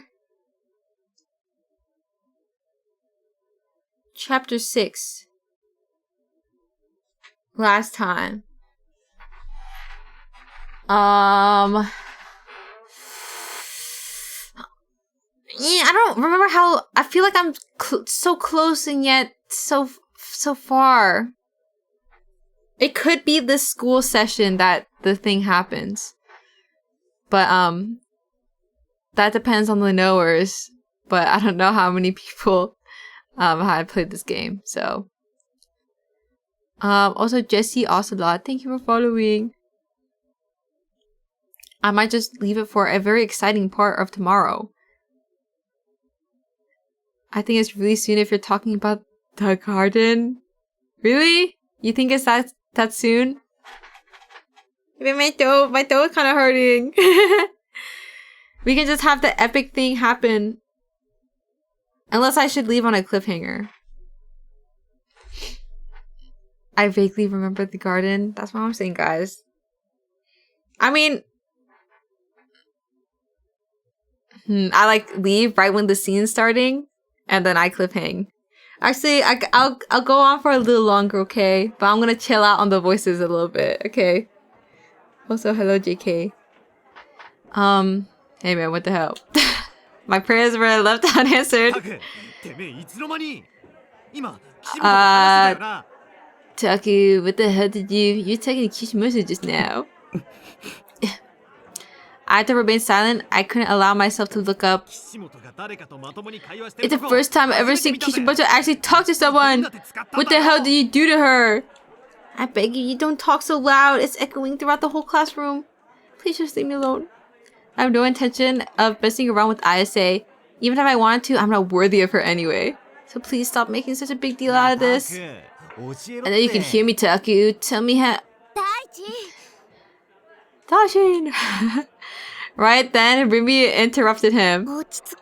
Take it down a notch. Can't you see you're making a scene? Oh shit, sorry, I got a bit carried away. Misumi-kun lowered his voice and clapped me lightly on the back. With my head still hanging low, I let out a small sigh. Rimi had come to save me yet again. Seriously though, how did you actually do it? I didn't know what I expected. This was the dude who only thought with the wrong head after all. Oh, give me a break. Do you know what self-control is, Daichin? You know, one of these days your girlfriend's gonna overhear and end up gutting you. Don't worry your pretty little head about that. I might not seem serious about her, but I promise I give her all the TLC she deserves. What's that? So, Taku, let me in on it. How are things going with Kishimoto? Asking me once again, Misumi-kun started rubbing my shoulders. While I was reluctant about it, I timidly looked up. But how the guys in the classroom were taking quick glances at me and whispering to each other. Shit, they were still watching me. Damn, look at me. Chills ran over the nape of my neck. If you were caught in a Doku's line of sight, you were finished. They'll never let you hear the end of it. All that awaited you was pure unending hell. What did I do? Run away? Should I just skip classes and go home? I couldn't do that alone. The mere thought of running into another Shogun or Yua left my legs paralyzed. Should I ask Rumi to go back home with me? She said before that she kept her promises, which meant that she'd stay by my side at all times. So if she really had been telling the truth before, surely she'd skip class with me. Regardless, I needed to get out of the classroom as soon as possible. Oh. Suddenly, a really loud sound came from the entrance. Everyone immediately turned their gazes toward it, trying to figure out what was going on. Oh. It was the transfer student. Rubbing her forehead with tears in her eyes, she bowed slightly to everyone around her again and again. It's Kojumi-chan. Kojupi. The entire classroom had fallen silent. What the hell? Did you see that? Woodland creature? Yeah, she crashed into the door. God, Kozui-chan is so cute. If the clumsy girl archetype actually existed IRL, she'd certainly fit the bill.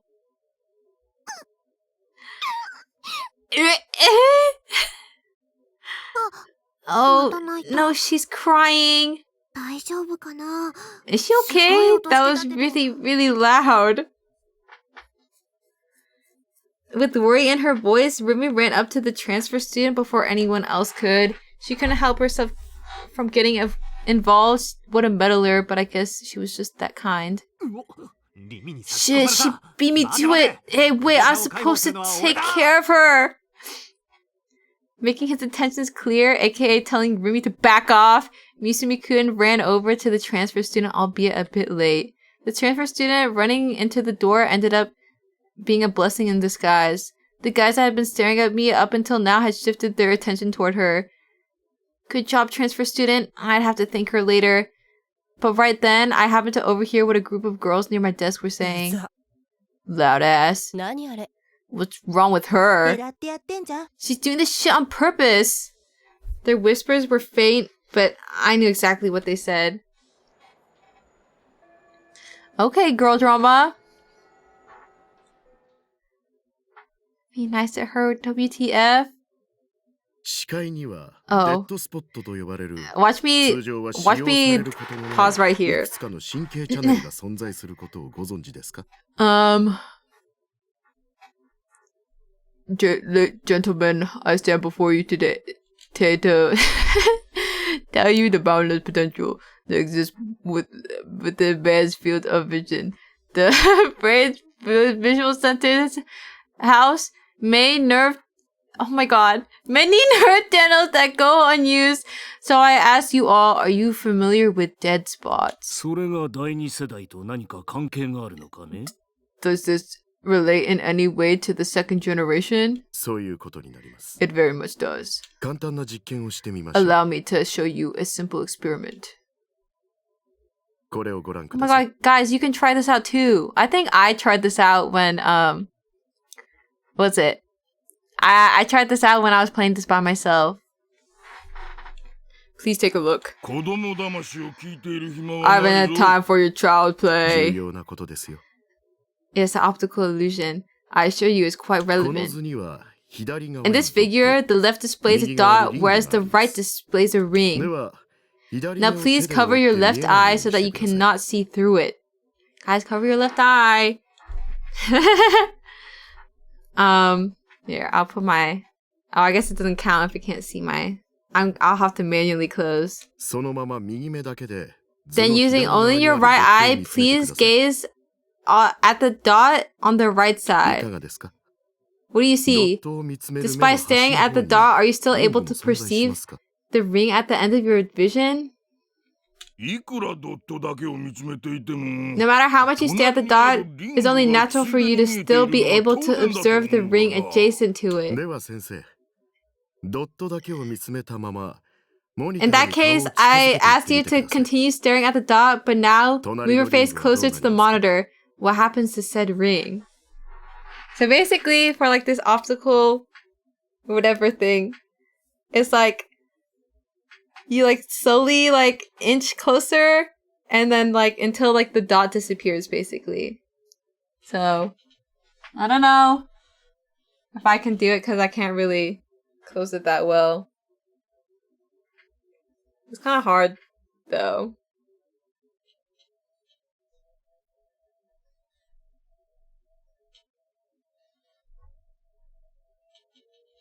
I don't know, I got it work last time, but maybe it's too hard because my thing is windowed. ほうこれ I can は see it though, it's just blurry. I think it might be like there's like an easier one that's like easier for the other thing to disappear. Oh my, interesting. 興味深いね Incredibly interesting. Indeed. 右側のリングが消えたそうですね Is that how it works? Because I thought I just fucked it up somehow. Does it have to do with... Isn't astigmatism supposed to do with light? I guess if your phone screen is strange, then maybe it wouldn't work. これは視界が狭まったからではありません。 Despite what you base your minds, this is not because your field of vision is narrowing その down. 証拠に Evidence さ against らに this モニタ is ーに近づくことで as follows. If you move closer to the monitor, the ring will appear in your field of vision. これは一体どんなトリックだ？ What kind of trickery is this?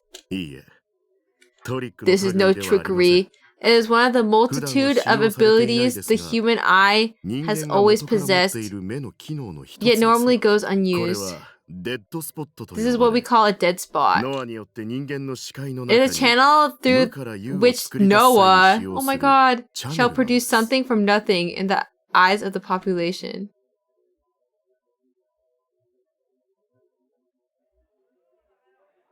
After classes finished, I found myself standing still at the school entrance.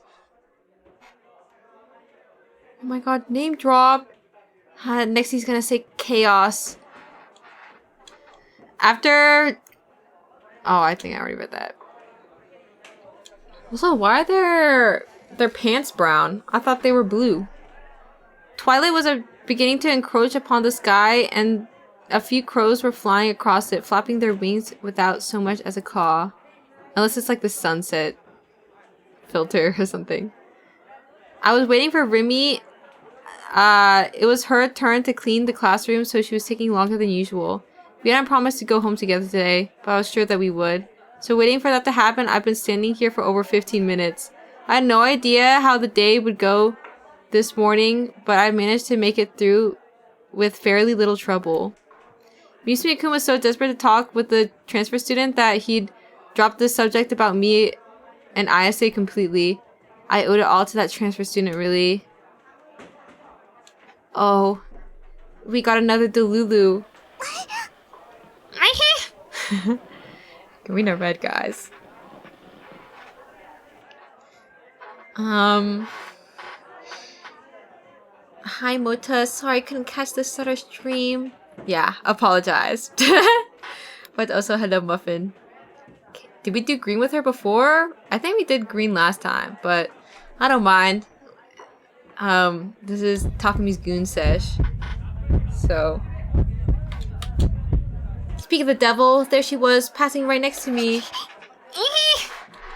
With a face that looked like she was about to cry, she bowed her head to me. Despite how uncomfortable I felt, I managed to nod back. Mota, I'm not sorry I couldn't catch the star stream. Slash time out. Fat kid. And then we're gonna do that for a nice healthy 30 seconds. Wait, I didn't do that correctly. No!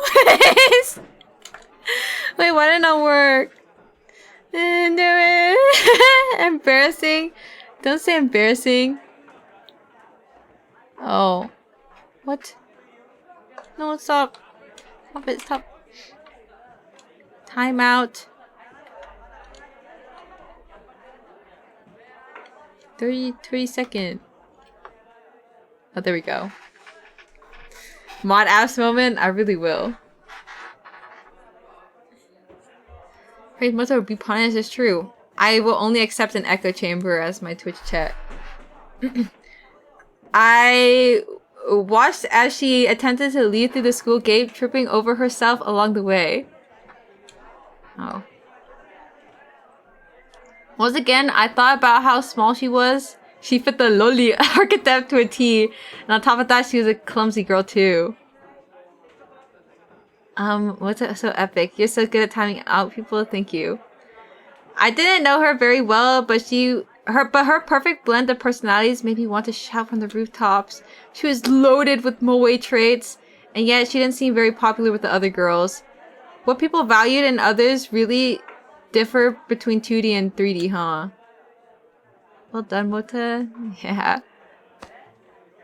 My vision suddenly went pitch black. I felt something push against my eyes. What the hell? Who is it? No fucking way. Could this be the legendary Who Is It game? The legends state it only exists within the world of 2D, and yet she said the classic line, could it be? Could it well and truly be? I never thought I'd experience it in my lifetime. As of right now, I'd basically won the game of life. No, hang on, calm down. There was no way I'd encounter an urban legend in the third dimension, surely. Right, what was I thinking? I was in a delusion. I had to be. I mean, it was an urban legend, aka something that nobody could confirm the existence of. Phew, almost had me there. I'd managed to regain my composure. If this was a delusion, I wanted to get back to reality ASAP. That way, I could just get it over with, kind of like jumping into a liquor or something. That way, it hurt less.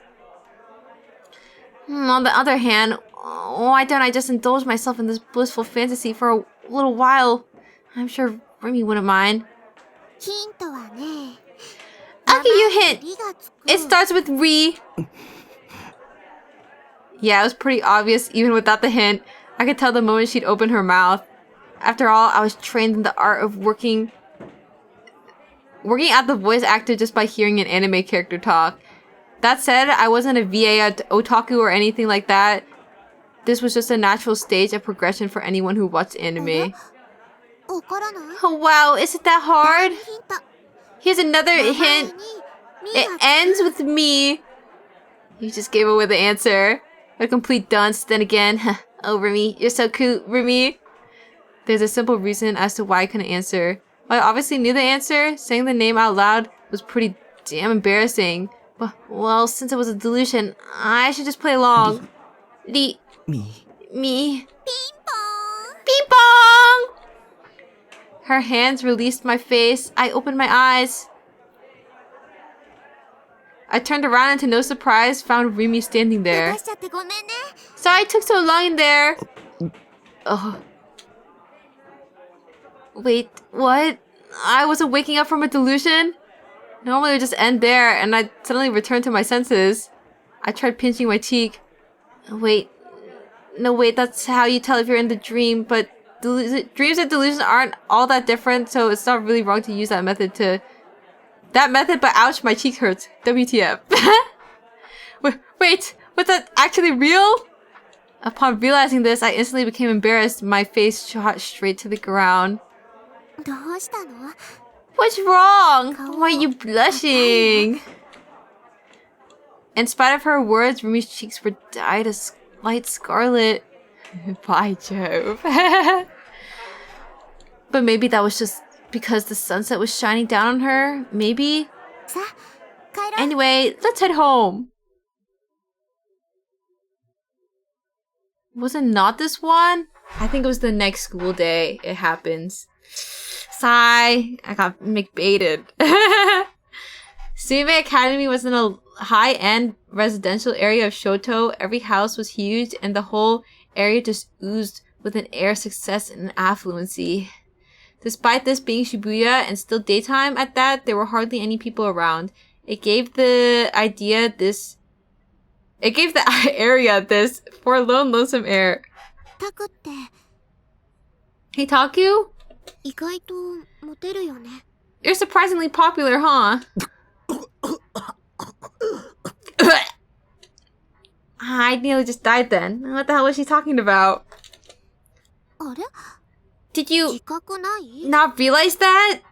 With a chuckle, Rumi shot her index finger toward the tip of my nose. Don't point at people, it's rude, goddammit. だってこの前は I mean, you're with that pretty third-year girl just the other day. The one with the glasses. あれは Well... 昨日聞いた I know. You already told me yesterday. It's not anything nice, and she's just been picking on you. Stumbled onto success. He's popular. I feel like he's more specifically allergic to literally everyone. But it's not just her today. You were talking with the Fez あと herself. 森原さん Next up was Orihara-san. 真っ先に On タク the に声を very かけてたよね morning she transferred, the first thing she did was talk さ to らに you. さらに今こうして And 私と after 一緒に that, 帰ってる hey, home with me. ほらモテモテ See? だ You really are a popular guy. Actually, I had been thinking about that recently. Had my life as a normie begun? Are my popular times finally here? Stuff like that. Something that would have been absolutely unthinkable for me a month ago. Back then, I never had a chance to talk to 3D girls, excluding Nanami. I always boasted about not being into 3D girls, but that was just to make myself look cool and indifferent. So Remy was definitely onto something. Why had my encounters with girls increased with such frequency lately? It all kicked off after that chat with Shogun. A scary thought suddenly crossed my mind. What if every single event in this past month had all been a delusion? What if I just been having a really, really long dream? Considering how insane everything was, I didn't think I'd be all that surprised if everything went back to normal tomorrow. Or maybe the person controlling me had swapped out with someone else. Maybe the previous one was happy just watching me go through the motions, but the new one preferred to interact with other characters or something like that. Either way, this past month didn't feel entirely real to me. Way too many things had been happening. っていうか、私今日 Alright, 初めて知ったんだ I け just ど found out about it レスって today. 同じ学校だったんだ I can't believe ね Fez is in the same しか school も as 同 us. 学年の隣のク And ラ she's ス in the same year as us too. The class next door even. Rumi's voice was overflowing with excitement. I guess Rumi was quite the trend chaser. 昨日タクから CD 借りたばっかりだからすごくびっく I り only しちゃっ just た borrowed the CD from you yesterday, so it's even それ crazier. にすごく可愛い Not to だ mention ろう she's し really cute too. Rumi circled around in front of me. While still facing me, she began to walk backward. Her voice got all quiet and then she asked me a question timidly. 何話してたの Why is she so damn nosy? So, what were you two talking about? 今朝 I mean, this morning, you and Fez, Kishimoto-san. 欲しいな I really, really want to know. 私には I know it's not really my place to ask, but she's so 岸本 jealous. さんと話してた時 Lol. のタク When you were talking with Kishimoto-san, you seemed really troubled about something. Ever since then, I've been kind of worried about you. She's seen completely through me. I guess it wouldn't be a bad idea to tell her everything. It wasn't like I had other people to talk about it, plus agonizing over it on my own had gotten pretty exhausting. I'd appreciate another's perspective. Not from someone who spoke in nothing but vague, ambiguous bullshit like Ayase and Senna, but from someone who would give actual concrete answers to my concerns. But when we talked yesterday, she hadn't believed me at all. 話してたのは We were talking about 剣のこと the sword thing. 剣って The 昨日 the sword タクが言っ thing? てたやつ You mean what we talked about yesterday? She's just his handler? Lol. I nodded. 綾瀬は持ってるんだ Ayase has 何 one. を Has one what? 本物を A real one? I wasn't completely sure, but I thought I heard Rimi taking in a large breath. She staggered with her eyes open wide, and then, after taking a few steps back, 嘘だ there's no way! That's illegal. That's what I'm saying. She's gonna call the police on her. She shouted with a clearly skeptical voice. おもちゃ I でし mean, ょ that was a toy, right? だから Yeah, Okay, no, mine was a だけど。 toy, but 彼 hers 女のは is the real 本物で deal. ライブ行けば If 見ら you れ go to her concerts, you'll see. I quickly realized what I was saying and cut myself off. Should even be able to see it. I mean, Ayase had mentioned that only people with the power could see these swords. ライブに行けばその Okay, so what you're telling me is I'll be able to see a real one if I go to the じゃあ concert? 今度行ってみよう Well, かな I would like to check out one of パンタスの Phantasm ライブ concert そのものも sometime, 見たいし so I could just look for it then. タク一緒に Okay, 行く could we go together? We could go together to one if you want. 見られないかも You not 限られた be able to 人にしか see it 見えないらしいんだ only a certain subset of people can. そうなん Oh, だ really? 裸の王様みたいなもの Like in the かな Emperor's new clothes? じゃあ私 Well- バカだから見えないかも Oh my god, なんて that's ね that's a Panic of a Disco song. I don't know what the other reference it is. Well, considering I'm kind of dumb, I probably won't be able to see it. As if, haha. Actually, that was a good point. Because come to think of it, I didn't know anything about what exactly a real D-sword was, nor how it worked. I've just been accepting of everything ISA said without question. そんな剣本当にあるのか Does な a sword like that really exist? I find it pretty hard to believe. タクが見たっていう Are you sure the sword Kishimoto-san has isn't just some super realistic toy? でも光ったし But it was glowing. おもちゃでも光るやつはい There are all くらでも kinds of toys that glow though. Rimi's a non-believer. Oh, well, she wasn't wrong. If you wanted something to glow, you could easily slap some lights onto it. But when I thought of their overwhelming presence, the overwhelming presence of Senna and Ayase's swords their existence had become harder to deny. They had an aura about them that no mere toy should have been capable of. And most of all, Ayase had taken that sword out of thin air. I'd seen it with my own eyes. It wasn't anything simple like hypnosis or super speed. On top of that, I felt as if I'd only gotten to experience the tip of the iceberg. I might have the power to project delusions into reality. I had no definitive proof, but I tried throwing my thoughts at Rumi regardless. So that could be why Shogun is targeting me.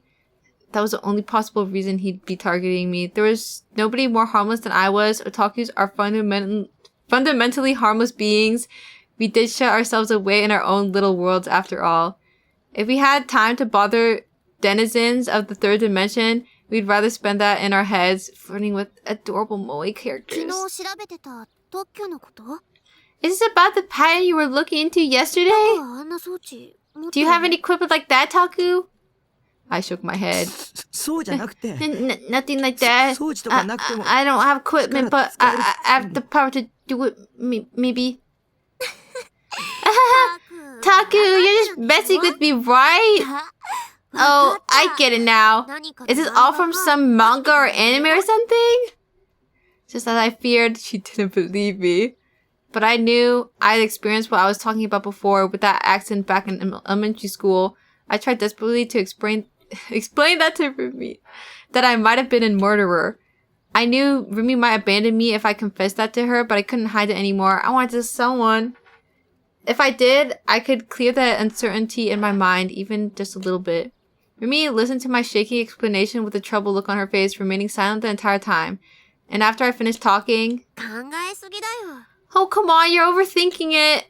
She nonchalantly laughed the whole thing そう off. 考えてることだって I'm gonna be honest, Taku. 妄想なんだ This whole thing sounds pretty delusional. You know that, right? Was I really overthinking it? That was a nice thought. But even with that theory, the uncertainty in the depths of my mind hadn't cleared at all.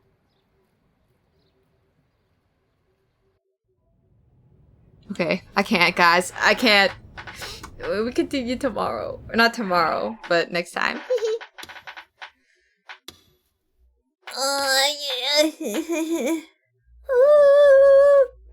Seems like a good part to end. Yeah.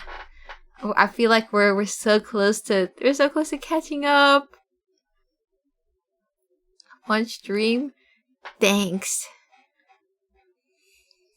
Thanks for stream, Morta. You're welcome.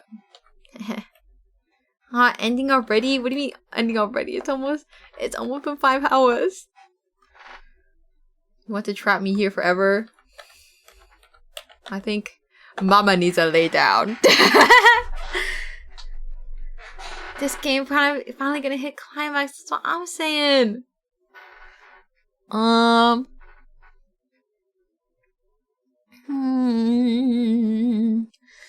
Who to raid? I don't know. Motagon. Yeah, gone forever. Thanks for stream, boss. You're welcome. Sanuki streaming. We can raid Sanuki as payback for yesterday.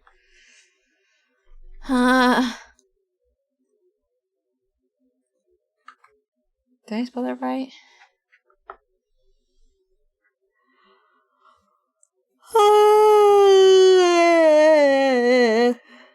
We gotta catch a Nikki in a bind. That's what I'm saying.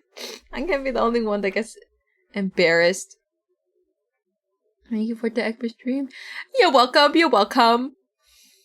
And now you can go into my marshmallow and say that you had an amazing time on this stream too. Wait, let me look at what was my next stream. I think it's 13 Sentinels. Schedule. Yeah, so we're not streaming Thursday. We are going to be streaming Friday, okay? Fridays, 13 Sentinels. Okay, and hopefully we'll actually be able to do it this week.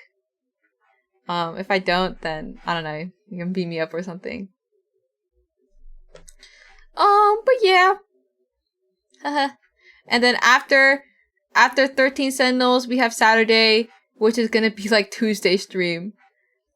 Which is basically I do what I want. There is no plan. What's the raid message? I don't know. I don't know. Just you can just shake the dingleberry emote. That's I don't have one. Okay, bye guys. Bye.